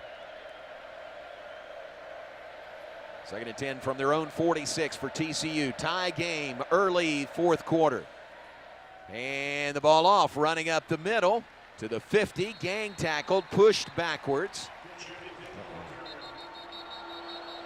Jeremy Payne with that carry. Yeah, and right now, Baylor really has to calm down. If I'm coach, you don't want to burn a timeout. But, I'm pulling a few players out because you just can't draw any against this offense. It's 3rd down and it's about 6. Just can't draw any more personal fouls. There's a lot of action after the whistle. Right now, TCU now, 3rd down and 6 from midfield. They come out of 3 receivers set to the right. I believe that's Drake Dabney to tight end to the left. He does have a running back to his left. I can't see that number. Now motion the receiver back right to left. Here we go from midfield, 3rd down and 6. Hoover dumps it off left side. It is caught and pushing forward. Bears stop him short of the sticks. They'll give him forward progress to about the Baylor 47. Good coverage by Baylor after the catch was made over there by McAllister. So at its 4th down, it's going to be 4th down and 2 or 3, yeah, depending on the spot. Yeah, about 2.5. It's a full 2. Now I don't trust this. I don't trust this, John. They're going to run the punt team on. I'm surprised TCU. They went for it early. I'm surprised they're not going for this. With the game tied and them really in Baylor's territory. So if I'm Baylor, I am not believing this punt formation. And I'm really surprised Dykes is punting this ball away. Snap back, he does kick it away. Josh Cameron, fair catch. Takes it at the 19-yard line. So forcing the TCU punt. That is big, and the Bears have the ball back. 10:22 to play here in the 4th quarter. Baylor 27, TCU 27. Sawyer Robertson of the Baylor offense headed back on the field when we come back after this word from Toyota. The Toyota Tundra's powerful, available iForce V6 engine means a lot of different things. And they only got like a 27 chainsaw carving hobby. What do you think of this thing? It was only like 27 yards. If I've ever seen one. To your cousins, the Tundra means as they jump off the boat onto the sandbar. Now watch this flip. No, don't. You're gonna... Cannonball! Definitely nail it. To your co-pilots, the Tundra means an extra comfortable journey. I can just... You sure can. And to you, the Tundra means... whoa.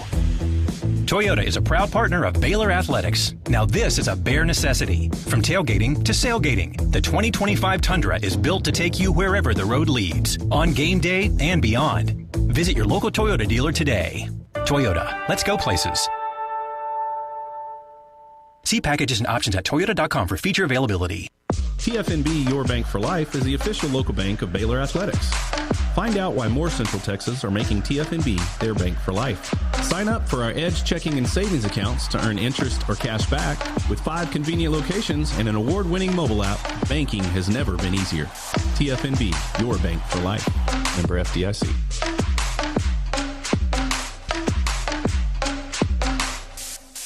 Jeff Haas Mazda and the Baylor Bears both know what it takes to be number one. Hard work, determination, commitment. The number one Mazda dealer in Texas, Jeff Haas Mazda, is inviting all the Baylor Bear fans listening to visit us for hard-hitting deals on every new Mazda in stock, with fresh inventory hitting the ground daily. And every new Mazda comes with our Jeff Haas Advantage plan. Plus, your trade is now worth more than ever. We're buying all makes and models. Get our best cash offer in minutes. Jeff Haas Mazda on the Katy Freeway. Number one based on 2021 sales and stock volume in the Gulf region.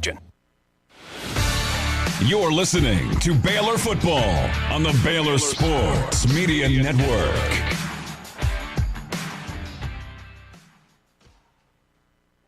TCU 27. We are brought to you in part by Baylor Scott & White, the official healthcare provider of Baylor Athletics. And by Pizza Hut. Pizza Hut and Baylor are partnered to bring you the Book It Bear program. We're rewarding students with a free personal pan pizza for reaching individual reading goals. Learn more at bookitprogram.com and read like a bear with Pizza Hut. Well, general consensus in this booth is we were surprised TCU punted the ball. Okay, shocked that TCU punted the ball back to Baylor. See what Baylor can take advantage of that. They've got the ball back in a tie game beginning at their own 19-yard line. Well, John, Baylor's run the ball real well. I would expect a run blitz here because I'm surprised. I mean, it was fourth and about 2. But nevertheless, Baylor in a 3-by-1 set. Bryson Washington, Sawyer's left. Snap back to Robertson, give to Bryson Washington, running forward. He's out to the 25-yard line. So a 6-yard gain on the play. Boy, that's kind of what you expect from him, isn't it? 5 or 6 yards at the least every carry. If there's no penetration, John, and Baylor's line now is really confident. I said I saw it in the Tech game. When they get confident, they get a hat on a hat. 2nd down and 4. Washington again, through a hole. Nearly broke that one. He is out to the 34-yard line. 1st down, Bears. Yeah, that's another one. I mean, really, and that's kind of the reason why I'm surprised Coach Sunday Knight's, punted that is because Baylor's running the ball, and that's just bleed. This can bleed your defense and bleed the clock. 9-yard gain on that carry by Washington. 1st and 10, Bears out to the 35. Washington again. This time stacked up only a yard on that play. 2nd and 9 for the Bears. Watch the clock, 9:20 and counting, 4th quarter. 27-27, Bears and Frogs. Yeah, they have Trigg out here, and he's a big body. They got 2-by-2 set, and TCU probably a 2nd and 9 play coverage against Baylor here, not blitz. Snap back to Sawyer Robertson, looks right, rolls left, passes left side, and a great grab out at the 50-yard line by Hal Presley. Wow. He went up and got that ball. He's out at the 49. Well, I like the concept. They brought Trigg back in to help with protection. They sprinted Sawyer out. He kind of came to his left. He had basically a flood read, a short read, and he had that out. And that was a grown man catch by Hal Presley. Ooh, big time. He went up and got that, and he had contact. 13-yard gain to the 49. New set of downs for the Bears. Sawyer takes the snap, passes down the line to the right side to Ashton Hawkins. Hawkins out of bounds, far sideline at the 37-yard line. And that's the answer, John. That's the answer. Those passes, when people wonder, why do you do that? Well, it's a counting game. If you don't have enough guys out there to deal with it, I can have 2 guys block, and then it's really Ashton against that back, the safety, and I'm going to get 5 or 6 yards. That's a run play, actually. A nice, accurate throw by Sawyer Robertson. 12-yard gain to the 37. Another 1st down for the Bears. Robertson fakes the handoff, passes right side. It is incomplete. Josh Cameron and the defensive back jousting down there. No call. Just an incompletion. That'll stop the clock with 8:09 to play. Yeah, the only thing I don't like that, I mean, I think if you're Sawyer, if you don't have pressure, and he didn't. He actually, it was a play-action pass. He put it in Bryce's belly. The TCU line was basically at the line of scrimmage. Josh Cameron was battling with the cornerback over there. He should have just let it develop a little bit and see what would happen. But 2nd and 10. From the TCU 37. Sawyer Robertson in the shotgun, claps his hands, takes the snap. Robertson rolling right, pressured. He's going to run. He's going to get to the 35-yard line. 2-yard gain. Did avoid a sack back there, heavy pressure by TCU. So here comes 3rd down and 8 for the Bears. They're at the TCU 35. Baylor's 7 for 12 on 3rd down. On that one, boy, that was a great tackle by Johnny Hodges, their middle linebacker, leading tackler. If he doesn't make that tackle, Sawyer keeps running, but he really tracked on that Mike blitz. But now Sawyer's going to come out 2-by-2 set. TCU is showing that they're going to bring maybe a little pressure. Here we go on 3rd down and 2. Handoff, Bryson Washington off left tackle, spilled at the 30, just inside the 30-yard line. So here we go. 4th down and 2. Yeah, close to 3, isn't it? 4th down and 3. 2-3. And I think, John, I just think you got to go. You're not sure about your kicker yet. And It's 7 minutes and 9 seconds to go in the game. And you're running the ball well. I think you gotta go. I'm expecting TCU here to bring a little pressure as they figure you're going to hand this ball to Bryson. Here we go, 4th down and 3, and a timeout is called by TCU. Smart timeout. Before the play. Timeout. TCU, their first of the half. Bears did not hesitate one bit to keep their offense out there, so now we got a little extra time to think about it. Timeout on the field, 6:56 to play. Baylor 27, TCU 27. We're back after this on the Baylor Sports Media Network.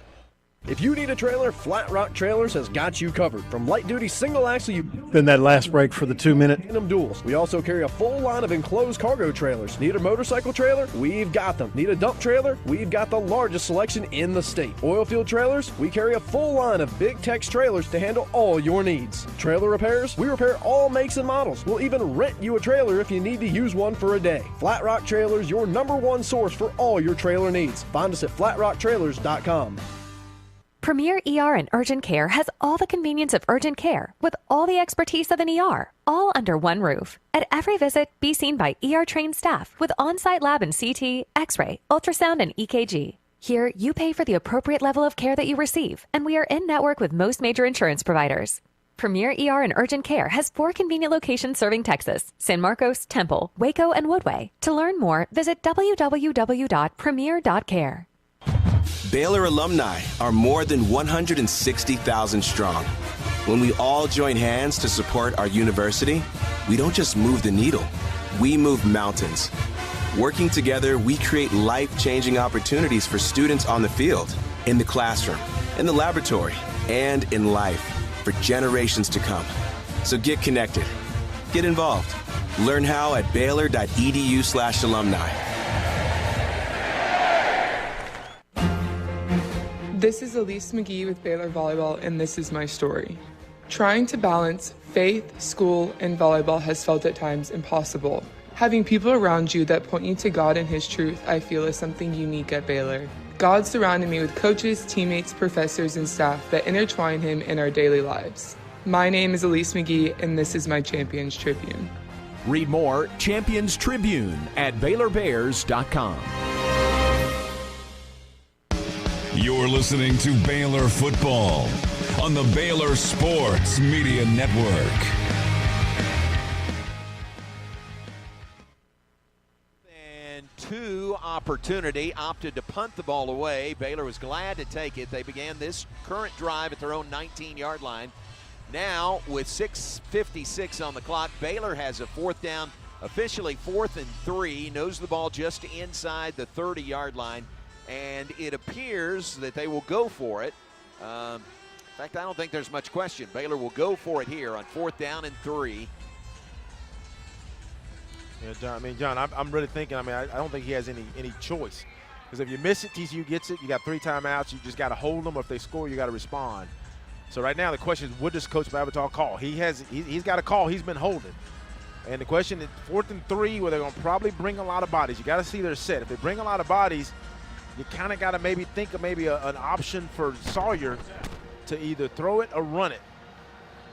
The TCU right now is going to show like really a base-looking defense. Here we go. It's Bryson Washington in the backfield. He breaks out of the backfield. Sawyer Robertson's going to run it, and he's got the first down.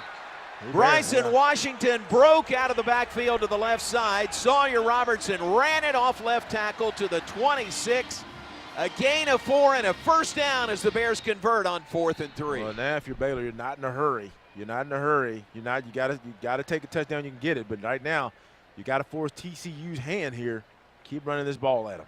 10th play of the drive, Jeff Walter tells us. Pass out to the right side, caught by Trigg.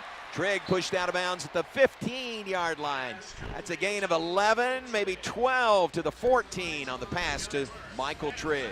Yeah, it's a nice ease. They tried to get that earlier. TCU was jumping it. That time Trigg just inside receiver, runs it out. Number 2, we called him. He just runs it out. Nice, easy throw. First down Bears at the 14. 3 receivers left, 1 to the right side. Handoff Bryson Washington, left side, inside the 10, all the way to the 6-yard line for Bryson Washington. Continuing his career-high game, JJ's over 150 yards rushing tonight. And, John, Baylor can get a first down here. It's 2nd down and 2. They can get a first down at about the 4. So, you know, if you're Sawyer, really, there's no need to snap this ball if the time clock is outside about 7 seconds. 2nd down and 2 from the 6. Robertson fakes the handoff, looking to run right side. He dives for the pylon. He did not get in, but it is a first down on the run by Sawyer Robertson, who's a little bit gimpy when he comes back. Ricky Thompson. Yeah, that's a little scary when you see Sawyer dive like that. That's also when that ball can come loose. If you're watching the guy undercut him, we remember a fumble against Colorado on a very similar play to that. So that was big just for Sawyer to hold on. Yeah, no, it's just really a dangerous play. But now 1st and goal from about the 1, John. 1st and goal. Sawyer Robertson gives to Bryson Washington. He's in, standing up. 4th rushing touchdown of the night for Bryson Washington.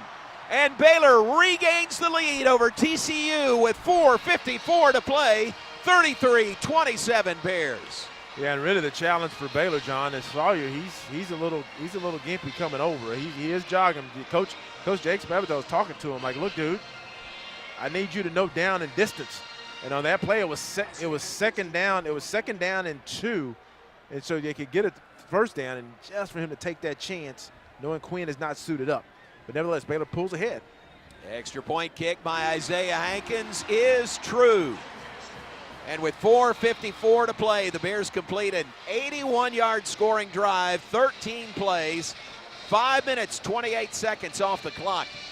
They get 7 and go up by 7, 34-27 over TCU.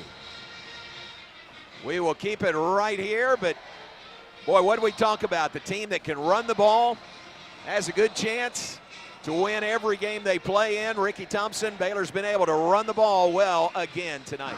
Yeah, we've been calling that for 2 or 3 weeks now, and I'll tell you what, this offensive line has earned their money tonight. They have played very, very well. I don't know what the total is rushing, but you got 440 total yards.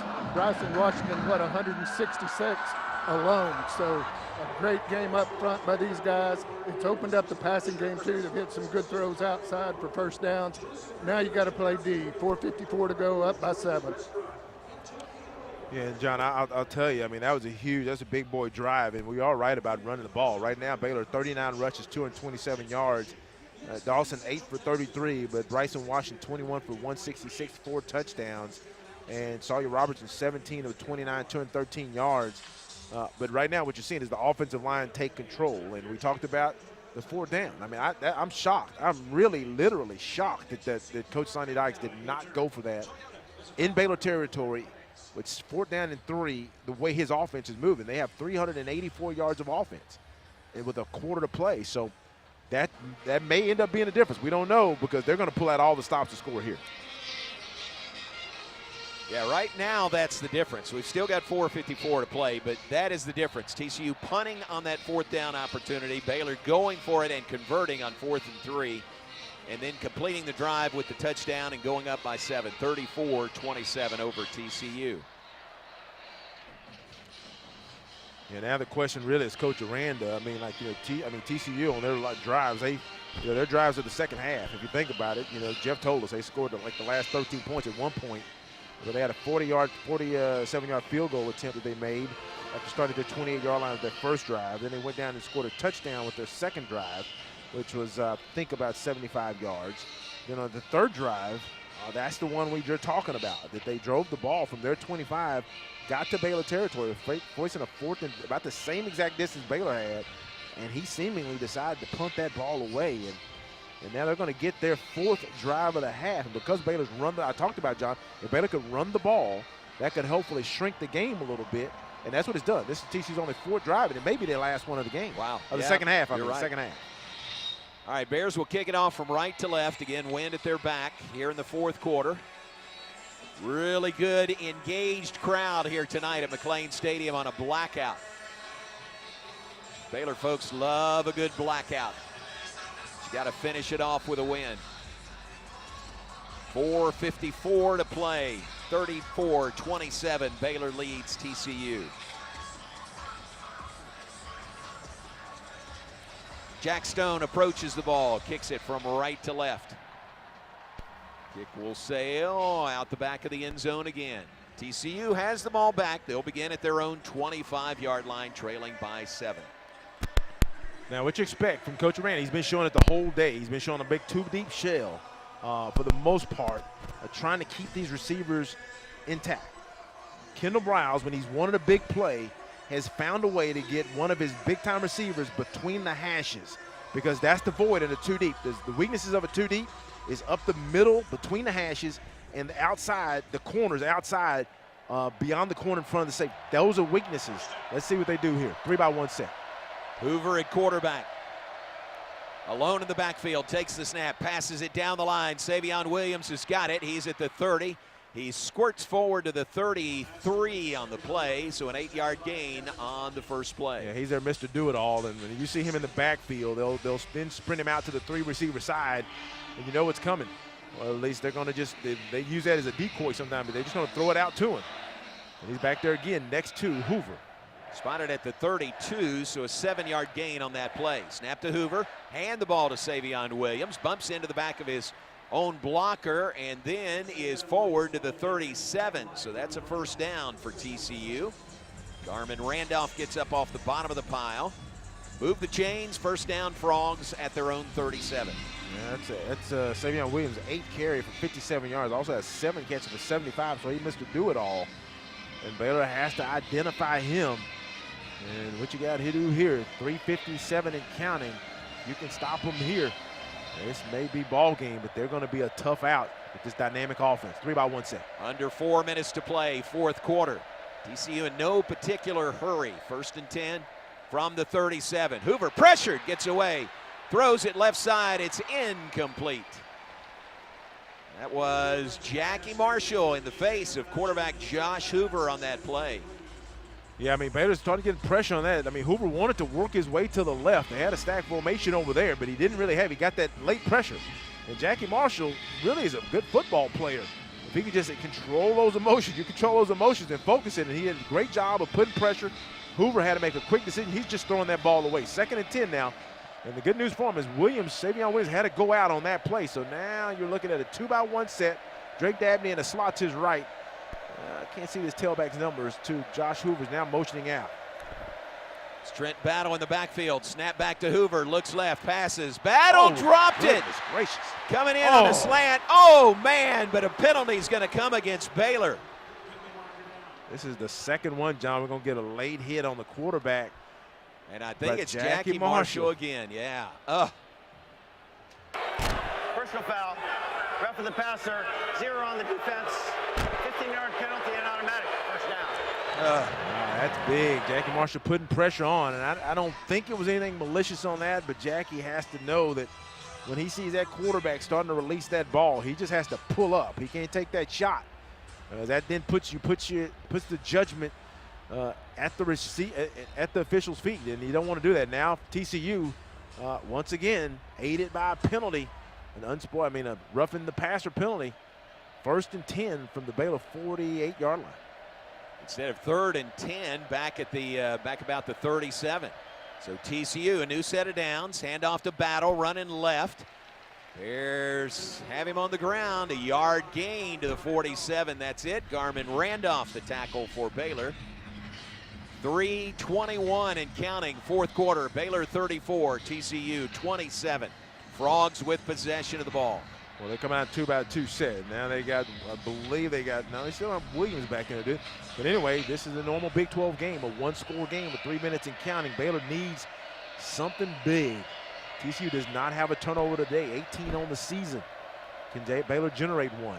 Battle in motion, right to left. 2nd and 9 play. Hoover looking to throw. Now gonna run. He's to the 40, and he's down there, actually the 41-yard line. Devin Bobby made the tackle. So positive play on the legs of Josh Hoover.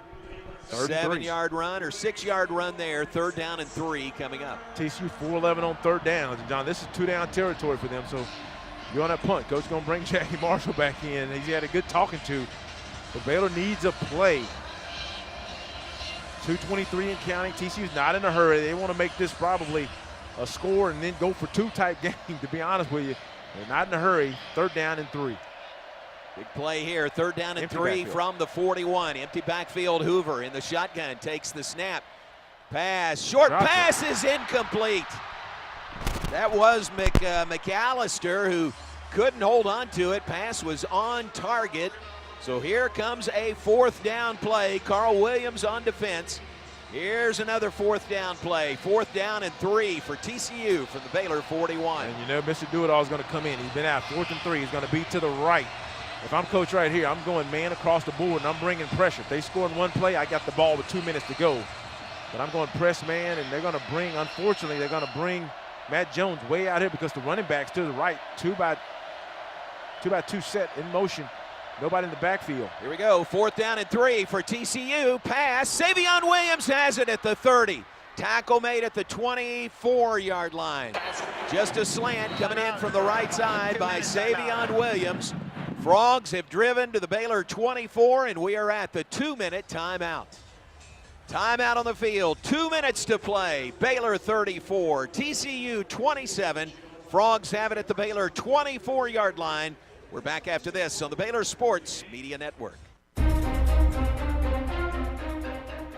When life gets complicated, Butts Law Firm is your one stop for a wide range of legal needs. Whether you need estate planning documents such as a will, trust, or guardianship, or the appointment of a receiver to handle personal or business assets management and disposal, consumer protection, family-related legal matters, or various business-related issues, we are your community firm. Whether you're planning for the future, navigating a probate, or managing a business, our experienced team is ready to guide you every step of the way. Trust us to provide the legal support you need. Call today. 406-641-BUTZ. That's 406-641-2889. Or come by the Waxahachie office at 301 South Rogers Street, Suite 202, downtown Waxahachie. Come see the difference having a trusted attorney by your side can make. Because at Butts Law Firm, your legal rights are our business.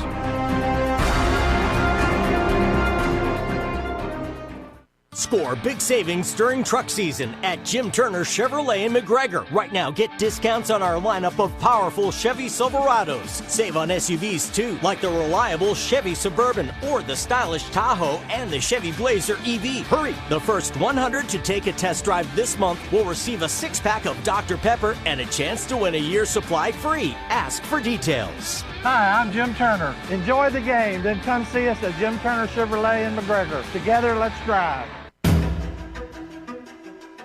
Stay in the game with Q-Collar, the world's first and only equipment proven to help protect the brain. It's backed by advanced research, built for the modern athlete, and designed to protect your most important asset, your brain. Q-Collar is a proud partner of the Baylor Bears. When it's on, it's on. Learn more and collar up at Q30.com. That's Q30.com. You're listening to Baylor Football. Baylor Football on the Baylor Sports Media Network. Well, what more would you expect from a Baylor TCU game? 2 minutes to play. Baylor leads by 7, 34-27.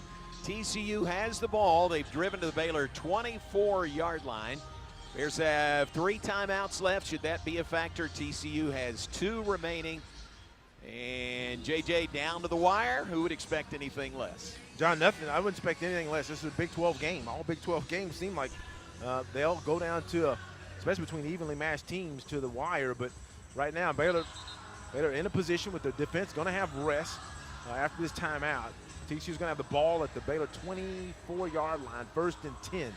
They need a touchdown to get that. So you know Savion Williams will be involved, but don't lose Jake Besh, who had 7 touchdowns coming into the game, and he is always a target. He hadn't had a big game today. Besh has 4 catches. Well, I say big. He has had a decent 4 catches, 74 yards, and a score. But all the focus has been Savion Williams. So now Baylor comes out. They're showing a 2-deep shell. TCU's in its little sugar huddle now. Let's see what their formation is coming out of the huddle. Tell us kind of where they're looking to go. They're going to go Josh Besh and Eric McAllister to the left in a compressed formation with Drake Dabney trying to isolate Richardson to the right. That's not Savion Williams in the backfield.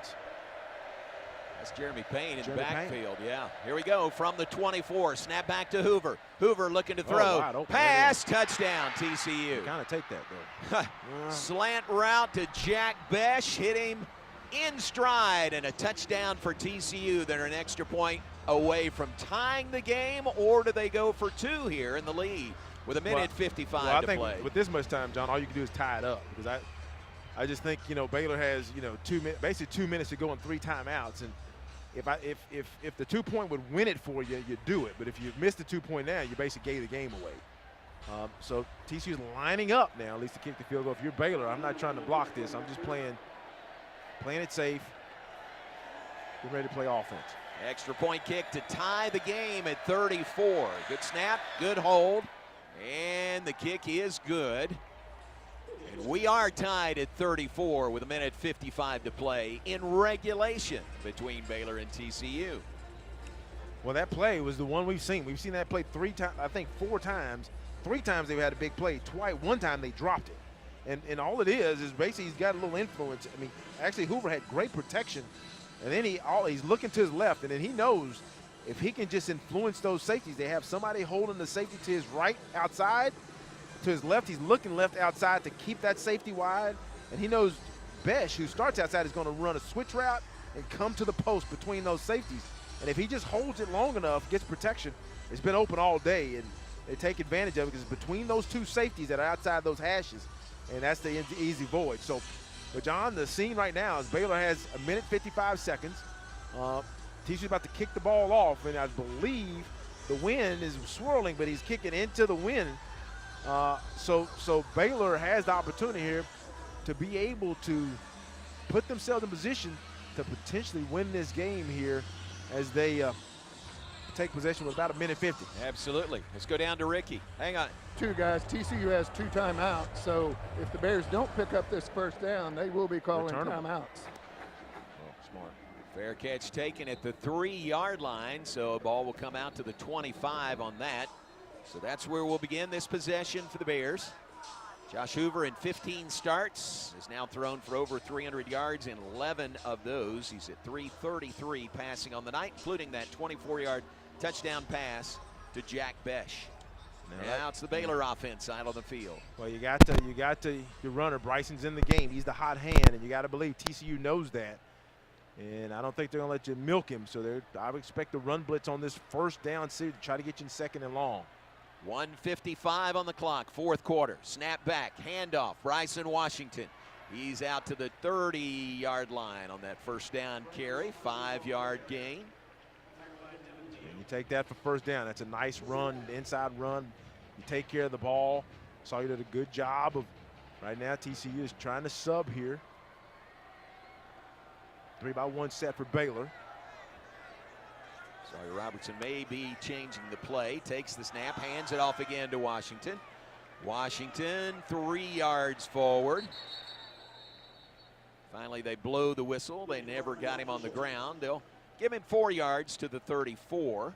So here comes 3rd down and 1 for the Bears. 1:13, 1:12, 1:11 on the clock. Well, Baylor has 3 timeouts, so you're not too much in a hurry here because you don't want to give TCU the ball back.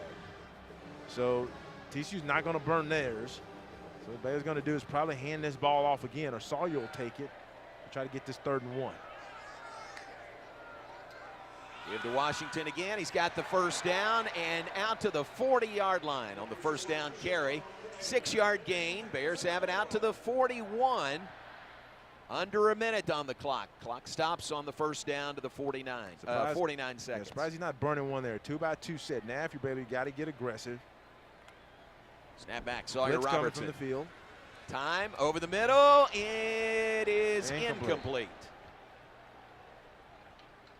Trying to hit Ashton Hawkins right over the middle. Ball was knocked loose. Stops the clock with 36 seconds to play in regulation.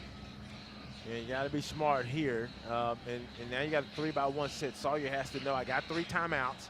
So there's nothing wrong with the run play here. Or if I have to scramble, there's nothing wrong. Try to probably get him on the edge here. Make a simple read for him where you cut the field in half. Snap back to Robertson. He's rolling right. He's looking.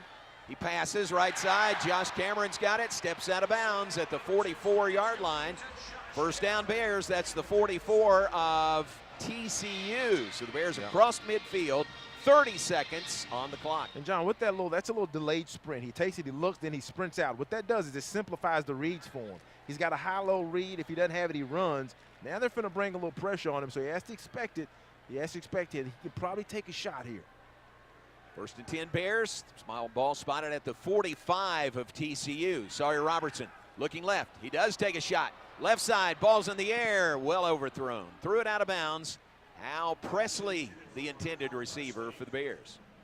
I'll be honest with you, I like the shot. You know, it's 2nd and 10. It's 25 seconds. But I like the shot to try to get Cameron something. I may even push Monterey in this game and put him on one side or put him in the slot just to keep that safety occupied. Because I think Josh has a play in him if that safety takes his time and doesn't overlap and help on it. From the 45-yard line, 2nd and 10, handed off to Bryson Washington. Hit, slowed up, and down. A 1-yard gain to the 44. Baylor will use their first timeout right here. Timeout Baylor. They've got 2 remaining. 20 seconds on the clock in regulation. 30 seconds in length. Please put 21 seconds on the game clock. Plays 2-1. Well, John, the only good news here is if I'm coach, Michael, John, I thought he was going to say something. Well, if Coach Babital is thinking, and Coach Arena on the same page here, I'm thinking, if I can't get a first down here, I mean, I got 2 more timeouts. I'm trying to tell Sawyer, get that ball to about, I would say, the 38. If at a very minimum, that means you can run it. I mean, if you can get me to about the 38 at the very worst, I probably can drill the team. I mean, let the time go down, and put Hankins out there and say, hey, you're kicking with the wind. Don't think about it. Just hit it. So right now it's 3rd down and 9 from about the 44-yard line. So they've only gained 1 yard. You got to think here TCU's going to probably play it safe. They don't want to give up anything with 21 seconds. And I got to see can I get a check down over the middle. They're going to show blitz. I don't think they'll bring it. Here's the play, 3rd down and 9 from the TCU 44. Sawyer Robertson takes the snap, passes it. Left sideline for Hal Presley. It's batted away, but a flag is down. Is pass interference coming on that play? Boy. Ricky. He talks him out of it. Yep, Ricky, that was right in front of you. Yeah, if they're trying to say this ball is uncatchable, he got his hands on it. It was catchable. He had his hands on it. He got his hands on it. But he's trying to talk him out of it, I think. Yeah. He got his hands on it. If you saw contact, he got his hands on it. All right, the officials are huddling, 3 of them. No Here's the foul call. for defensive pass interference. Well, now I think you got to punt it. I just think you got to punt it. If you're Coach Aranda, you just can't take a chance with 16 seconds and giving TCU the ball right there at about the midfield. They just really need, with that explosive offense, they just need one play, and they're in field goal position, even though if it's with the wind. And their kicker is shown to be pretty dangerous. I like the shot. I'm just thinking there was probably another option. But it's 16 seconds, 4th and 9. Yep, from the TCU 44, the offense stays out there. Here's the game. Timeout TCU. Timeout TCU. So the Frogs used their next to last timeout.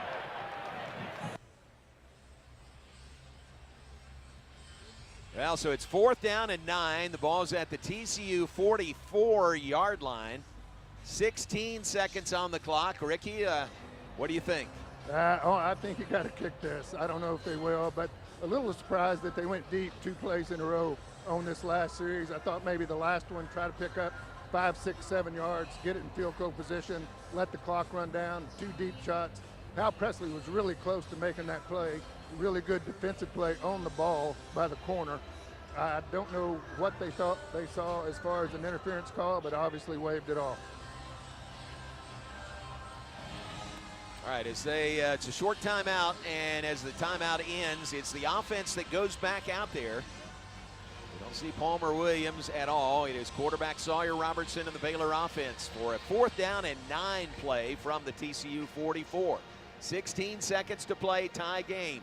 Baylor 34, TCU 34. John, I hope this is a quick kick because I'm going to tell you, this is risky here with that offense on the other side. Here we go. Snap back to Sawyer Robertson. Looking to throw. Pass over the middle is caught by Trigg.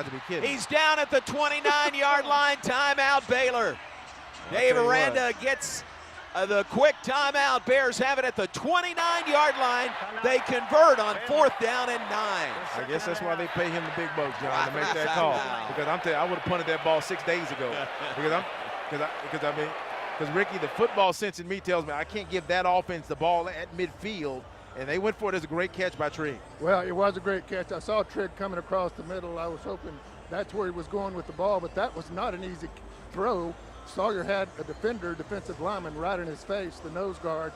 Good job getting that ball through there. If that ball's incomplete, guys, it's going to be awfully hard to keep TC from getting in field goal position. They had timeouts left. I mean, really, what you're looking at now, I mean, with 10 seconds, if I'm Coach Aranda, I'm not relying on a field goal. I'll tell you that. What I'm doing is I'm taking a shot. I'm telling Sawyer, be safe with the ball. Either your guy gets it or no one gets it. He has Gavin Yates is right. That must be for protection. I put Monterey over there because right now TCU is showing that, like, look, let's go really almost man across the board or wide safeties. And I would want here we go. Speed in there. And here we go, 2-by-2 set. With 12 seconds on the clock, they've got it at the 29-yard line. Snap back, handoff, Bryson Washington. Up the middle, pushes it forward inside the 20. He's got to go down. He's to the 16-yard line with the carry. A 13-yard gain by Bryson Washington. Timeout with 5 seconds to play. You got to be kidding. Wow. 60 seconds and length. A 13-yard run by Bryson Washington right up the middle, and they just kept moving the pile forward to the point that he had to go down or the clock was going to wind out. Let's go down to Ricky. Yeah, Rick, maybe he's trying to hold him up. Hey, I don't know what he was doing, but I'm glad he went down too, unless he was going to score. Hey, guys, this is on the right hash. Right. That's a perfect place for the left-footed kicker. So I don't think Bryson was thinking about that at all, but it is on the left hash mark or the right hash mark if you're going in, where you want it for a left-footed kicker. This is the ball game, guys. Overtime or the Bears win on this one. Oh, man, 5 seconds on the clock. Well, that would be something, though, to have the guys in the house. Yeah, exactly. And if you can find a way to bang this through, you win on the last-second field goal. That would be something if he can bang through. And Hankins is in here, John, for this. This is about a 32-yard field goal attempt. No, 33. 33 from the right hash. From the right hash, as Ricky said, a left-footed kicker. Oh, Lord. On the right hash, kicking from right to left. TCU's going to use their final timeout right here. 5 seconds to play. Timeout. TCU, the third and final timeout of the half. 60 seconds in length. Well, I didn't need this kind of situation tonight, John. But I should have known, right? We should have known. What do you expect, right? Hey, we look at the stats. An evenly played game. 444 yards for TCU, 499 for Baylor. We're not sure if we're done yet. 34-34, 5 seconds to go. Bryson Washington has 196 yards and 4 touchdowns. Savion Williams has been the star for TCU, 92 yards receiving, 57 on the ground. Josh Hoover, 25 of 34, 333 yards, 2 touchdowns, and it's going to boil down to Isaiah Hankins, who's already missed a 25-yard extra point attempt, who's going to have to try to push through, John, a 33-yard field goal to get Baylor out of here with the blackout win. All right, teams are back out there. Garrison Grimes is the snapper. Palmer Williams the holder. Isaiah Hankins, snap. Hold, kick. The kick is good. Zeros on the clock. Baylor wins over TCU. A last-second field goal. Isaiah Hankins being mobbed by his teammates. The Bears win over the Frogs tonight. 37-34 the final score. Well, John, it's apropos to have the 20. Please hold. The game is not over. It's not over. They may put a second or two on the clock. David Alvarez is saying that the game is not over. John, the officials are running off. It's got to be over. Alvarez, they are now. Yeah. All right. The refs are leaving the field. This game is in the history books. Baylor over TCU. Isaiah Hankins, the game-winning field goal as time expires, and Baylor wins it 37-34. John, once again, I propose to have, the Baylor Bears, the back-to-back champs, the 2014 team that made the comeback on TCU, led by Bryce Petty and that offense, and to win that game. And I'm not sure how long, Ricky, that field goal was. It's 61-58. I don't know how far Callahan's field goal was. We'll get to that. But, Ricky, just a wonderful way to end this game. Yeah, I can tell you that one was right down the middle. I think all of us can forget about that extra point now. It doesn't matter. That ball was well hit, right down the middle. And I think, guys, too, the wind on this end doesn't affect that kick like it does on the south end with that wind coming around the scoreboard. Ah, good point. Really good point. Here come the Baylor students out of the stands. They are storming the field here at McLean Stadium, and very worthy of it. A win over TCU snaps a 4-game losing skid in this series. The rival, the TCU Horned Frogs, Isaiah Hankins plays hero. He's being interviewed by ESPN right now. Oh, man, what a day, what a win, what a game, what a victory for the Baylor Bears. And, John, it's just great. I mean, think about, the struggle that this team had early in the season just to win close games.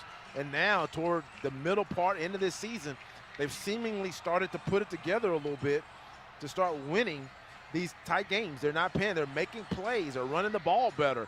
Coaches figured out the mix in the offensive line.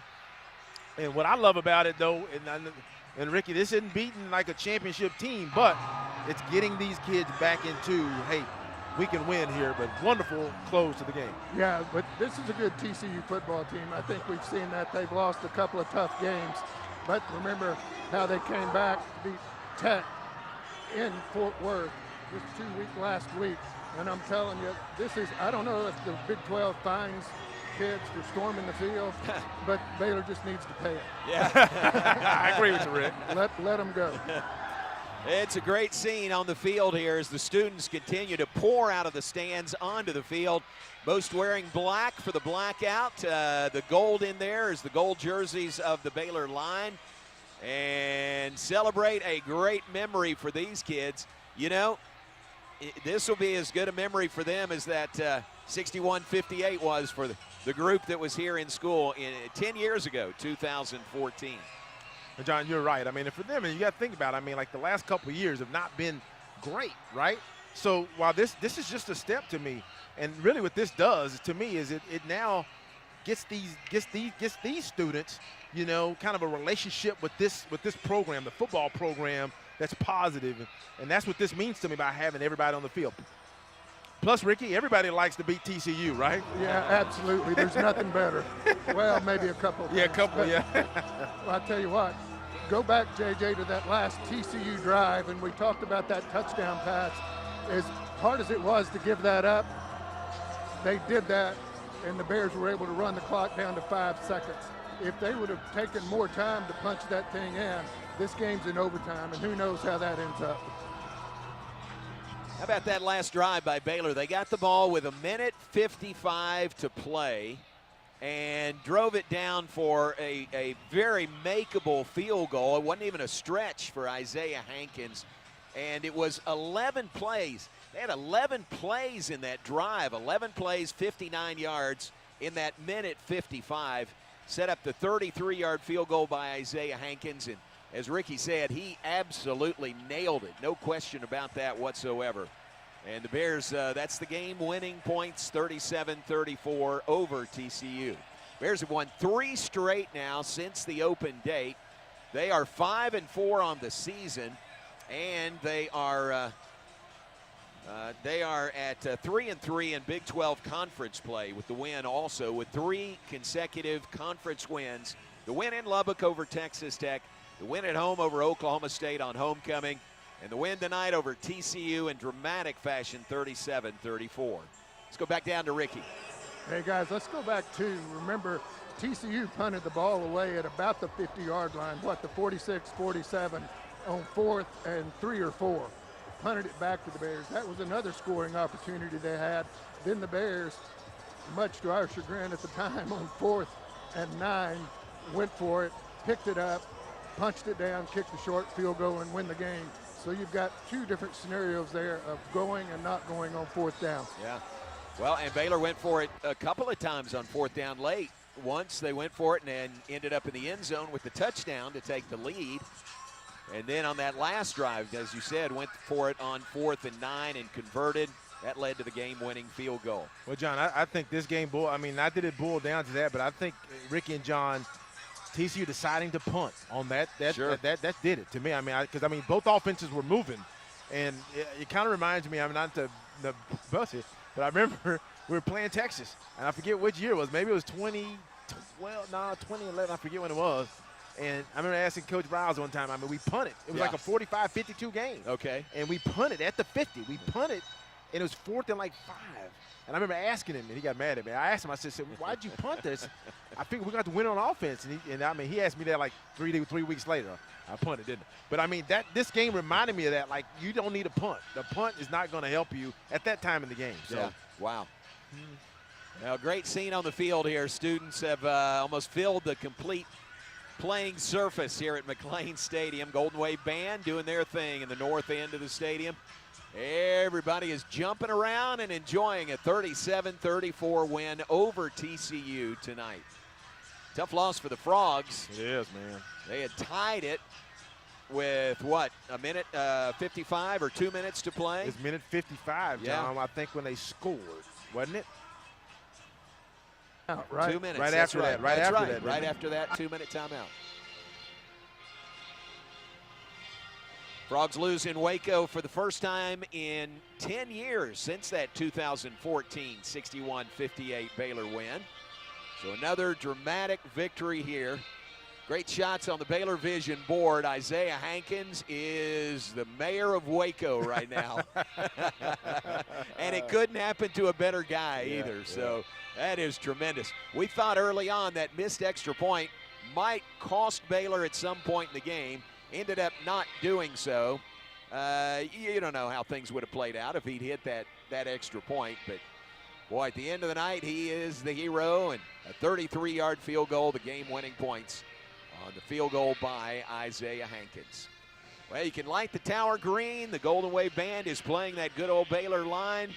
We got a lot to come on the First Central Credit Union postgame show. We invite you to stay with us. Final score, Baylor 37, TCU 34. Stay with us. The First Central Credit Union postgame show is coming up next on the Baylor Sports Media Network. The Toyota Tundra's powerful, available iForce V6 engine means a pretty decent win to a lot of different people. I don't have much voice left. I know. What do you think of this thing, eh? It's a bearfish birdman wood carving, if I've ever seen one. To your cousin. Banged it through. And we're about 6 seconds behind on the TV, so. Really? Yeah, so me and Kim knew, though, which is good. Definitely knew.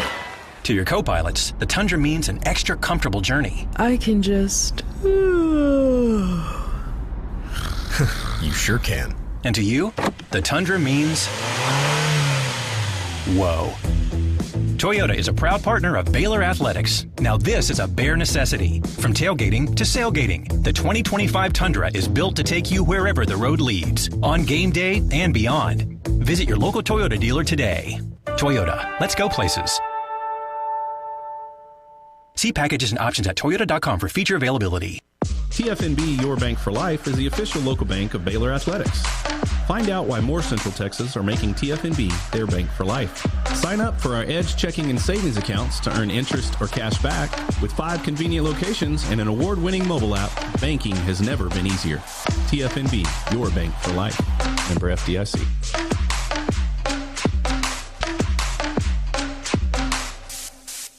This season, beat the holiday rush and shop Astound.com for bigger deals, bigger savings, and bigger internet. For a limited time, get Astound Internet for only $20 a month for 2 years. Plus, add 5G unlimited Astound Mobile free for 12 months. Yes. Our award-winning fiber-powered internet can handle it all. Faster streaming, Yes. gaming, and secure online shopping. Lock in savings than ever before at Astound.com. Restrictions apply. See Astound.com for details. This has been live coverage of Baylor football, with today's game being brought to you by Central National Bank, your leading independent bank. Now, it's time for the First Central Credit Union post-game show. Brought to you by First Central Credit Union, serving members since 1937.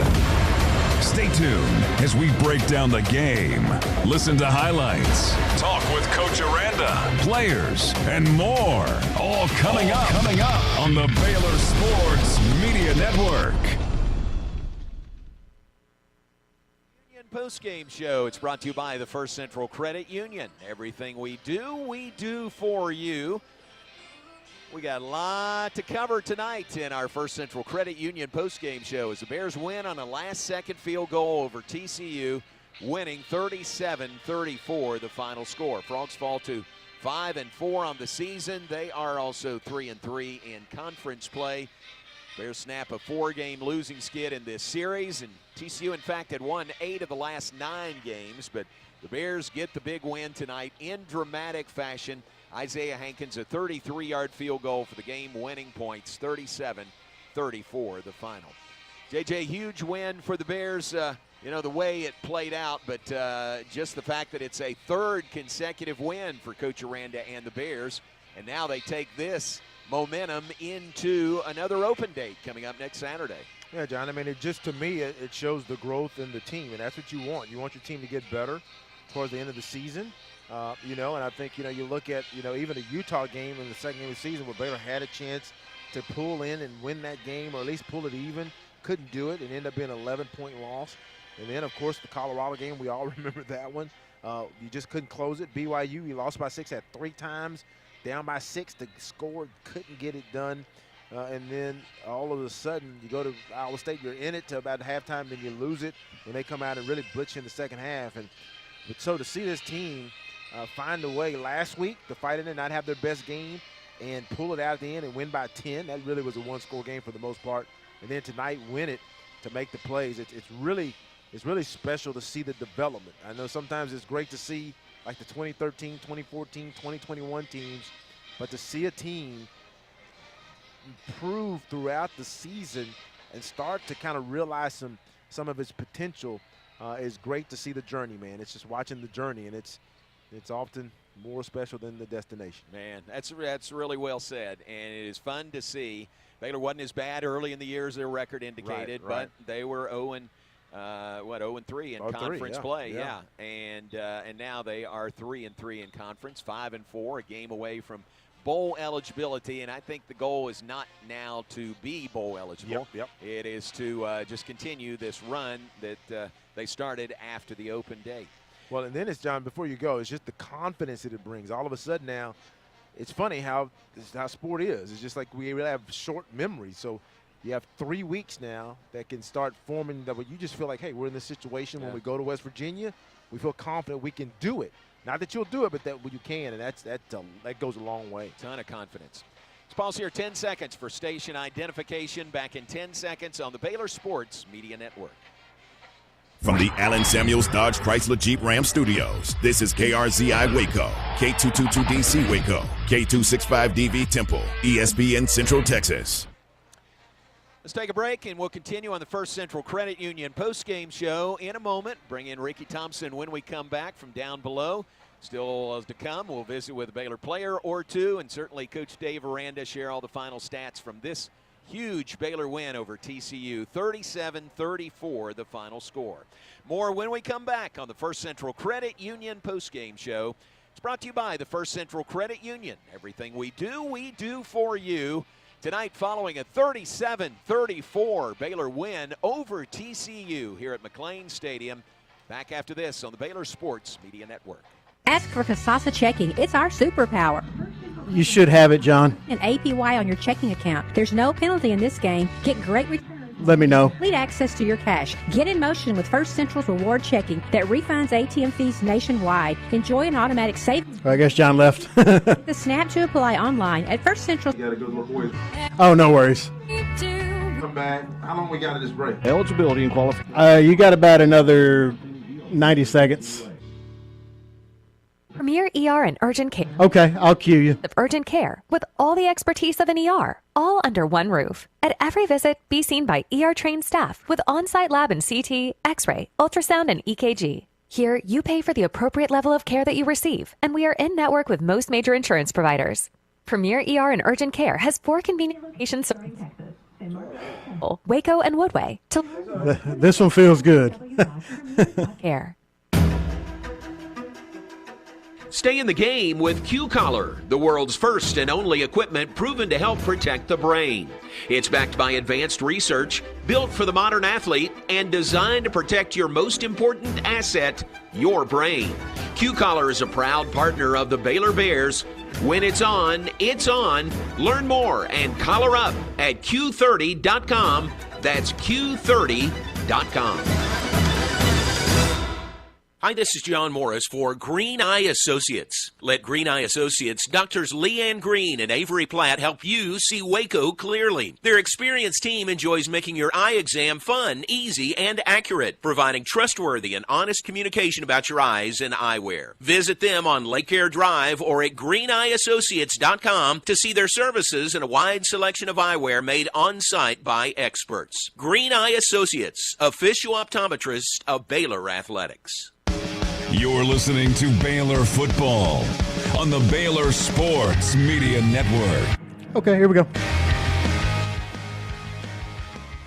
to McLean Stadium, where the students finally find the exit forming up, where the Golden Wave, I'm sorry, I'm tongue-tied, but where the good old Baylor line comes out of. But let's take a quick look at a few stats of this game. It's a really special game for Baylor this afternoon. You have Bryson Washington going for 196 yards on 26 carries, 4 touchdowns on this afternoon. That really drove the 44 carry for 257 yards in rushing that Baylor had this afternoon. If you look at the stat line, 242 yards passing, 257 rushing for a total of almost 500 yards, 499 yards for the Baylor offense. And Sawyer Robertson kind of uneven toward the first part of the game, but found his footing, 19 of 34, 242 yards, no touchdowns, but managed the game well. TCU, they were just as effective. They didn't turn the ball over today. They did drop it on the ground once. Baylor could not find a handle on it, but they had 444 yards, 339 through the air, 105 on the ground, and they really turned to Savion Williams. Savion Williams, 8 carries for 57 yards. He also 8 catches for 92 yards on the afternoon. The leading receiver, Jake Besh, 5 catches, 98 yards. He had 2 touchdowns on the afternoon. And then Mr. Bailey had a touchdown per catch as well.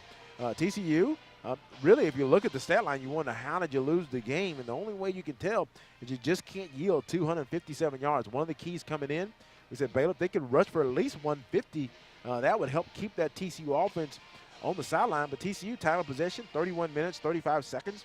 The Baylor's 28 minutes. 25 seconds, so they had the ball more than the Bears. But I'll tell you, it really, to me, boils down to who punted and who didn't punt. TCU coach Sonny Dykes made a decision on 4th and about 2.5 from the Baylor about 46, 47-yard line. He decided to punt that ball away and give Baylor the ball. I think it was about at their 15-yard line. Josh Cameron Fair caught it. And Baylor went down, scored. I think we pulled even or went ahead. I think we went ahead on that punt after that punt. And then after that, Baylor did have to convert a 4th and 9 to hold on and have a chance to win. But offensively, you look at the stats, you wonder how either team lost. So they didn't turn the ball over.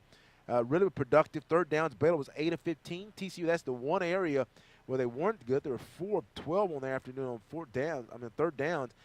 Both teams were 2 of 2 on 4th down. So really just an offensive showcase.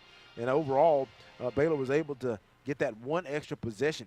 We talked about this at break. Keaton Thomas was the leading tackler with 11 total tackles, 7 solo. Matt Jones had another effective day, 7 total tackles. He only had 4 solo, but he did have a quarterback hurry and a pass breakup.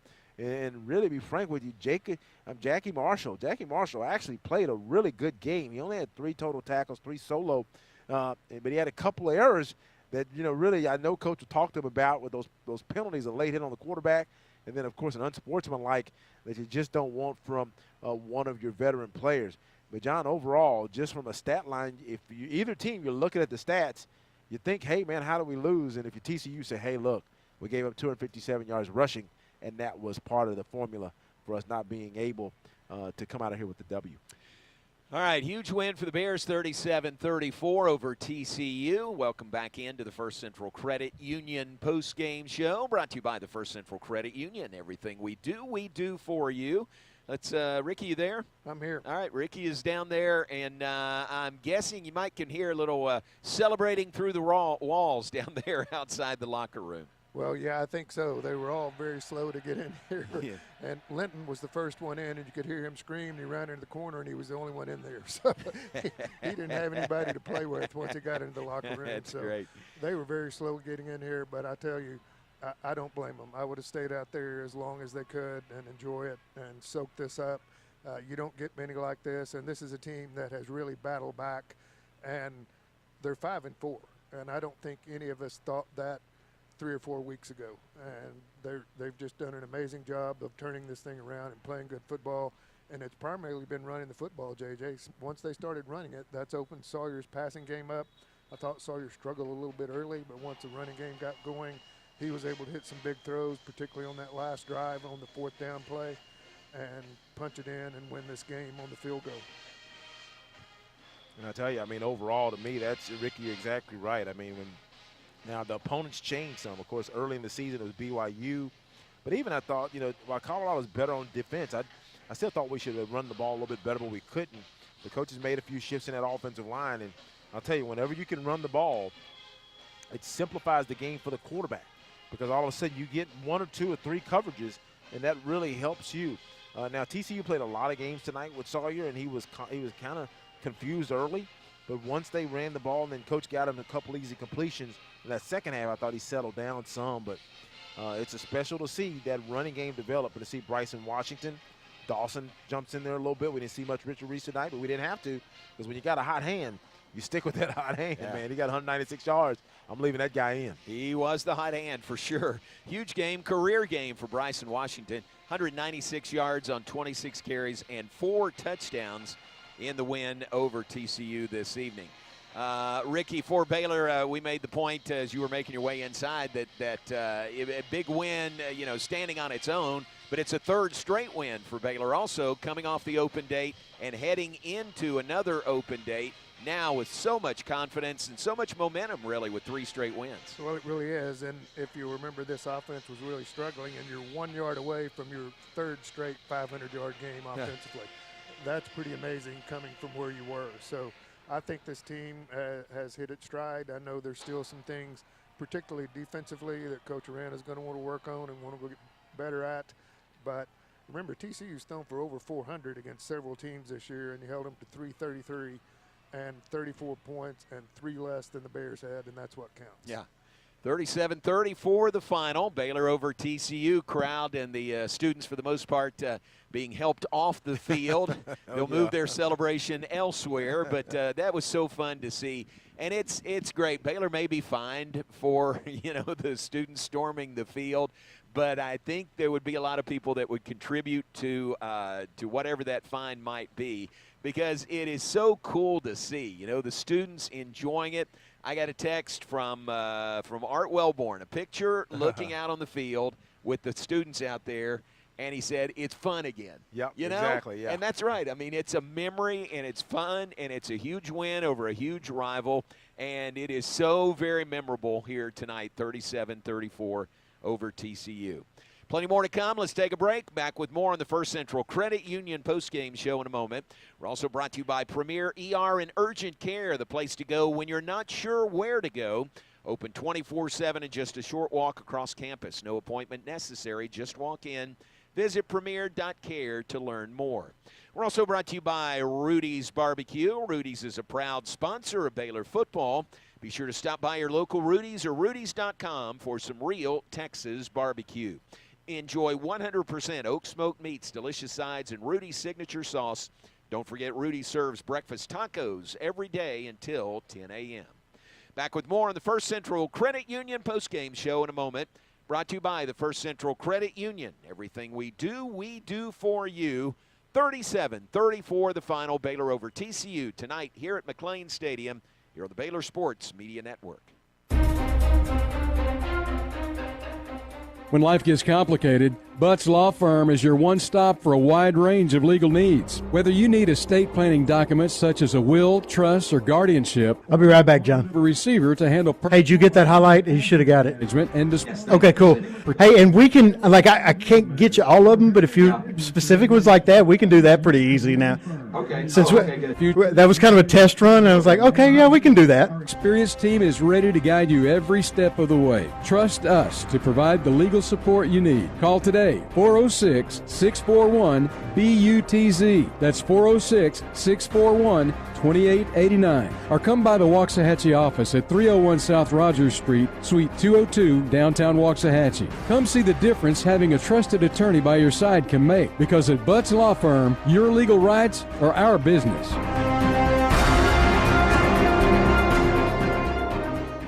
Hey football fans, Kyle Sotrano here with George's Restaurant Bar and Catering to invite you to experience game days with George's this season. Join us at George's before or after the game for some signature Big O cocktails. Now come watch every second unfold on our 200-inch TV screens. Hosting a tailgater party? Let George's cater with our party packaging meals, perfect for feeding your crew. Swing by for breakfast, lunch, or dinner at either of our locations. George's number 1 at 1925 Spade Avenue or George's number 2 at 1201 Hewitt Drive. And make plans to try out Jorge's Cantina this season, the latest addition to the George's family, with authentic Mexican cuisine, fresh seafood, and tequila cocktails galore. Come see for yourself and sick 'em Bears. At H-E-B, we know that game day is about more than the game itself. The taste of victory is unparalleled, but so is the taste of H-E-B jalapeno poppers hot off the grill. Seeing the best players in their prime is truly something to behold. So is an H-E-B Prime 1 burger that you grilled to perfection. For low prices on all the things that make game day great and delicious, visit H-E-B, your official game day headquarters, or use the My H-E-B app to start prepping for game day right away. You're listening to Baylor Football. On the Baylor Sports Media Network. Credit Union postgame show brought to you by the First Central Credit Union. Everything we do for you. Tonight from McLean Stadium, where Baylor wins in dramatic fashion over TCU 37-34. A 33-yard field goal by Isaiah Hankins, the game-winning points as time expires here tonight. And the Bears win it by 3. Joined now by Caden Jenkins from the Baylor defense, the Baylor secondary. First off, man, congratulations, and what a big, big win for you guys. Hey, man, thank you, man, for real. But this is a hard one, you know. It took all 4 quarters, so I'm just happy that we won. It took every second of all 4 quarters, didn't it? Yes, sir. What a great win for you guys, and you did so many things so well tonight. I mean, TCU's a good team. They weren't going away, but you guys hung in there and won it. Oh, yeah, yes, sir. Yes, we did. Miranda talked about that all day and all week, so, you know, I'm just trying to help the team best that I can. What about Josh Hoover? Pretty good quarterback, isn't he? Oh yeah, yes sir, yes he is. Man, he was finding holes everywhere in the defense, but hey, after we got it down, we started stopping them. So, yes, sir. We saw you go out at one point. You made a tackle and kind of hanging your left arm. It looked like a little bit. You okay? Yeah. I just hit my shoulder a little bit. You know, just got a little stinger, but gotcha. You know, had to get back in. Well, okay, talk about the plan. I mean, playing a team like this with really 3-4 good receivers. Kind of what was the plan? Was it similar to Tech? Talk about the difference between Tech and the TCU plan. I want to say it was kind of similar, you know, because we play a lot of zone and a lot of man, you know, so we were just trying to disguise it just like we did at Texas Tech, and, you know, that's what we did. So. Okay. So now what would you say, what was the mix? It looked like it was a lot more like 2 deep, maybe man. What would you say the mix between man and zone was tonight? It was a lot more man under. Okay, gotcha. Cause, you know, because and we knew they like to do like inside routes like daggers and stuff like that. So, you know. And talk about this is your second year. I mean, a lot of interceptions. Kind of, what have you seen? What has been the major difference between kind of your first year and now this second year when teams are really trying to figure out kind of, okay, we kind of take an eye on Caden and how can we control what we're doing? What's been the big difference? I just want to say my confidence is different, you know, because like last year I was just a little freshman just coming in, you know, looked over and stuff, but now just being one of those guys on this team and just being able to rock 8, you know, from Jalen Petrie, who once wore this, you know, it just feels good. It just feels good, you know, just being one of those guys for this team. Good. So. Kaden, how about the confidence level for the whole team now after 3 straight wins? Oh yeah, man, we're on a roll, and everybody's fired up, you know, and we ready to get back into it. But, you know, we got this bye week coming up, so we're going to get our bodies and stuff rested and keep it moving. Yeah, there can be some benefits in a bye week, even when you're rolling, you know? Yes, sir. Yeah, very good. Well, congratulations on the win. Hey, man, thank you. Were you on the field when the students stormed the field tonight? Oh, yeah, yes, sir. What was that like? Thing about man, just like being on the other side. Shoot, it was a fun experience, you know. That was my first ever, you know, storm the field moment where we won. So, you know, just seeing all the fans come up to me and just say what's up, you know, that was cool. That's great. That's great. What a great memory. Congratulations to you. Thanks for the visit. Yes, sir. Thank you. All right, appreciate it. Yes, that is Caden Jenkins. Had a big game in the secondary for the Bears tonight. 37-34 the final. Baylor over TCU. Last second field goal wins it for Baylor. Isaiah Hankins, a 33-yard field goal.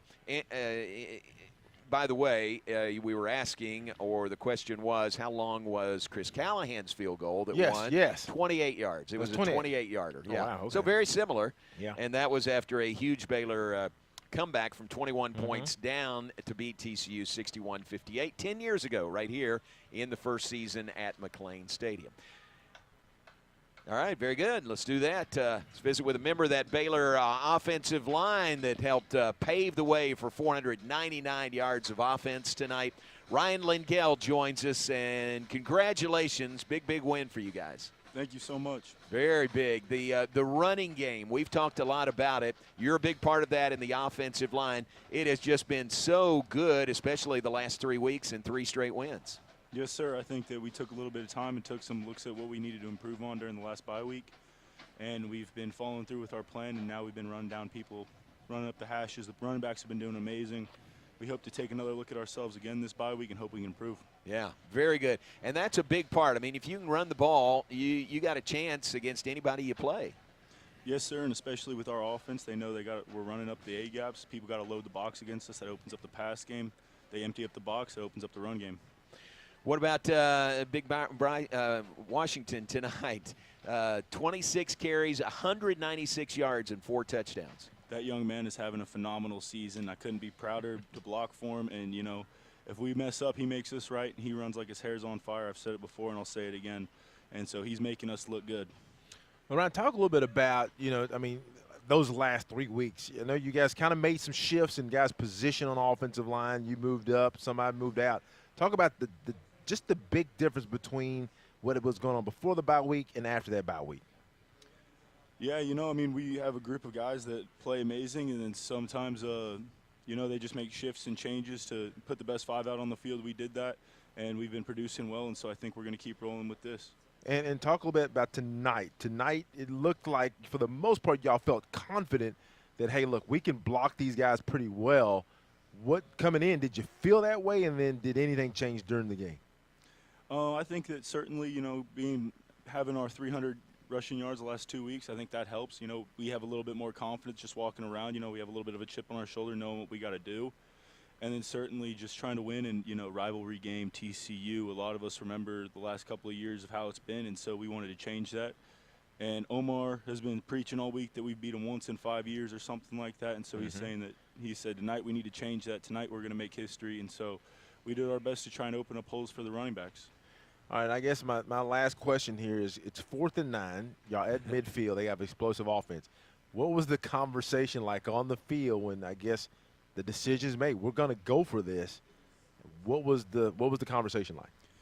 Oh, certainly. We've been preaching how we want to win games on offense, and so we told Spav that we need to have that ball and we want to be in control of it. And so, Coach, give us the ball. We're going to make something happen. So the guys, everybody did their job, and so it happened. And look at the win. Wow.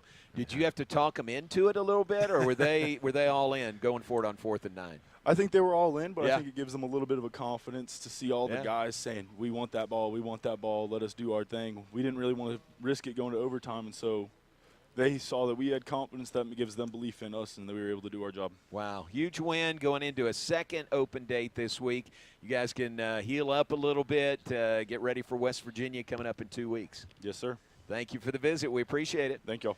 Ryan Lingell on the offensive line for the Bears, one of the stars, a lot of stars in this game tonight. Baylor over TCU. Shades of 2014, McLean Magic, where the Bears win on a last-second field goal over TCU. It happened October 11th, 2014. It happens tonight, November 2nd, 2024. Last-second field goal, a 33-yarder from Isaiah Hankins. The game-winning points, 37-34 over TCU. Rick, anybody else there? We'll take anybody walking by. Yeah. All right, very good. Well, John, I was thinking about something before as we wait Coach Aranda. It's like, you got to have moments like this before you can have moments like we saw the 13 and 14 as. People forget that not the TCU is Kansas State, but I mean like in 12. Right. We were a Midland team kind of, right? Right. And we had the number one team coming in. Now, TCU is not the number one team, but they're a good team. And that year, that team had a moment in the middle of the season where I think it helped galvanize. Not only did they beat a really good team, then I think at that time maybe we were 6-5. I don't know what it pushed us to, but then I think that built momentum. You had people rush the field to the next couple of years, so it's good to see. Hey, JJ, we've got Coach when y'all are ready. All righty. Very good. All right, bring in Coach Dave Aranda. His post-game comments brought to you, as always, by Alliance Bank. Alliance Bank, it's your bank. 37-34 the final. Baylor over TCU tonight. Coach, congratulations. Big, big win. No, appreciate that. How about some of those fourth down plays on that last drive? There were a couple of huge fourth down conversions. Yeah, there's a cool amongst those guys. The big moments and stuff. It didn't get to them, and so they were able to execute and make big plays right there. And I think that's a big difference. This was a game. A couple weeks ago, you look at Colorado as an example, we lose, and so I think there's been growth with the team, and there's been belief and confidence, and it's allowed us to win a game like this.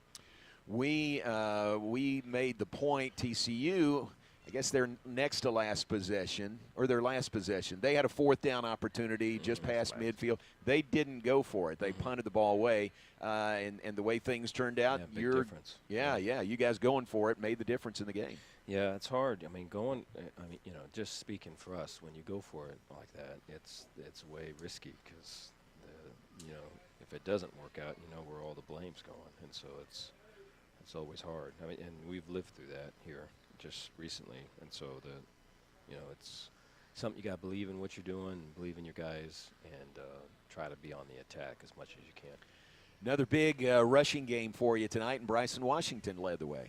Yeah, it was really physical, and I thought early on there were some seams that he found and was falling forward. I thought O-line was pushing piles again, and so just really proud of just the physicality that was, the running game showed. I think, I know the DC pretty good, Andy, over there with TCU, and he, the thing he's saying is, man, just the threats, the weapons that we got, like every guy needs to be doubled, whether it's Trigg or it's Hal or it's Josh or it's Monterey, and so, there's just such a stress when those guys are out there that the defenders have to go out to cover them, and then the run game just gets opened up. So it's helpful for us.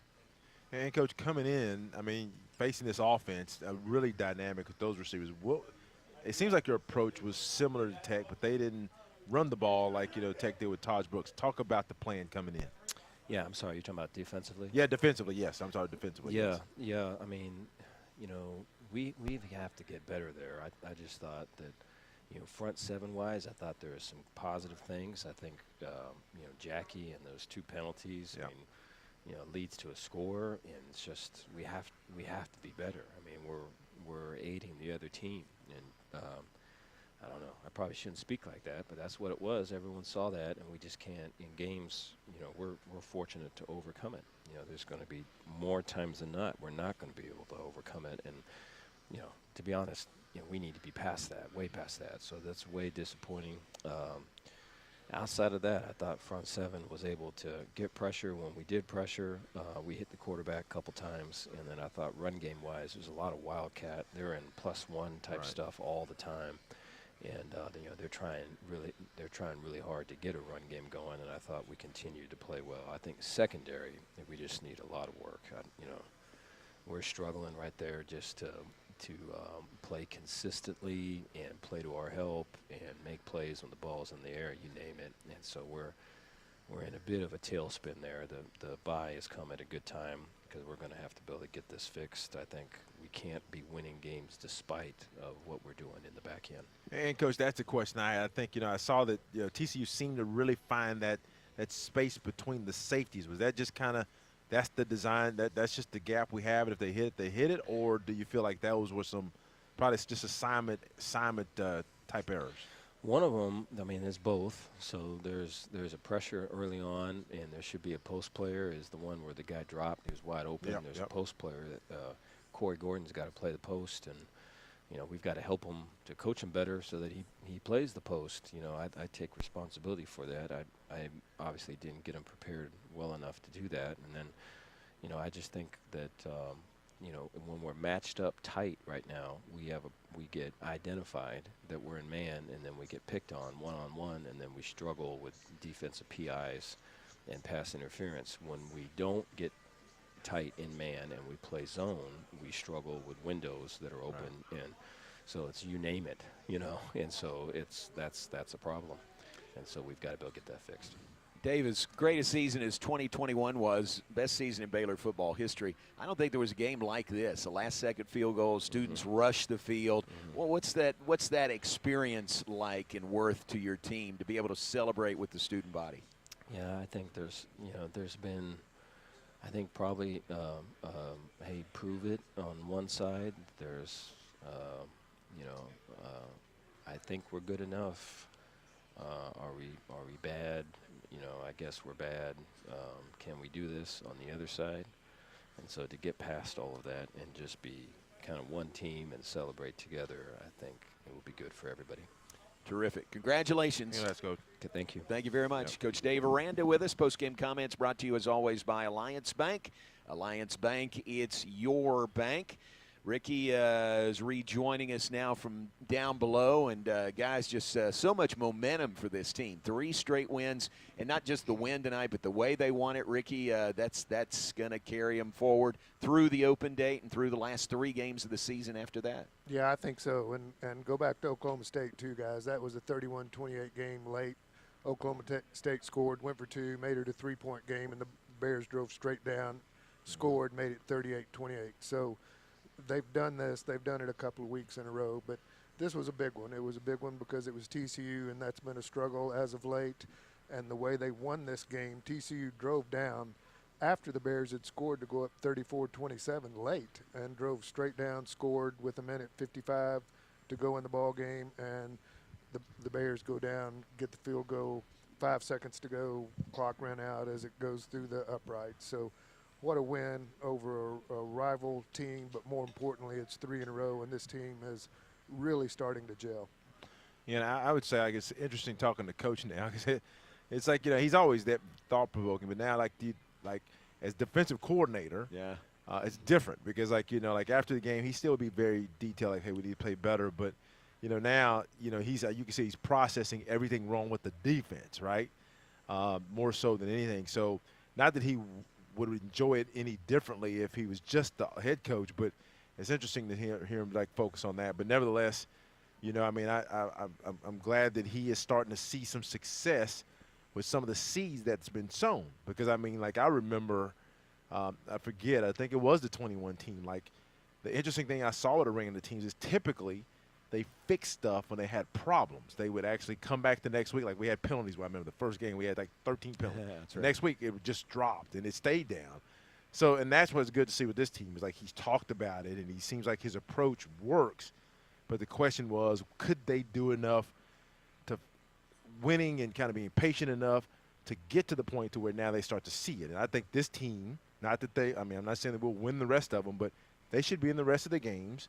They're taking care of some of the stuff they need to. And now he's saying, I'm identifying secondarily, in our secondary, we got to play better, right? Some of that is health, and another of that is kind of like he said, assignment. I'd be interested to see how they play when we go out to Morgantown and have to face that offense. So it's good to see them have some success, man, because you just want to see that. That's next, 2 weeks away. Baylor at West Virginia. Don't have a game time yet. May get that on Monday. Might not be till the next Monday. But we know it's an open date next Saturday for Coach Aranda and the Bears, November 9th, an open date straight ahead. All right, Rick, come on up, and we'll continue with more on the First Central Credit Union postgame show in a moment, brought to you by the First Central Credit Union. Everything we do for you. Bears win at 37-34 over TCU tonight here at McLean Stadium. And we're back after this on the Baylor Sports Media Network. The Toyota Tundra's powerful, available iForce V6 engine means a lot of different things to a lot of different people. To your neighbor, it means helping them with their new chainsaw carving hobby. What do you think of this thing, eh? It's a bearfish birdman wood carving, if I've ever seen one. To your cousins, the Tundra means as they jump off the boat onto the sandbar. Now watch this flip. No, don't. You're gonna... Cannonball! Definitely nail it.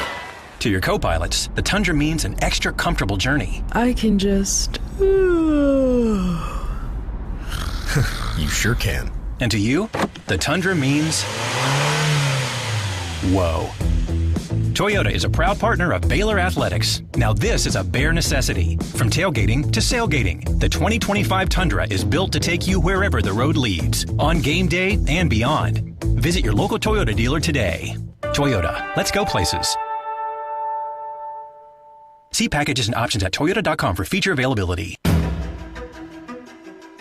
Stay in the game with Q-Collar, the world's first and only equipment proven to help protect the brain. It's backed by advanced research, built for the modern athlete, and designed to protect your most important asset, your brain. Q-Collar is a proud partner of the Baylor Bears. When it's on, it's on. Learn more and collar up at Q30.com. That's Q30.com. First Central Credit Union is opening doors to home ownership. First Central's open door mortgage loans up to 95% of the appraised home value with low closing costs, no points, low origination fees, flexible terms, and competitive rates. Consider refinancing your mortgage or securing land for building. We loan up to 75% of the appraised value of land. Apply online at firstcentralcu.com. Everything we do for you. Some restrictions apply. Equal housing lender. Member NCUA.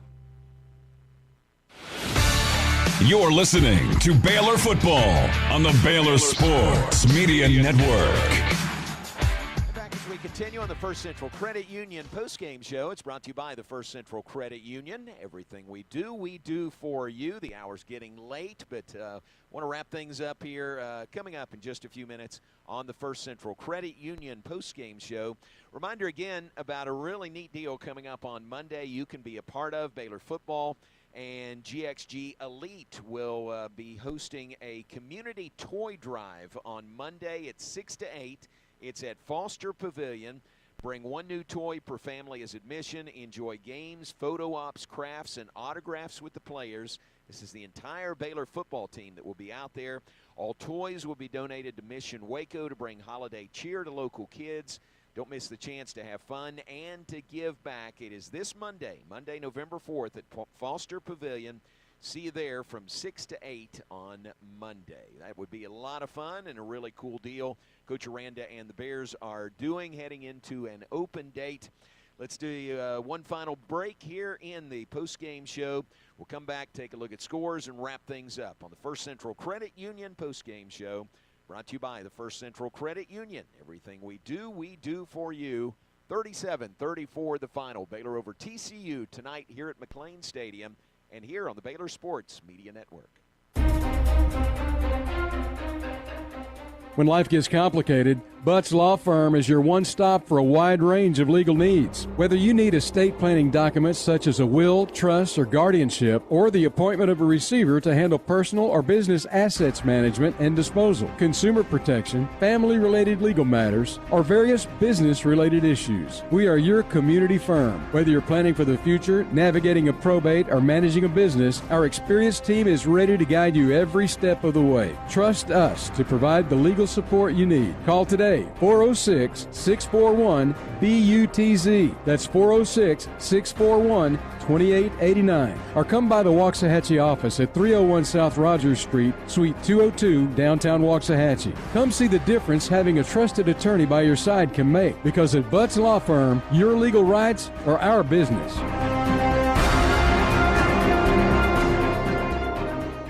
Come see why Green Eye Associates is voted best in Waco year after year. Enjoy exceptional service and care from Dr. Leanne Green alongside her dedicated optometrist and staff. Receive trustworthy insights on your eye health. Enjoy the impressive variety of contacts and eyewear, and work with the most experienced optical team in Waco. Don't miss the new state-of-the-art dry eye therapies that rejuvenate the eyes and face with safe, non-invasive treatments to restore comfort and quality of life. Green Eye Associates, official optometrist of Baylor Athletics. It's Ram Power Days at Allen Samuels in Waco. Get the 2025 Ram 1500 Laramie Crew Cab with an incredible $15,000 off MSRP. Or drive away in a 2024 Ram 2500 Tradesman Crew Cab with $10,000 off MSRP. A great selection with over 350 new to choose from. But hurry, these deals won't last long. Hurry into Allen Samuels in Waco today. First responders get an extra $500 off. Come by. Let's be friends.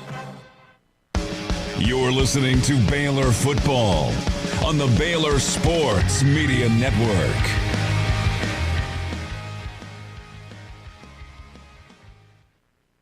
The snapper, Palmer Williams, the holder, Isaiah Hankins, snap, hold, kick. Go! The kick is good. Zeros on the clock. Baylor wins over TCU. A last-second field goal. Isaiah Hankins being mobbed by his teammates. The Bears win over the Frogs tonight, 37-34 the final score. That's the way it ended. A lot led up to that final kick, but that was the game winner. Isaiah Hankins carried off the field on the shoulders of his teammates and Baylor students. Fun to see. Really great crowd here, really engaged crowd at McLean Stadium. The blackout really got everybody juiced up before, during, and after the game. So a lot of fun, and really fun to see the Baylor students enjoy the big win over TCU. Not just students, but Baylor fans in general enjoy the win, and came in dramatic fashion on that 33-yard field goal by Isaiah Hankins that provided the winning margin. The games, as we welcome you back on the First Central Credit Union post-game show, brought to you by the First Central Credit Union. Everything we do for you. Kelly Moore. Other games in the Big 12 today. It was an interesting day in the league. Texas Tech scores late, wins on the road over Iowa State 23-22, handing the Cyclones their first loss of the season. Houston wins over 17th-ranked Kansas State 24-19, the final score. Arizona State wins over Oklahoma State 42-21. Cowboys still looking for their first win in Big 12 conference play. UCF wins big over Arizona 56-12, the final score. Add that to our game, 37-34, Baylor over TCU, and the day is complete in the Big 12 conference. And